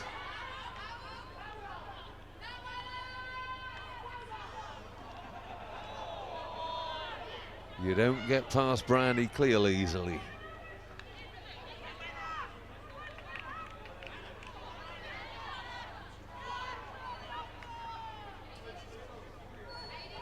Good handling again.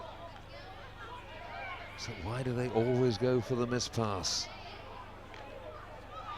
Wriggling free and finding some space. Sandra Elfast again. Sandra Elfast being chased down, but surely she's going to get there. She does indeed. Just lengthens her stride in the last 10 meters and goes over for the 5th try.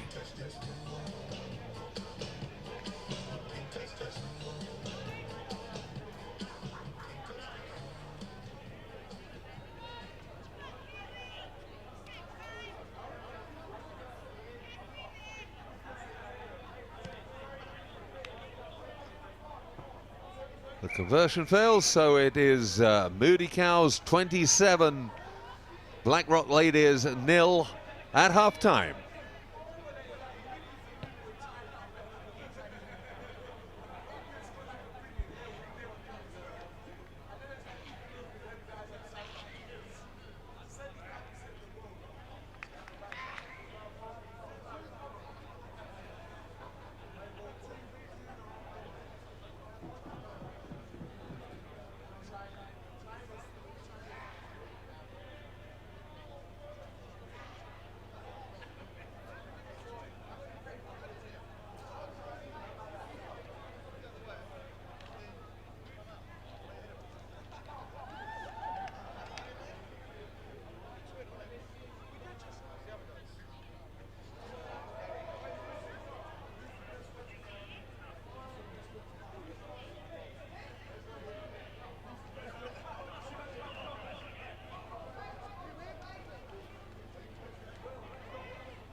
Restart from the Blackrock Ladies.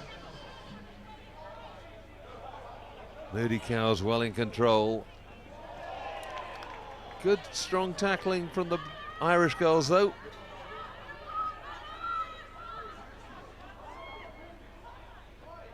Katie Older making a probing run.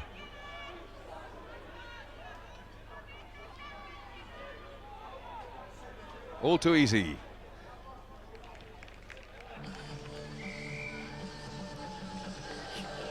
Another try for the Moody Cows. Beautifully created, beautifully executed.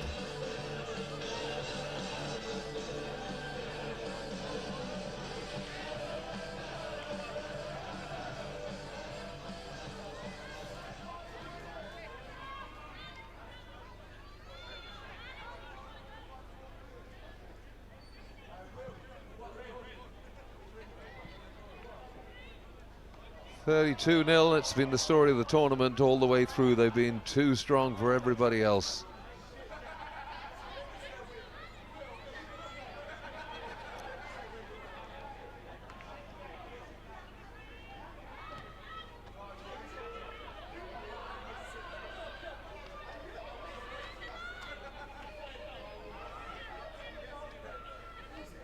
Cleaned out really well.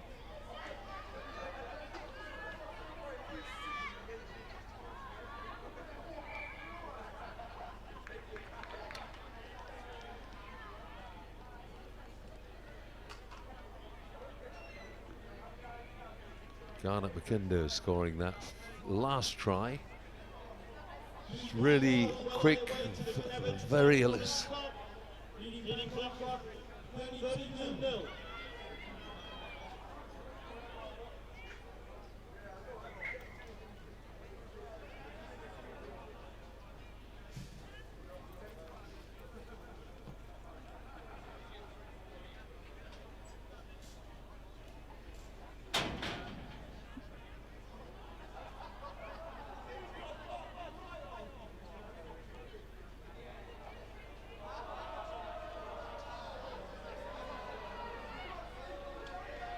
Come left, they've got an overlap if they can use it. Tuck back inside. Good tackle, good defense, and away come the Blackrock girls with the ball for a change. Barney Cleal intercepts, gets it back, flicked inside.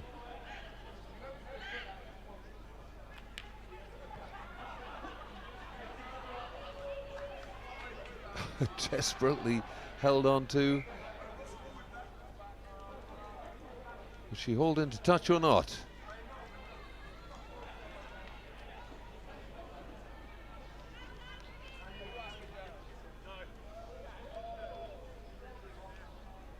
No, a little nudge forward. There's going to be a scrum down.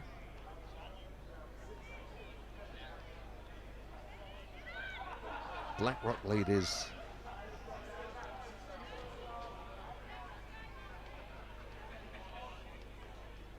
with the put in.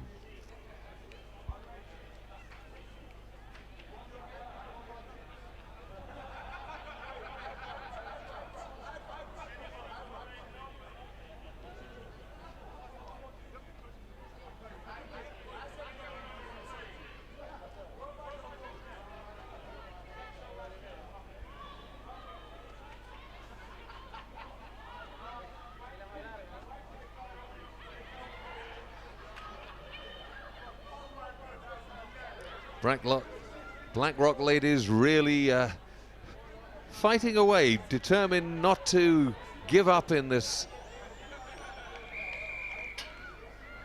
And they've got a penalty. Still 32-0. They know they can't win it, but they're absolutely determined to go down fighting.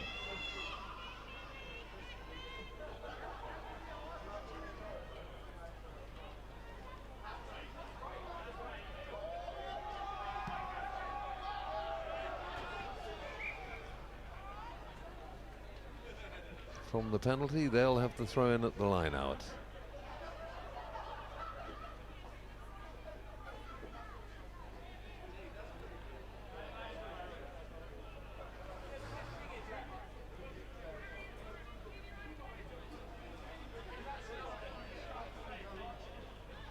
Well, it's tapped back, but nearly a hospital pass.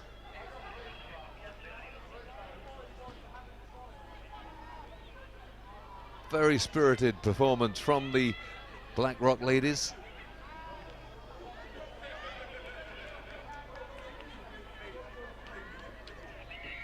Bryony Cleal getting in there, but illegally, according to the referee.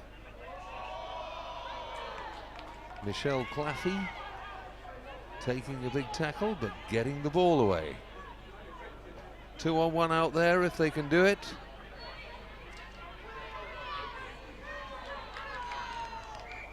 Aoife Tyrrell hauled down on halfway.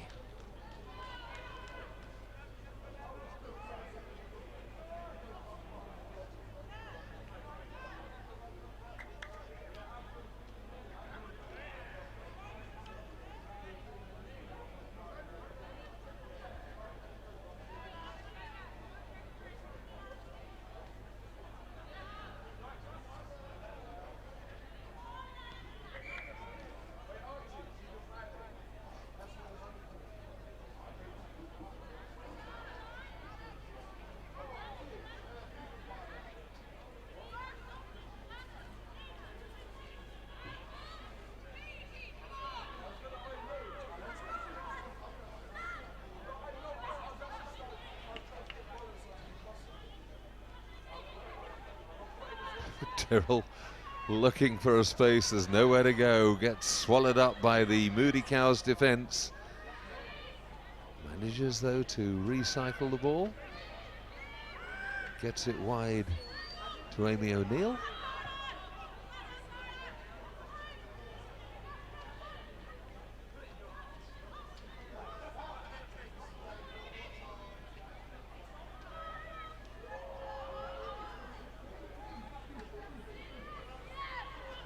Well held on to by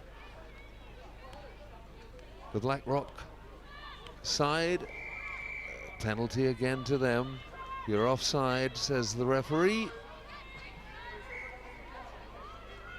And we have an injury.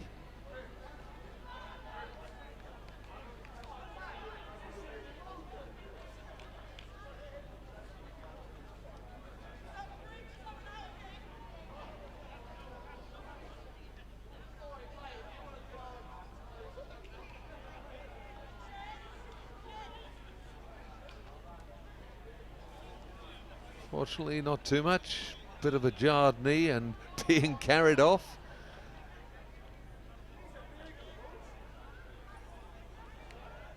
Because you've got rolling substitutions, that's she's immediately replaced.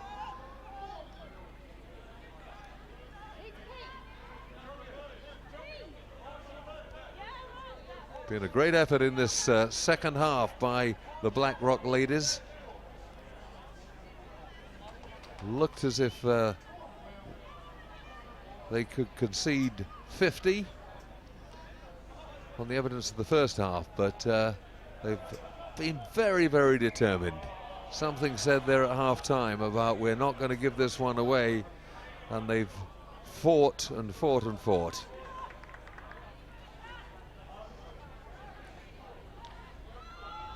Still 32-0.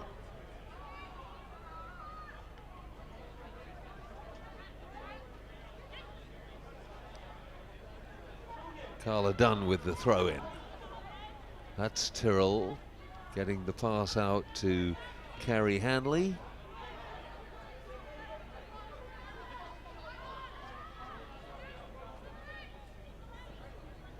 Wild pass. Gathered in though by Rose Alice Murphy.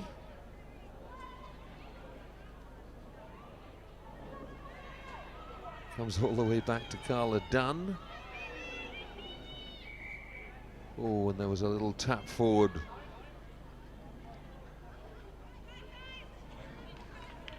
For a moment, it looks as if Emmy O'Neill had found a gap and was going to get away, but it soon closed down.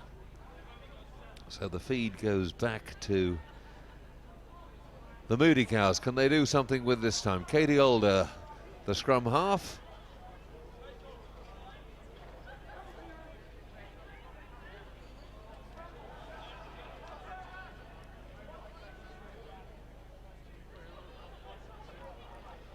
well, really swung round, and the Irish ladies blamed for it.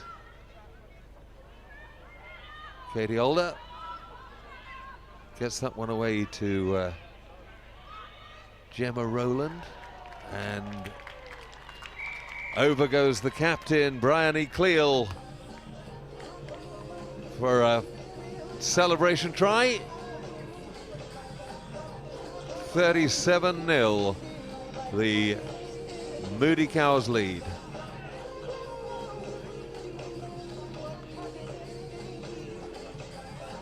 Conversion just wide, 37-0 it is, and the final whistle goes, and the winners of the women's competition are the Moody Cows, and they'll be the winners of the Cabbage Patch Twickenham Cup. The Cabbage Patch, of course, a famous pub not more than quarter of a mile or so from the ground at Twickenham.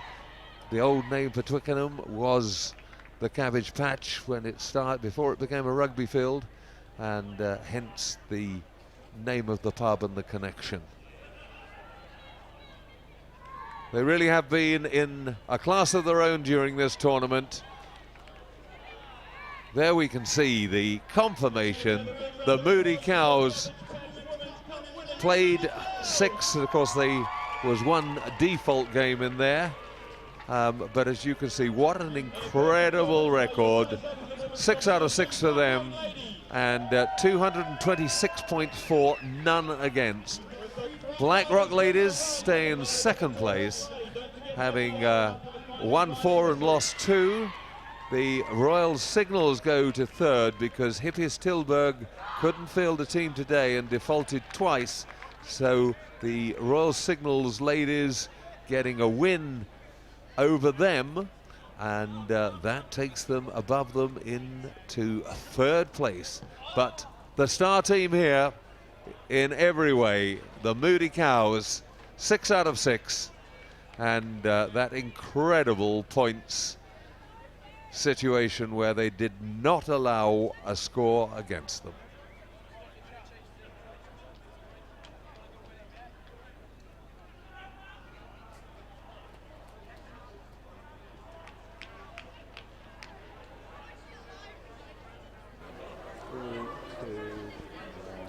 Hi, I'm here with Bryony from the Moody Cows, the winners of the Cabbage Patch Cup at the 2016 Ibiza 10’s. Bryony, must be really pleased with your performances this weekend. Yeah, great. We've played some great rugby, all in the Moody spirit, and we've had a great time. The girls have been great, the opposition's been great. It's just been all around good tournament. Yeah, it looks like you've been together for a while as a team. You get on clear and very well. Has being in Ibiza helped the team bonding off the field? 100%. We are the herd, and we've definitely bonded. We've come together.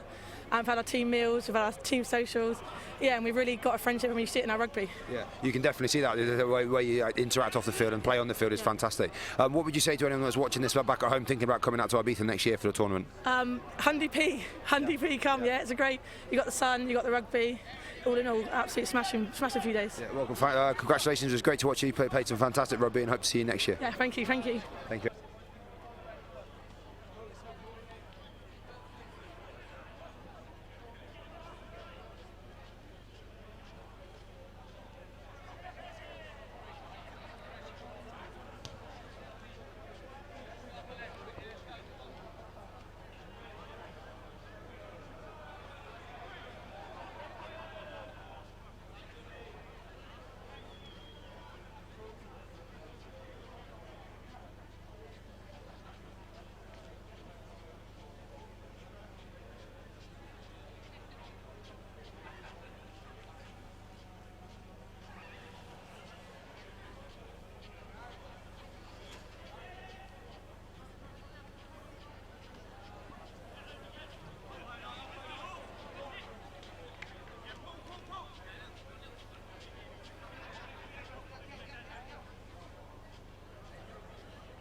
A quick notice for Hunderstead. We need your team sheet with numbers for the Elite Men's final. Provided you say your name correctly, it's up to you.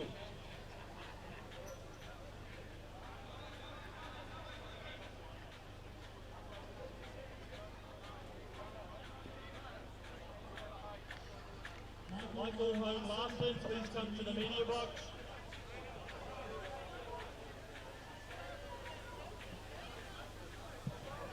Michael Larson, please come to the media box. I can see you.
So now we're reaching the finale of this RugbySpy Ibiza 10's event, and next up it's the finals, and first of those finals, the men's open, and it's Royal Signals against Wyvern Harlequins Social.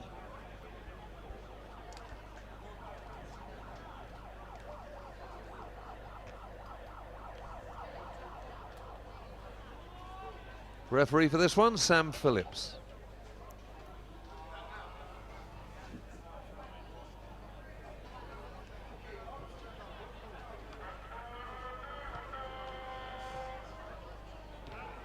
Here we go for the men's open final. Royal Signals in the dark blue, Wyvern Harlequins in the white. Have we got any signals there? Wyvern Harlequins in the almost white strip, and the Royal Signals in the darker blue shirts.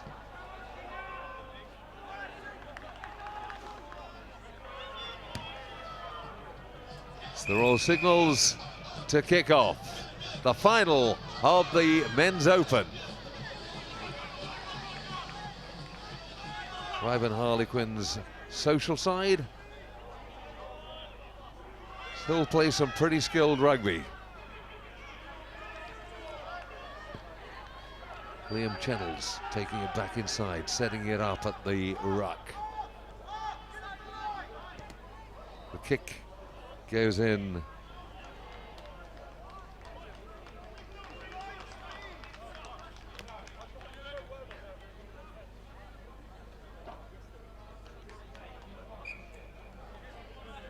Went direct into touch, and be a line out to the Royal Signals.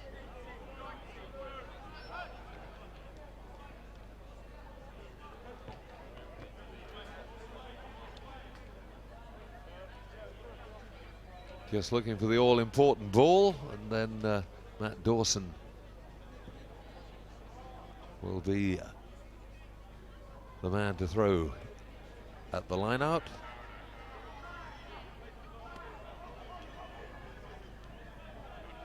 Just goes to hand. They've won it, but pretty messy ball, and Wyvern Harlequins capitalize on that, but well regrouped. Peck gets the little kick away.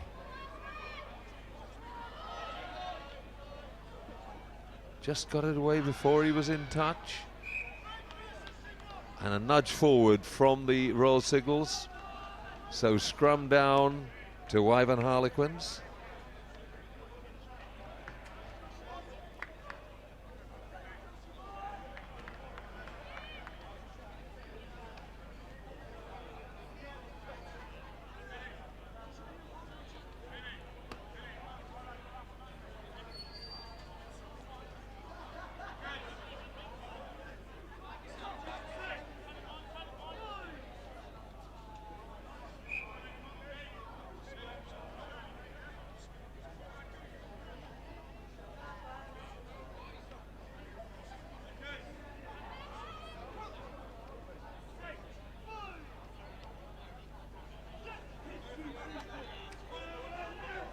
Big push from the Royal Signals, push their opponents off the ball.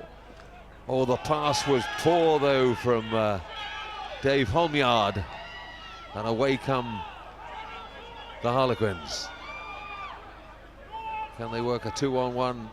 Good tackling, good defense from the Royal Signals.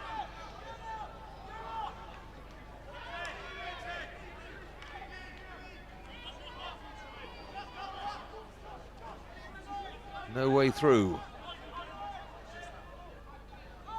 Flicked away by Ewan Evans.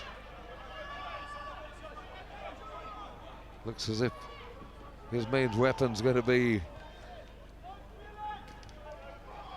the Maori sidestep, just going straight through the man. A little knock forward by the Harlequins, so advantage being played.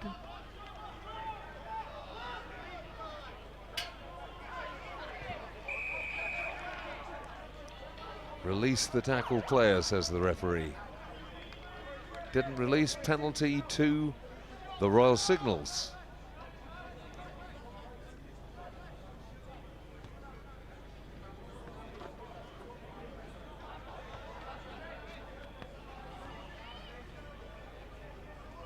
Peck will find touch, does it well, good ground made.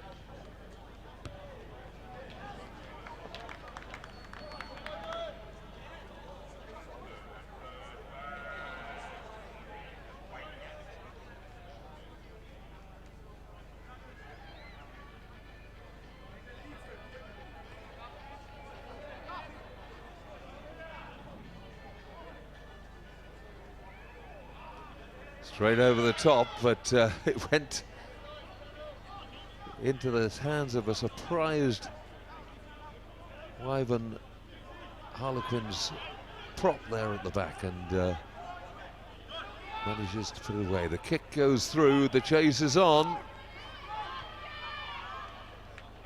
Goes into touch.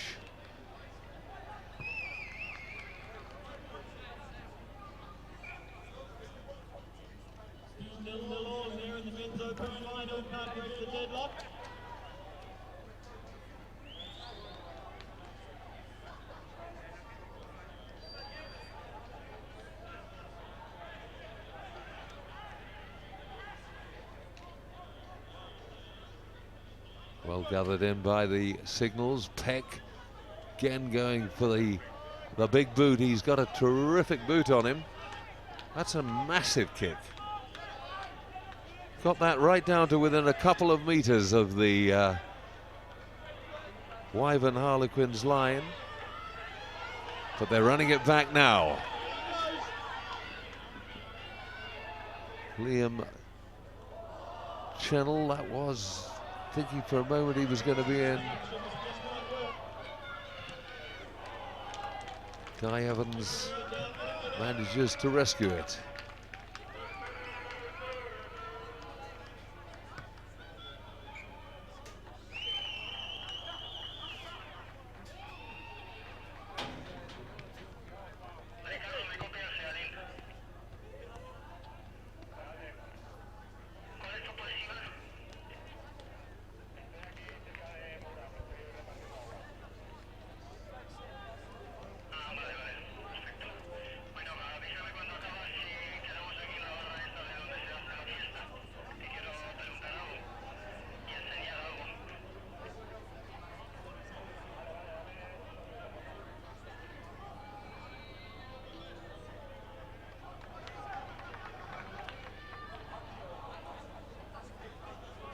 Relaxing in the crowd, their day's over.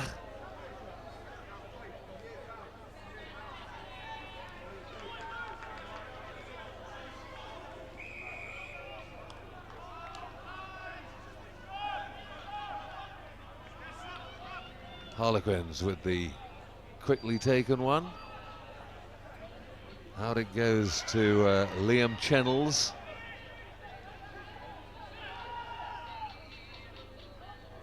Try and clear him out. There's not much room down that left side. Needs to make sure that he's not dragged into touch. Tom Jankowski wrestling it, lays it back. Did that hit the referee? It was almost as if it did. Guy Evans.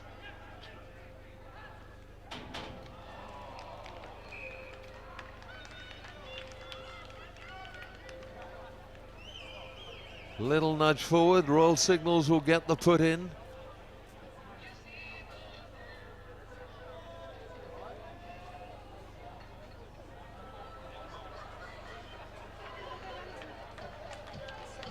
The Signals ring the changes, on comes Ross Chung.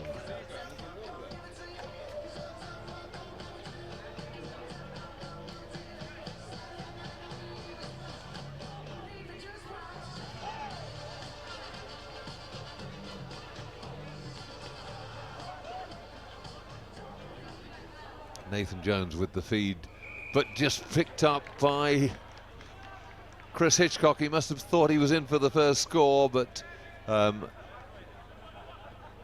referee saying offside.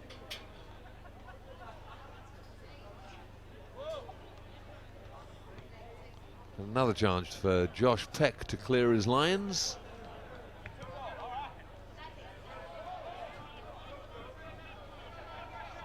Puts it into the stand, makes sure of his touch.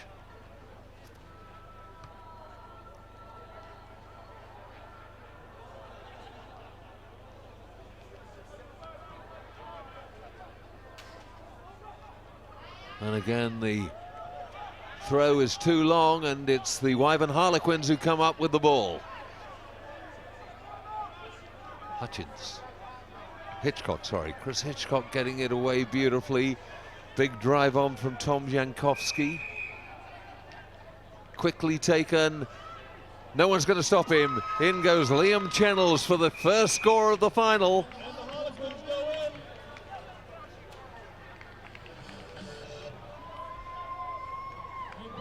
So Liam Chennels with the opening score in this men's open. It's been very tight coming up to the end of the first half, and that an important score. Chris Hitchcock adds the extra 2 points, and it's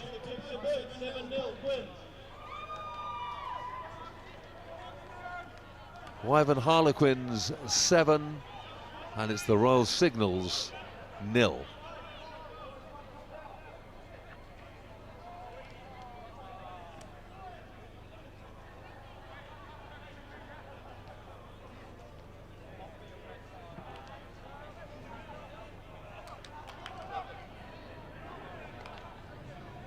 They're committed to the restart now, so even though the clock is well over the 10 minutes mark, there'll be at least one more play.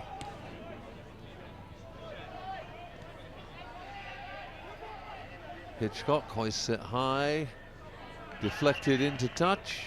Referee looks at his watch, that is half time. So that crucial score on the during the last minute before half time, it's 7-0 to Wyvern Harlequins. Remember, they also have their senior side in the men's elite, our final of the day. Wyvern Harlequins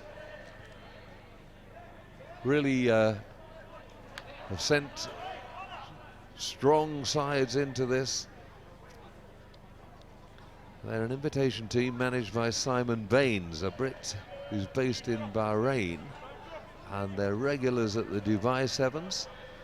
Made the semi-finals of the International Open there in 2015. So a well-established invitation side on the world circuit.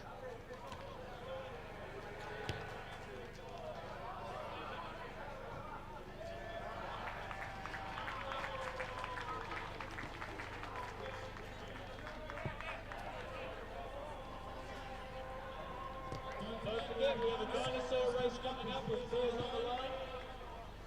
And 2-1 happy hour after the final whistle of the men's elite.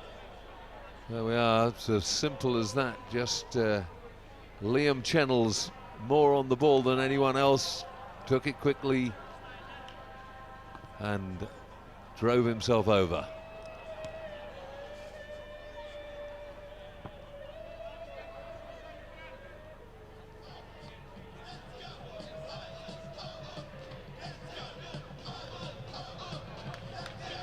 The men's open final. They're playing for the Lineker's Ibiza trophy.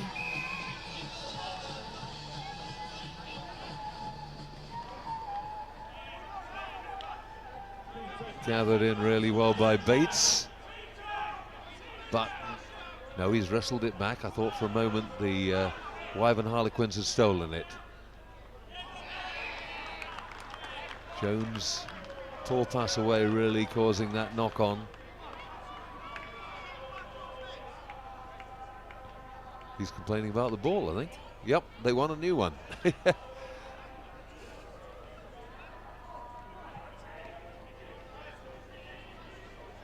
So it wasn't my passing at all, it was just the ball going flat, he's telling everybody.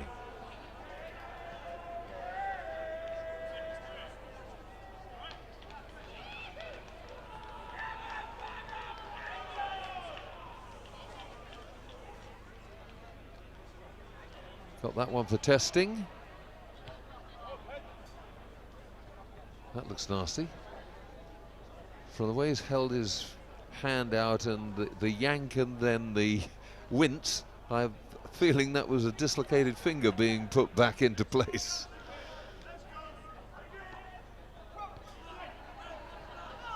Hitchcock with the feed for Wyvern Harlequins. Well, the heel was not really very controlled, and they've gone backwards quite a long way, but importantly they've got possession. The kick goes in from Simon Holt.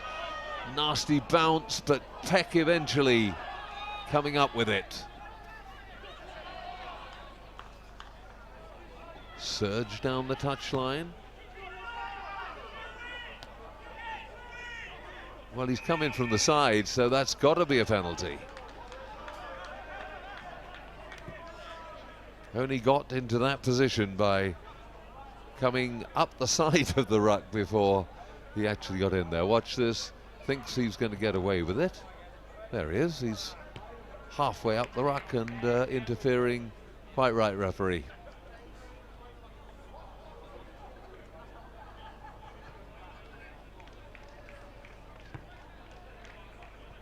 So a chance now for the Royal Signals inside the Wyvern Harlequins 22.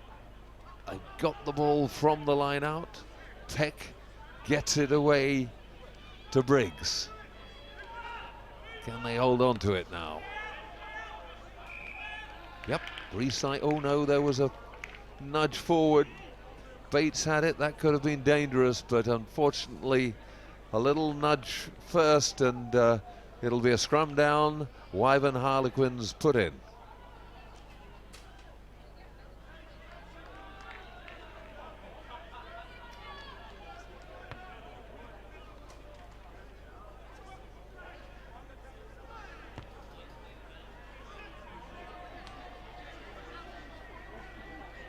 And again, it's a poor heel, and this time Jones has managed to snaffle the ball, and they're not quite again. A little nudge forward just when they thought they made the breakthrough, and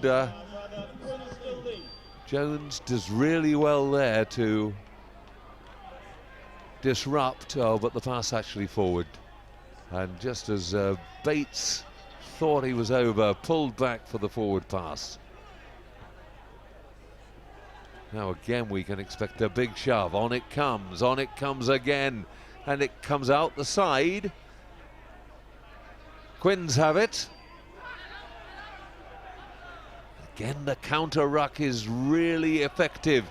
Jones gets it away, a chance here for but a poor pass goes straight to the other side. It was Briggs, the culprit, I'm afraid. But they're getting good pressure onto the Wyvern Harlequins. They're not having it all their own way. Once they start moving it, they look a bit more decisive. Oh, their lovely flick out of hand. Long goes the kick. Andrew Claypole chasing. Back in the nick of time. Oh, well done. He manages to get up. He's got to let the player get off the ground when he falls on the ball. So a penalty to the Royal Signals, and they're not giving up on this one. That was a lovely little pass out of the back of the hand from Simon Holt. But working hard to get back. Now he's got to let him get back on his feet there before he takes him.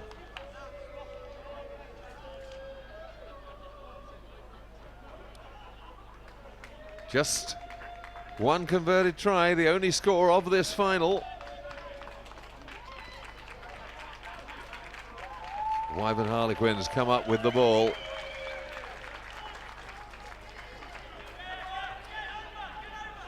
Jankowski sets up the ruck. Driving away there, Cliff Street. He kicks.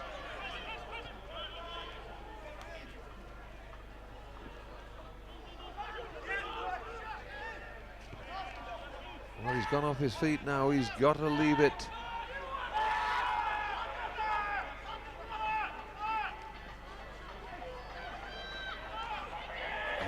they man and ball. I'm afraid it went forward just when it looked as if they might work it clear. Scrum down, Wyvern Harlequins ball.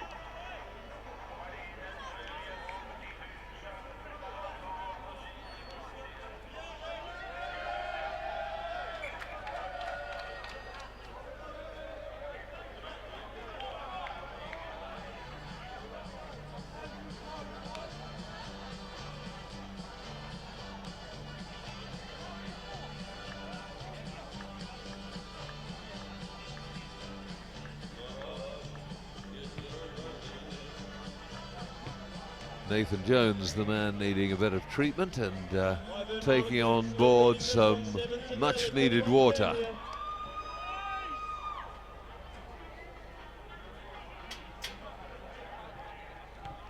The winners of this game will take home a prize of €1,250. Same as the women, something we're proud of.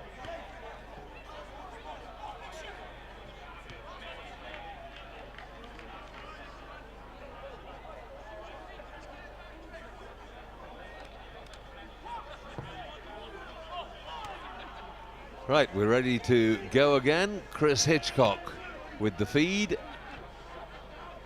Jones can't get to him this time. Ewan Evans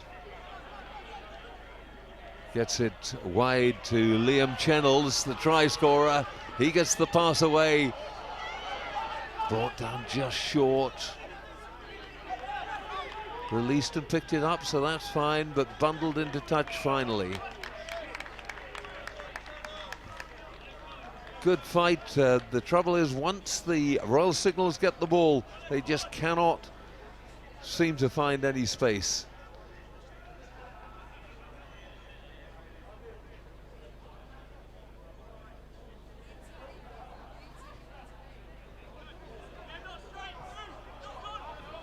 No fumble, it went backwards.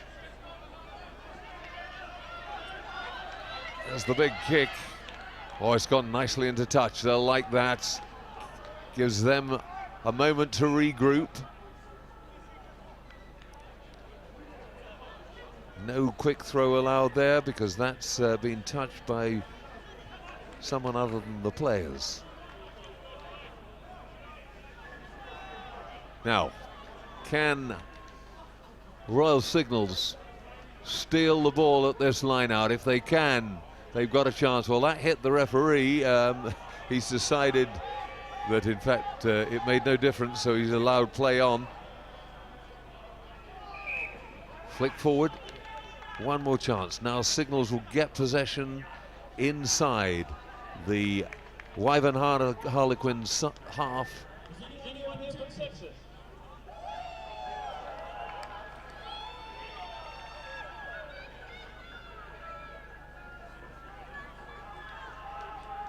You feel this is the last chance saloon for the Royal Signals. They should get possession now. There it is. Jones gets it away. Can they do something with it this time? The kick goes through. They need to chase this hard and chase him down quickly. Now they've got to win it back. Now, set up and recycled really well.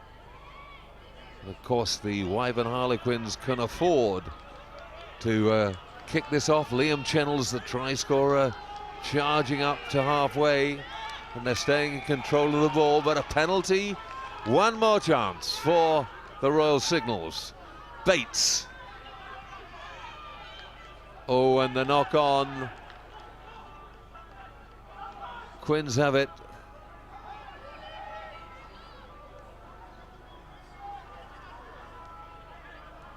That's what they're doing so much more effectively. And the kick deliberately deep into the Royal Signals half. That's where they want to play the rugby. With this narrow 7-0 lead, it makes a lot of sense. Well, that's got to be a penalty coming through there, Simon Holt. And I don't think now that the Royal Signals can afford to kick it. They've got to keep the whole thing going 10 meters further back for throwing the ball away. They're nearly up to halfway. It's a long way to the try line, but they will get one more possession. There it is. David Bates dragging it forward, lays it back. Good work there, Briggs recycling it. Bates, oh, this little backhand pass. All these big forwards think they're Sarevis, the great Fijian sevens player. They're not, and finally they pay the penalty. It was a hard-fought, tough match. So Wyvern Harlequins, though, take the men's open, and they'll be getting their hands on the Lineker's Ibiza Cup.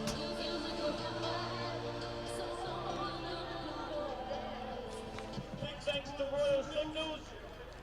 Great effort making the final in the men's open, and the Wyvern Harlequins looking to do the double perhaps.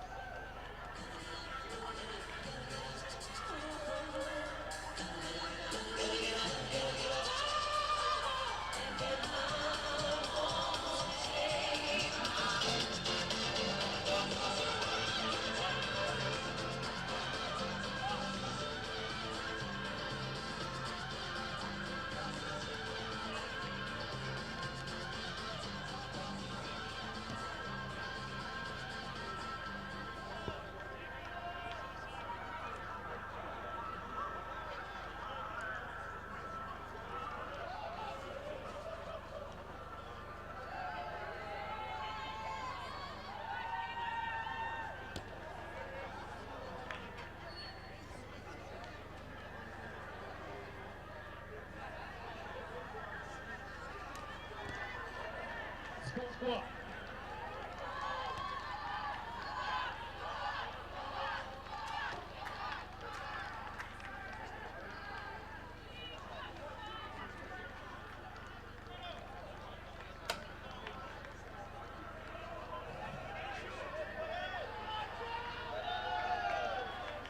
Another quick reminder, after the next game we're having a dinosaur race. One representative from every team will be running for 16 points. 16 points for the leading man, 16 for the leading woman, and then happy hour after the final.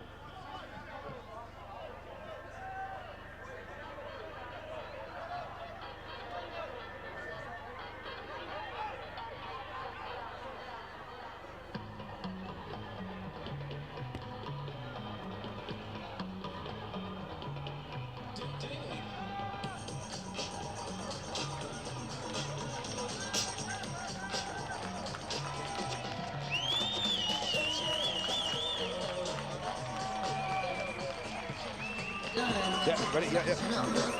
Sorry. Ready?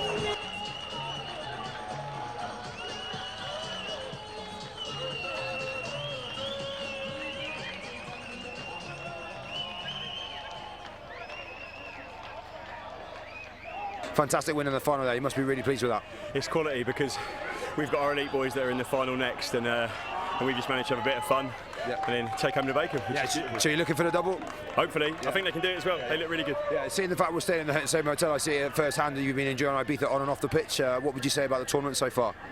Tournament's well organised, it's all run really well, and actually there's a real good mix of teams. There's a load of boys that are actually like really nailing the social, and then the boys that are smashing the elite, so it's a good mix. Yeah, so people watching at home, what would you say to them? Come next year. Yeah, top man, mate, well played. Nice. Cheers, buddy. Good luck.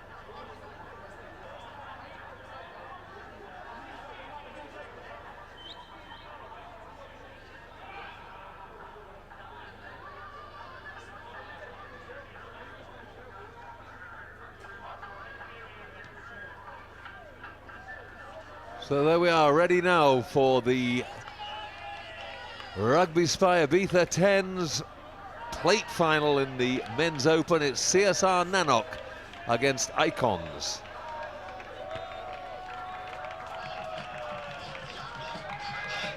And Icons had a few injuries.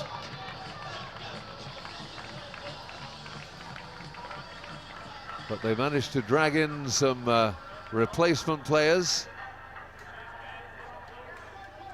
Everybody at these tournaments, some people can't get enough rugby. Some people find they're playing too much.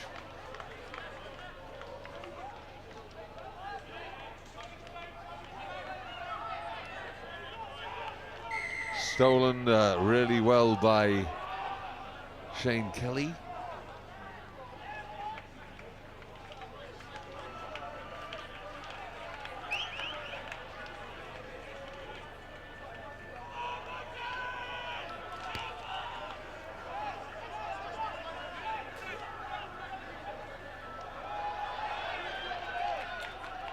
Well, he's been a live wire all tournament, but little Chen Yu Chong zipping through down the left.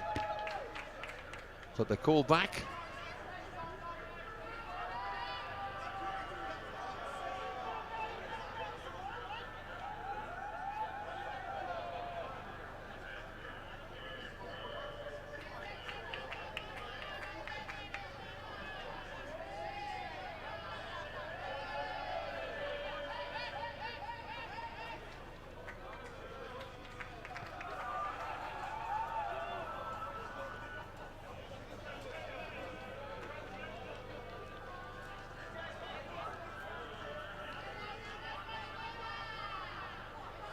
Dakota for Nanook, CSR Nanook.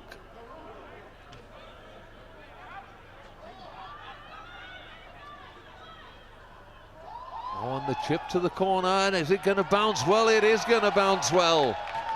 And Tyson Beattie scoring for Icons.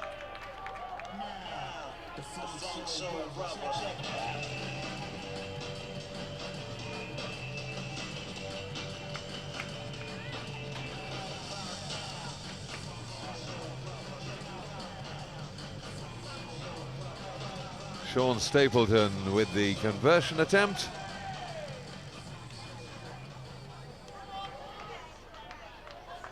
That's good, but just short. So, Icons lead CSR Nanook 5-0.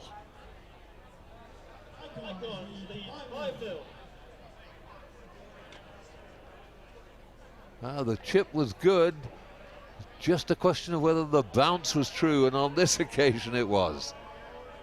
Coming out beautifully for the try for Tyson Beattie.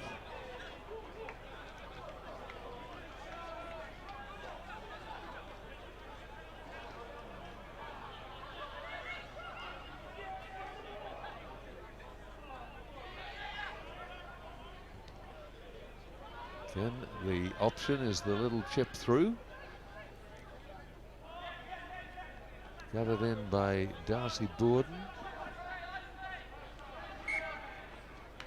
Trying to hustle him to touch, but the offence back.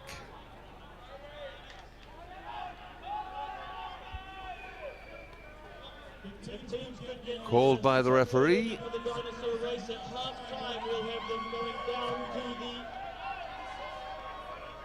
Knock forward from CSR Nanook, and it's going to be a scrum down for Icons. The return getting slower and slower. Shane Kelly feeling the pace. It's been a long 3 days of rugby. These guys are going to be very tired by the end of it.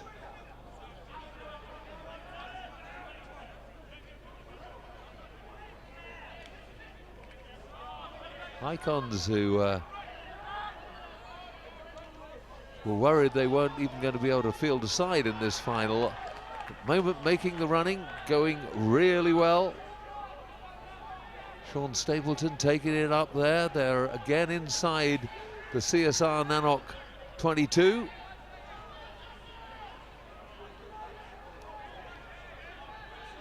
Darcy Borden.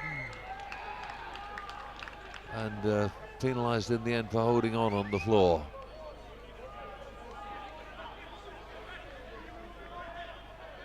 Valiant attempt at the tackle from Dan Collins.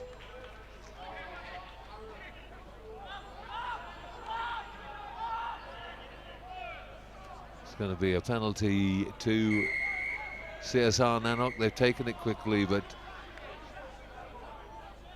she wants it brought back again.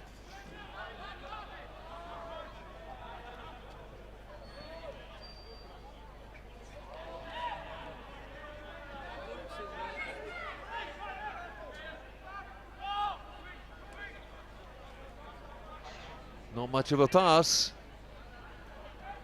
but it bounced right.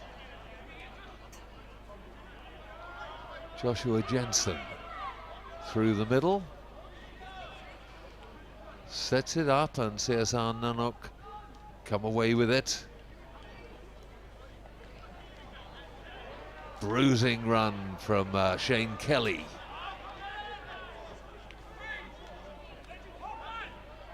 Looked as if he was going to kick, feinted, dummied.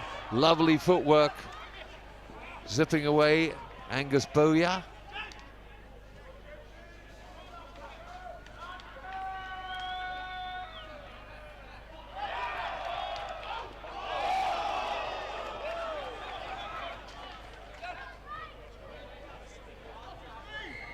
And Icons thought they were coming away, quickly taken. Is the referee going to allow that? She wants to talk to her assistant first. Try given, there was nothing wrong with the grounding, that was for sure. And CSR Nanook level it up at 5-5.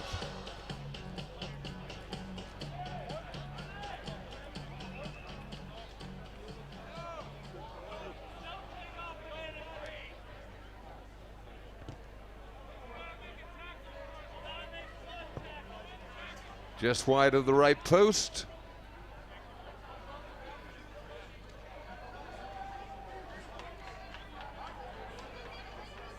Simple as that, just taken very quickly, and I think it was Johnny Kenoy who scored the try out wide on the right.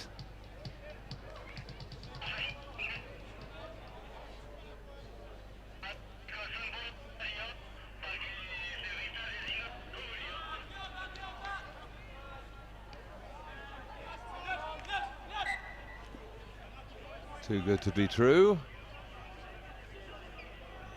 Johnny Kenoy thought he was on the way again.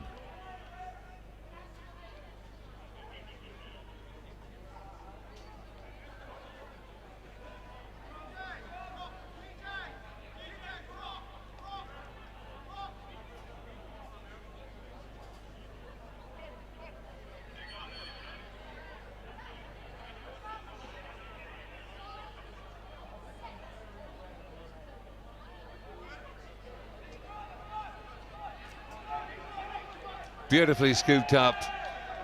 No one will touch him. That's George Ducote. Very, very quick.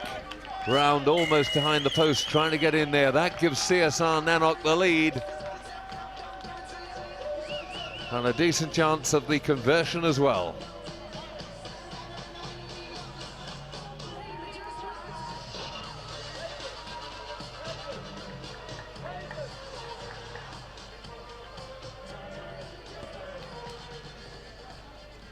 And the conversion is good from Angus Boya.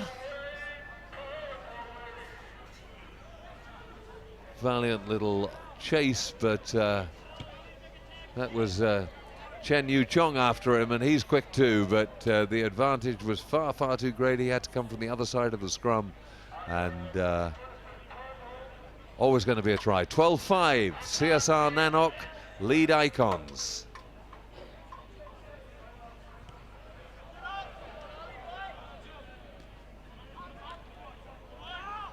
Gathered in by Boerd Bertersen. Sorry, not Boerd Bertersen at all.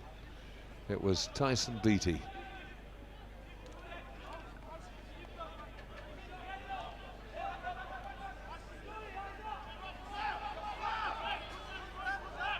Nicely cleaned out and recycled. Oh, but that final pass again. Really, Sean Stapleton had very little chance of taking that, and that's the action finished for the first half. CSR Nanock are leading Icons 12-5. If every team could send their runner down to the goalpost on the road end of the field and get into your dinosaur costume. 16 pints for the fastest lady, 16 pints for the fastest man. Drink them yourself or share them, you're cool.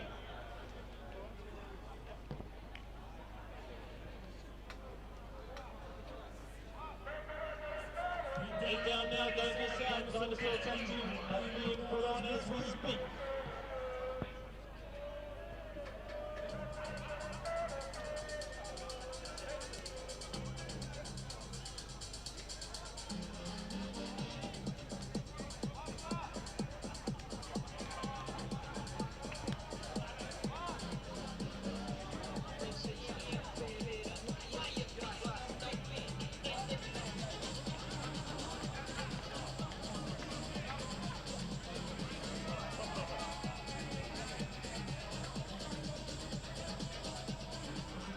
Reminder to Blackrock ladies that we're in Ibiza!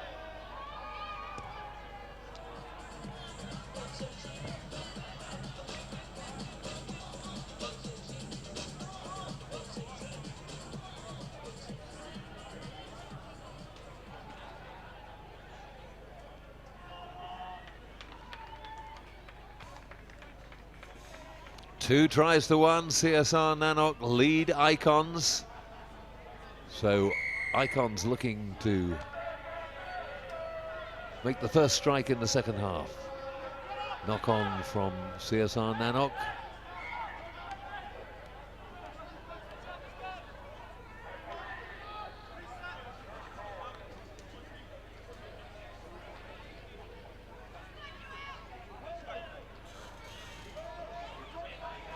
Nicky O'Donnell dwarfed by the men, but she's very much the one in charge.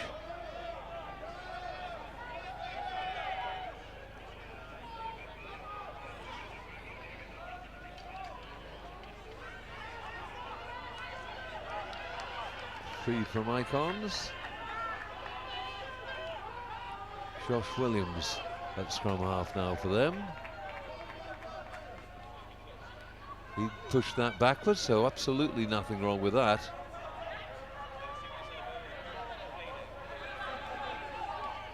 Setting it up now. That's better, creating a bit of space. But immediately the long pass rifles out.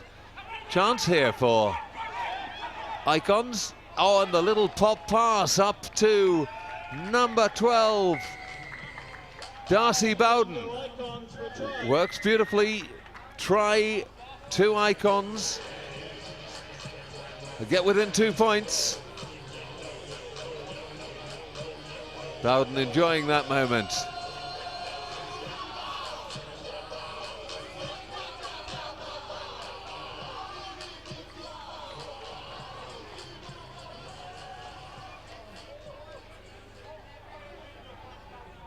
Right, an important conversion. The Icons could go level here if Sean Stapleton can make it. Right through the middle, but not far enough. It dropped short. Right on target, but he just didn't hit it hard enough. So it stays 12-10, and CSR Nanock have the lead still. Nice little offload in the tackle, perfectly legal, providing the tackler does it immediately.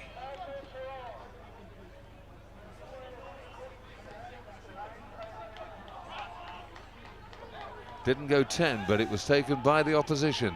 So that brings the ball into play. Joshua Jensen carrying it up for CSR Nanock.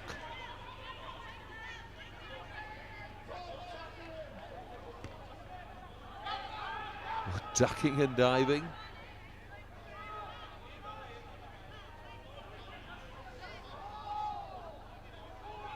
Costa wriggling free, getting it wide now to Sebastian Vernon. He cuts back inside, is brought down, and it's going to be a scrum to CSR Nanook. Sorry, to Icons.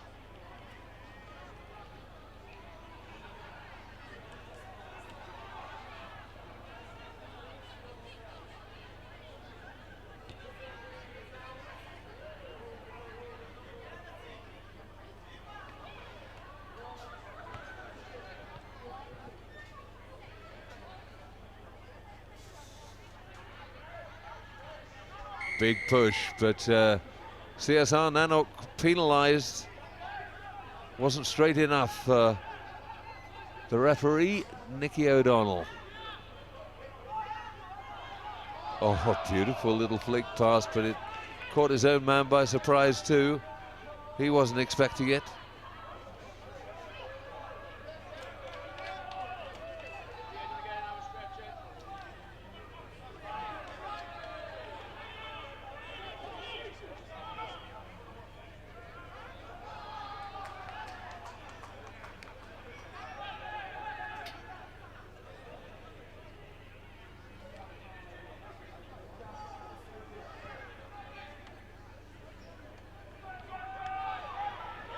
Must get away. Yes, he gets in for the score. Terrific driving effort.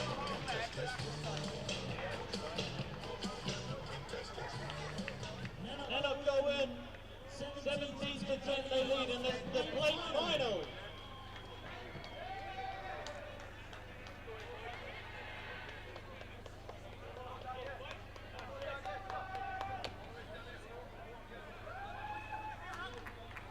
Oh, and the conversion's good too. That takes them 2 scores clear. CSR Nanook 19, Icons 10. And big Benji Marfo pushing off the opposition and going in for what could be the winning try.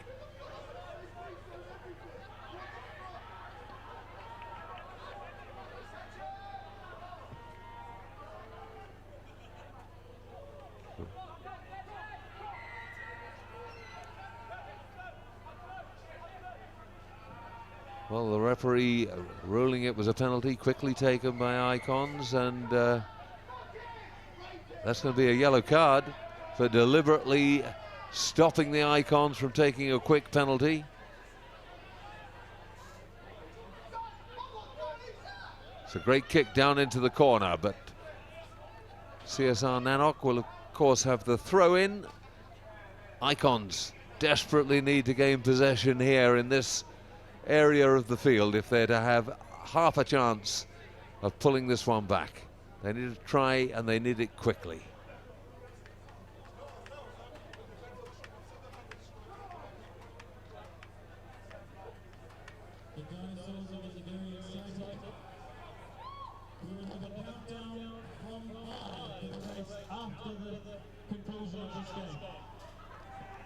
Just retaining possession in the line out. No, in fact, it was nudged forward.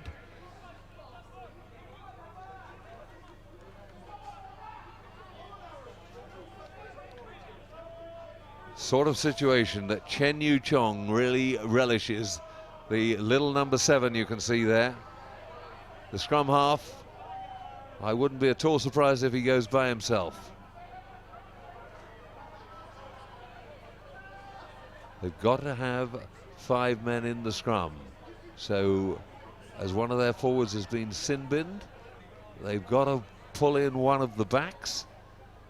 And that, of course, leaves a lot more space for the Icons. Can they exploit it? So watch out for this man, Chen Yu Chong. Penalty, trying to get round.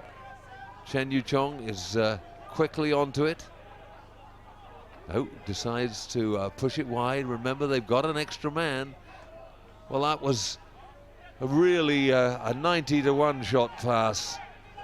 Didn't look for his man.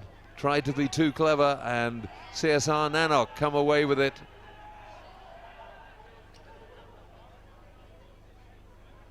He's full of running, this little lad, George Ducote.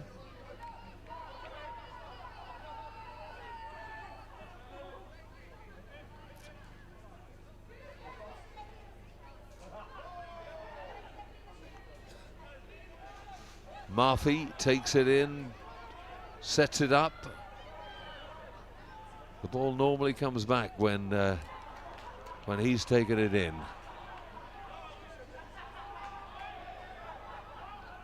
Icons almost managing to turn that one over. Not quite. Angus Bowyer.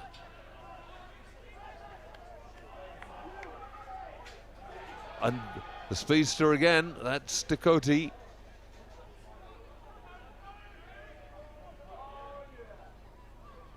Jensen, well shackled. Oh, this time getting away. It's Quintin Costa, and Quintin Costa goes under the post. That will seal it. And CSR Nanook.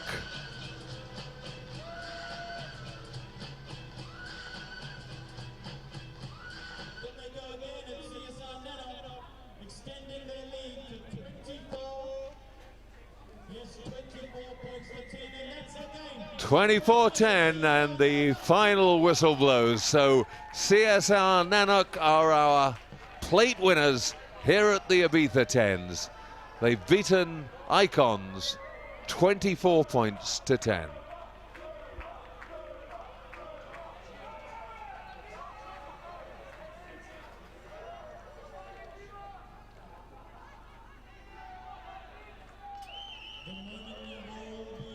Confirmation there, CSR Nanook 24, Icons 10, and CSR Nanook are your plate winners.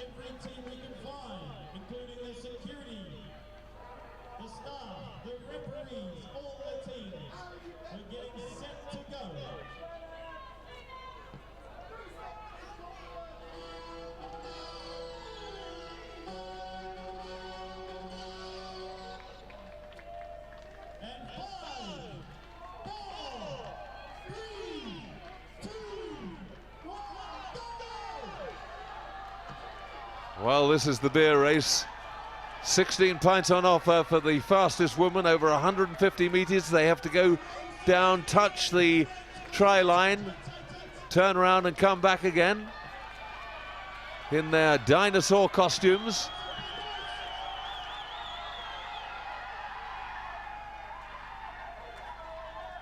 Absolute delirium from the Royal Signals, because I think they couldn't win a trophy, but they won some beer.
Anderson from Denmark take on Wyvern Harlequins.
Well, here we are, the final at the RugbySpy Ibiza 10's 2016. It's the men's elite competition, Wyvern Harlequins versus Hunderstead. €7,500 up for grabs in prize money, and everything everybody's been waiting for. This game between the two outstanding sides of the tournament, without any doubt, Hunderstead are going to take some beating. Wyvern Harlequins have got stronger and stronger all the way through. And just coming out now, first onto the field, it's Wyvern Harlequins.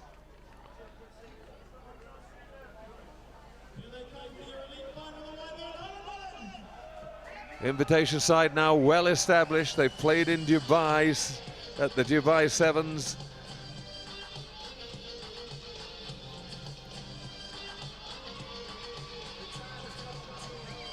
Made the semi-finals of the International Open, and that's a good standard. And this is Hunderstead in the light blue and dark blue hoops. You can see how seriously they're taking it.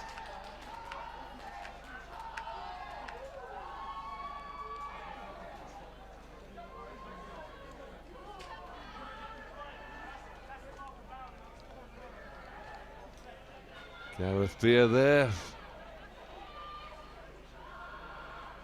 Friendly shake of hands at this stage. It won't be friendly once they're out there. Andrew King, the captain of Hunderstead.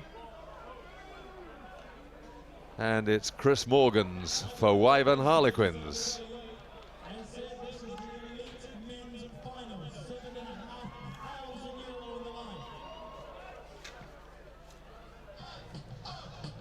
So, Wyvern Harlequins in the white tops, Hunderstead in the hoops.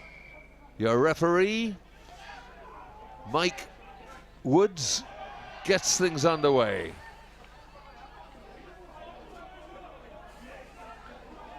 It's always a handful. Rob Dudley Jones driving it up through the middle. Path rifled out. Doesn't find the intended target, but found Rupert Harvey-Giles. Chris Morgans. Zach O'Driscoll.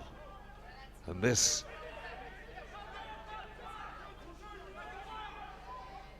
always a handful. Sam Cavan. Straight through the middle, trying to find the opening. Harley Thompson. Rupert Harvard-Giles.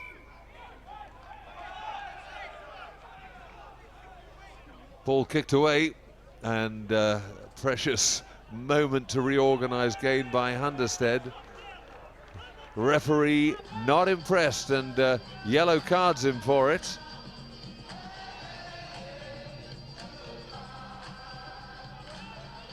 Now, 2 minutes with Hunderstead down to 9 men.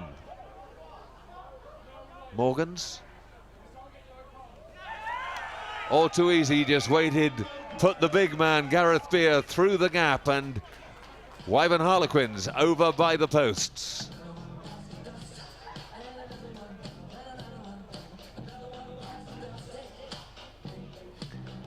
Morgans with the conversion, and it's 7-0 to Wyvern Harlequins.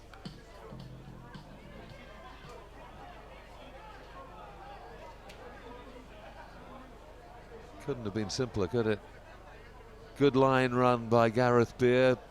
Chose the gap between the two defenders, and they were not committed enough to stop him.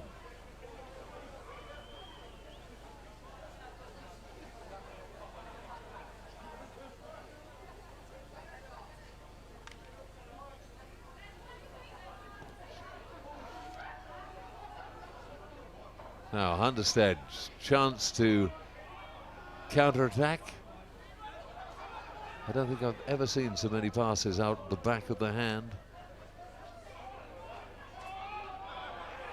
That pass again, really a poor one. Went behind the man and just flops away from Timothy Howarth.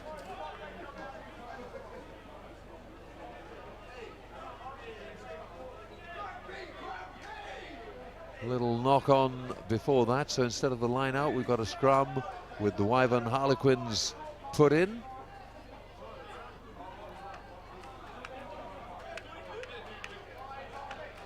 Mike Woods laying the law down, exactly the gap he wants before they even try to scrum.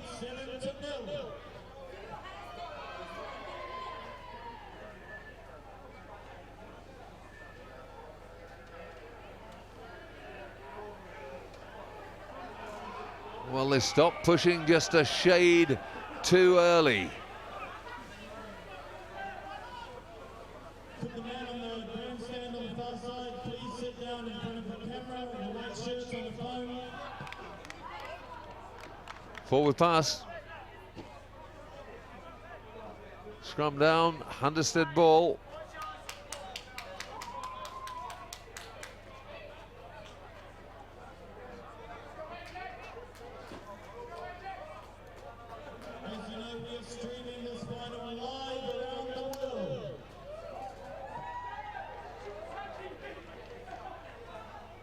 Hunderstead scrum. Coming up to 5 minutes gone in the first half of this final, and Hunderstead have looked the least fluent that they've looked all competition. That's a bit better, but he's getting isolated again, needs to get that ball away. Outnumbered and again isolated. Good work. They were in position to go for.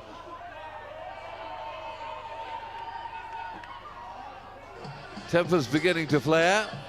Cool it down, says the referee. Chris Morgans trying to find a way through. Dudley Jones. Dudley Jones still rumbling on. In goes number 7, Harley Thompson. Second try for Wyvern Harlequins.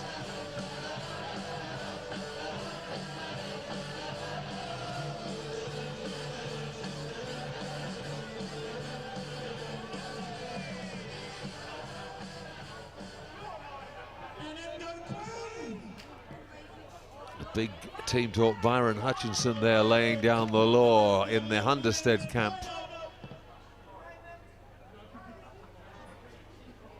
Morgans with the conversion attempt, way short.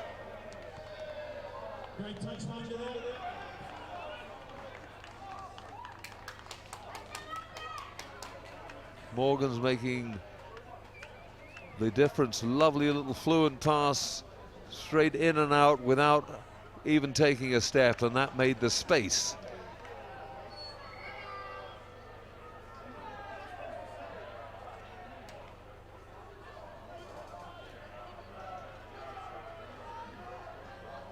A lot of sore and exhausted players, the ones whose day's finished, all looking forward to a couple of beers.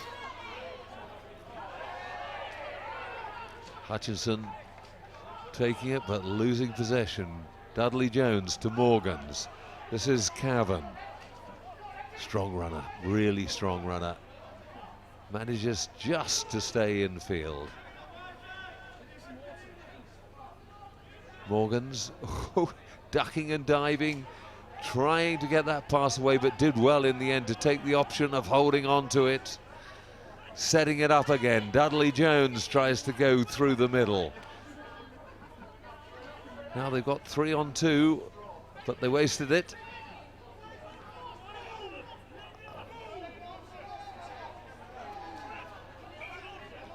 Hutchinson looking for well, he was looking for the call for the maul. Eventually got it, and because it was Wyvern Harlequins who took it in, it is a scrum with the feed going to Hunderstead.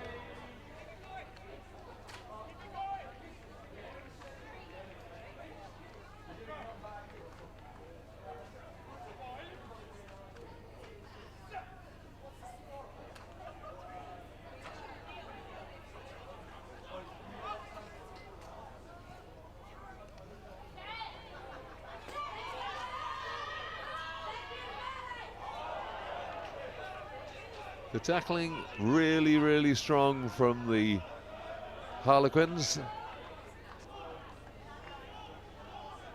Byron Hutchinson has caused every side problems all the way through, but they've determined to shackle him and done it so well so far.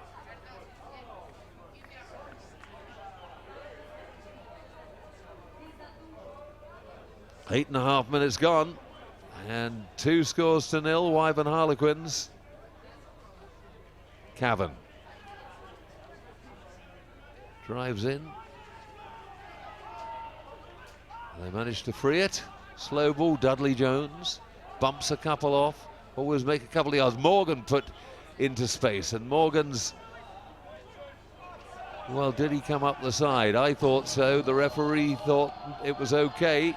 He's the one that counts.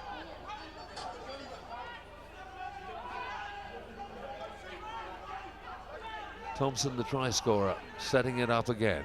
Dudley Jones gets it away to the right.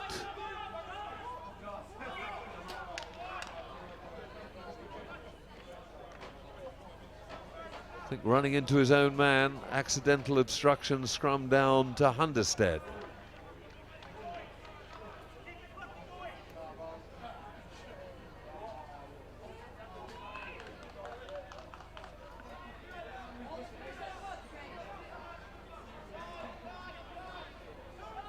Seconds ticking away. We're almost up to half-time.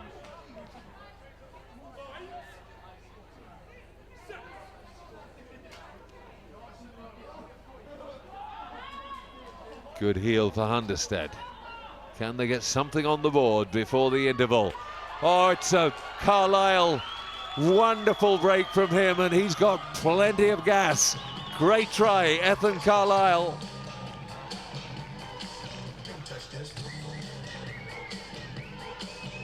Really important score, and suddenly Hunderstead right back in it. All credit to their little scrum half.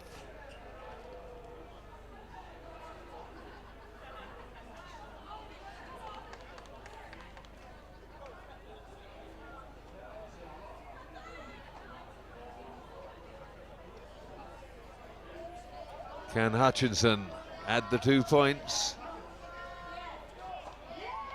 He can indeed, and that takes it to 12-7 as we go to half-time. 12-7, Wyvern Harlequins lead, but they were feeling a lot more confident, I'm sure, just a few minutes ago. This Terrific opportunist try from Ethan Carlisle.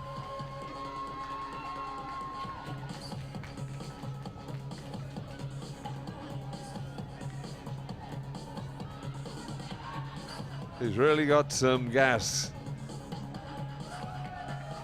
The ever-willing Hutchinson up in support in case he's needed, but there was never any doubt that Carlisle was going to get there.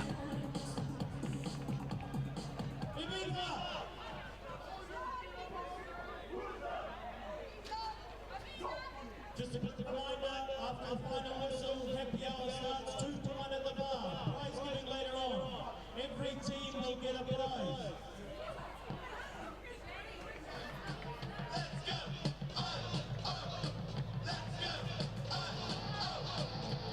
10 minutes to go in this men's elite final, and it's really still anyone's game. Hunderstead getting themselves right back into it with that try just before half-time. Wyvern Harlequins need to respond. Good kickoff, so Hunderstead coming up with possession. Driven backwards, but they've still held on to that possession. That's the all-important thing. Hutchinson with the kick through, deciding to go deep. It's a very, very good kick too. Yuck. Into touch in the corner. The follow-up was fast, so they can't take a quick throw in. Now a chance for Hunderstead to pressure the Wyvern Harlequins line out.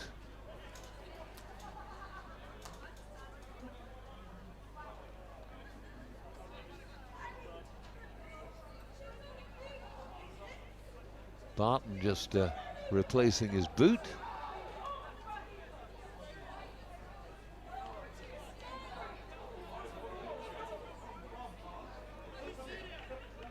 Chris Morgans, the Wyvern Harlequins captain, goes short, gets the ball back, manages to set up the ruck. Penalty, they didn't roll away. Oh no, in fact it's one of the Hunderstead forwards off his feet, trying to go for the turnover. He's got to be supporting himself on his feet. If he hands go to floor to help support himself, it's a penalty.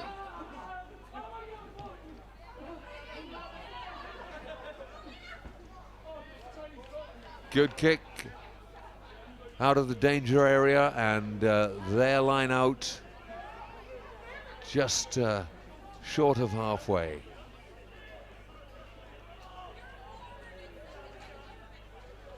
As dusk comes in over the Canmissus Stadium, rolling substitutions allowed in 10s, and on comes Christian Hansen for Hunderstead.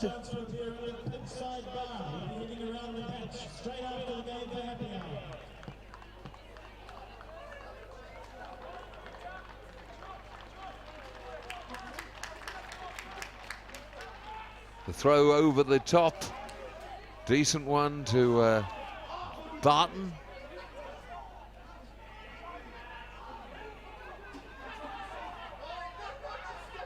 This is where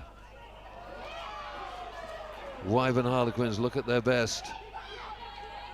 Trundling forward with the forwards making good ground, bashing people off before they set up the ruck. Morgans going himself, can't quite get away, gets the pass back inside though, it bounces kindly.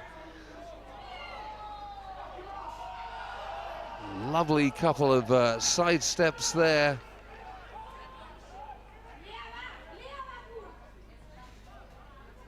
Driving up now, Zach O'Driscoll. The Wyvern Harlequins desperate to get something out of this attack. They've lost the ball though. A little knock forward before the pass into touch, so it'll be a scrum, and it'll be Wyvern Harlequins to put it in.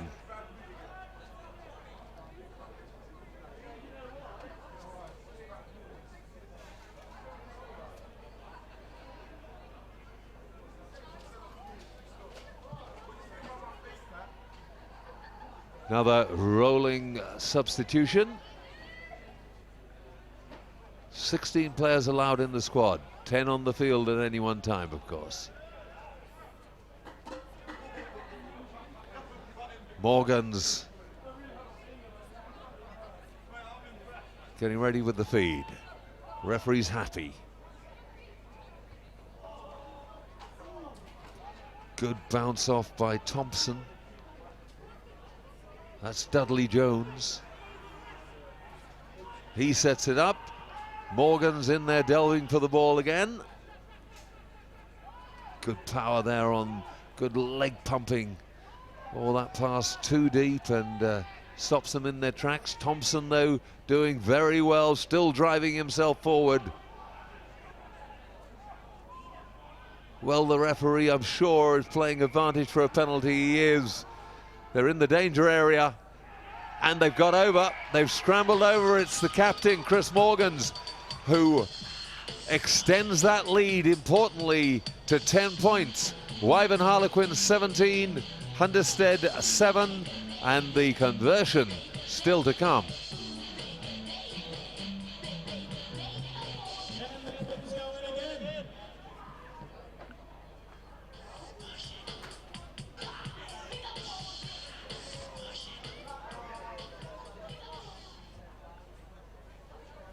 Conversion's good too, so that gap back up to 12. 2 converted tries, of course, would put Hunderstead back in the lead, but Wyvern Harlequins at the moment well in control. Under 5 minutes to go in this men's elite final. Competition sponsored by JHA Recruitment.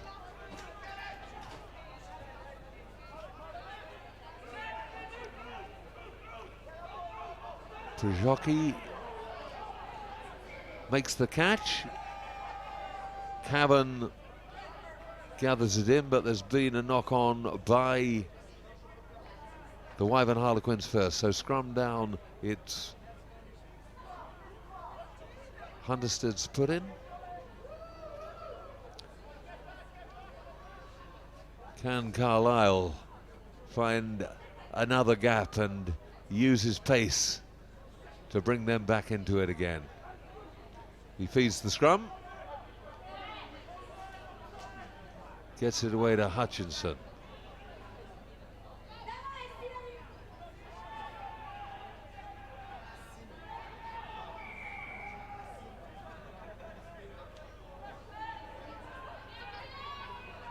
Penalty back for crossing, I think they were saying that was. Has to be in touch. Is indeed going too tight to the touchline there. Should have brought it back inside earlier, but didn't. Into the 18th minute. 10 minutes each way, remember.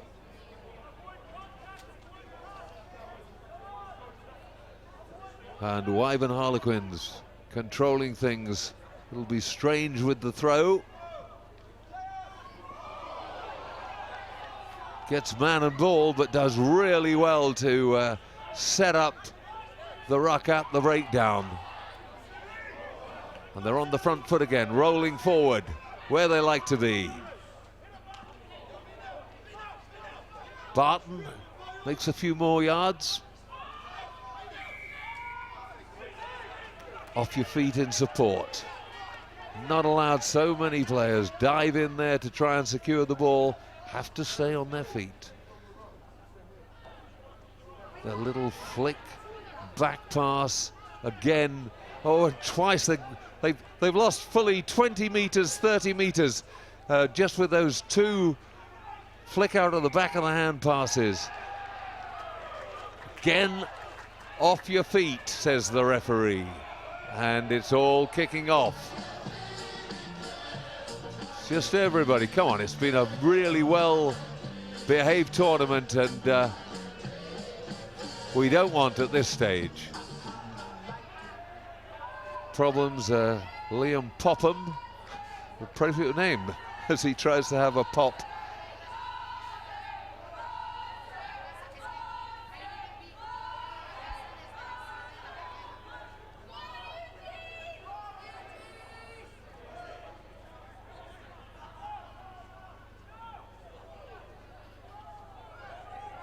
Strange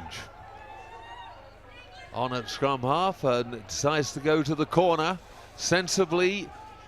Wyvern Harlequins trying to run down the clock. They know Hunterstead have got to score twice, and we're into the 20th minute, so Harlequins just need to get possession. They can afford now to play it tight.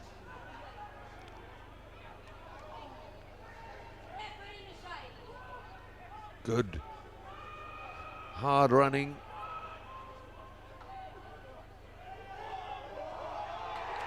And over for the final try, Harley Thompson.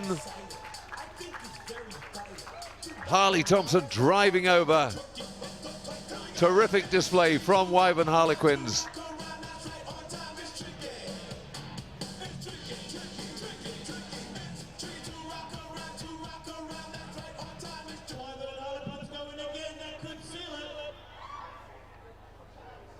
.24-7 at the moment. The conversion's good as well. It's 26-7. The final whistle blows, and Wyvern Harlequins have won the Men's Elite.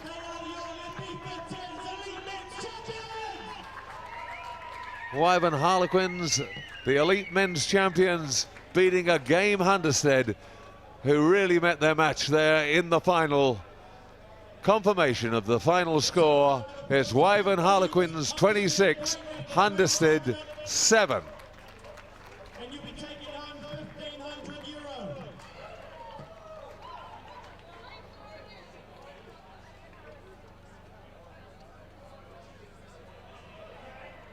And now we're broke, so we'll see you at the bar behind the main bandstand. The happy hour has just started. Great scenes at the end of a tremendous tournament. The RugbySpy Ibiza 10's. Confirmation again of the final score there. Wyvern Harlequins 26, Hunterstead 7. Wyvern Harlequins, the champions in the Men's Elite, the big competition here. They win €7,500. Good celebrations. It's a festival of rugby. It's been very hot. It's been very arduous. Stamina has really been a factor in this. The sun beating down on these players, and they've all, of course, had to have 3 days of rugby to get here. Now they can relax. Great social event as well as a rugby event.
One last time, happy hour has now started behind the bar. We will be having prize giving in approximately 40 minutes.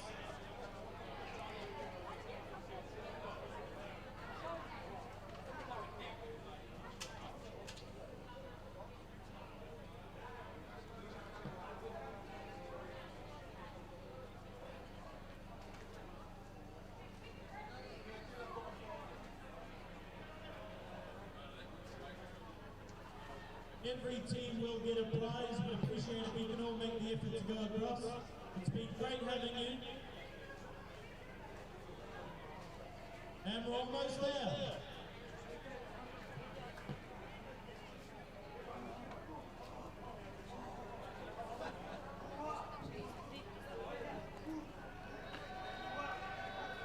Don't forget, Doyle sitting to his men and Moody Cows, you've got Piers waiting. Can't imagine you would forget.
Don't start. Yeah, hi, I'm Chris from the Wyvern Harlequins, from the winning team of the Ibiza 10’s 2016, and his friend on my shoulder.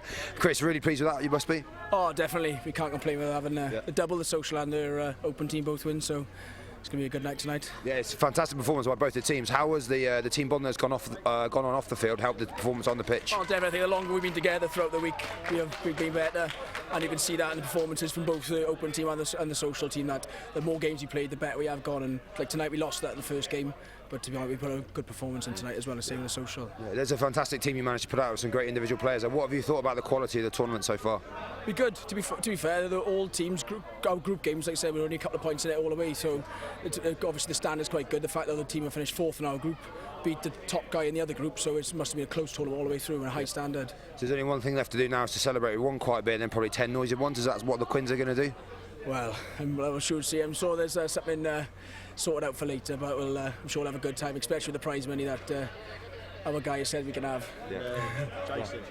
Oh yeah, and there's a couple of boys back home, Jason Owls and Cuffy Howard, would love to have been here, but one couldn't be able to work and one's had to retire from injury, but good for both of them it was. Well, mate, fantastic. It's been great to have you here, so good luck and see you next year. Cheers, mate. Thank you very much. Cheers, buddy.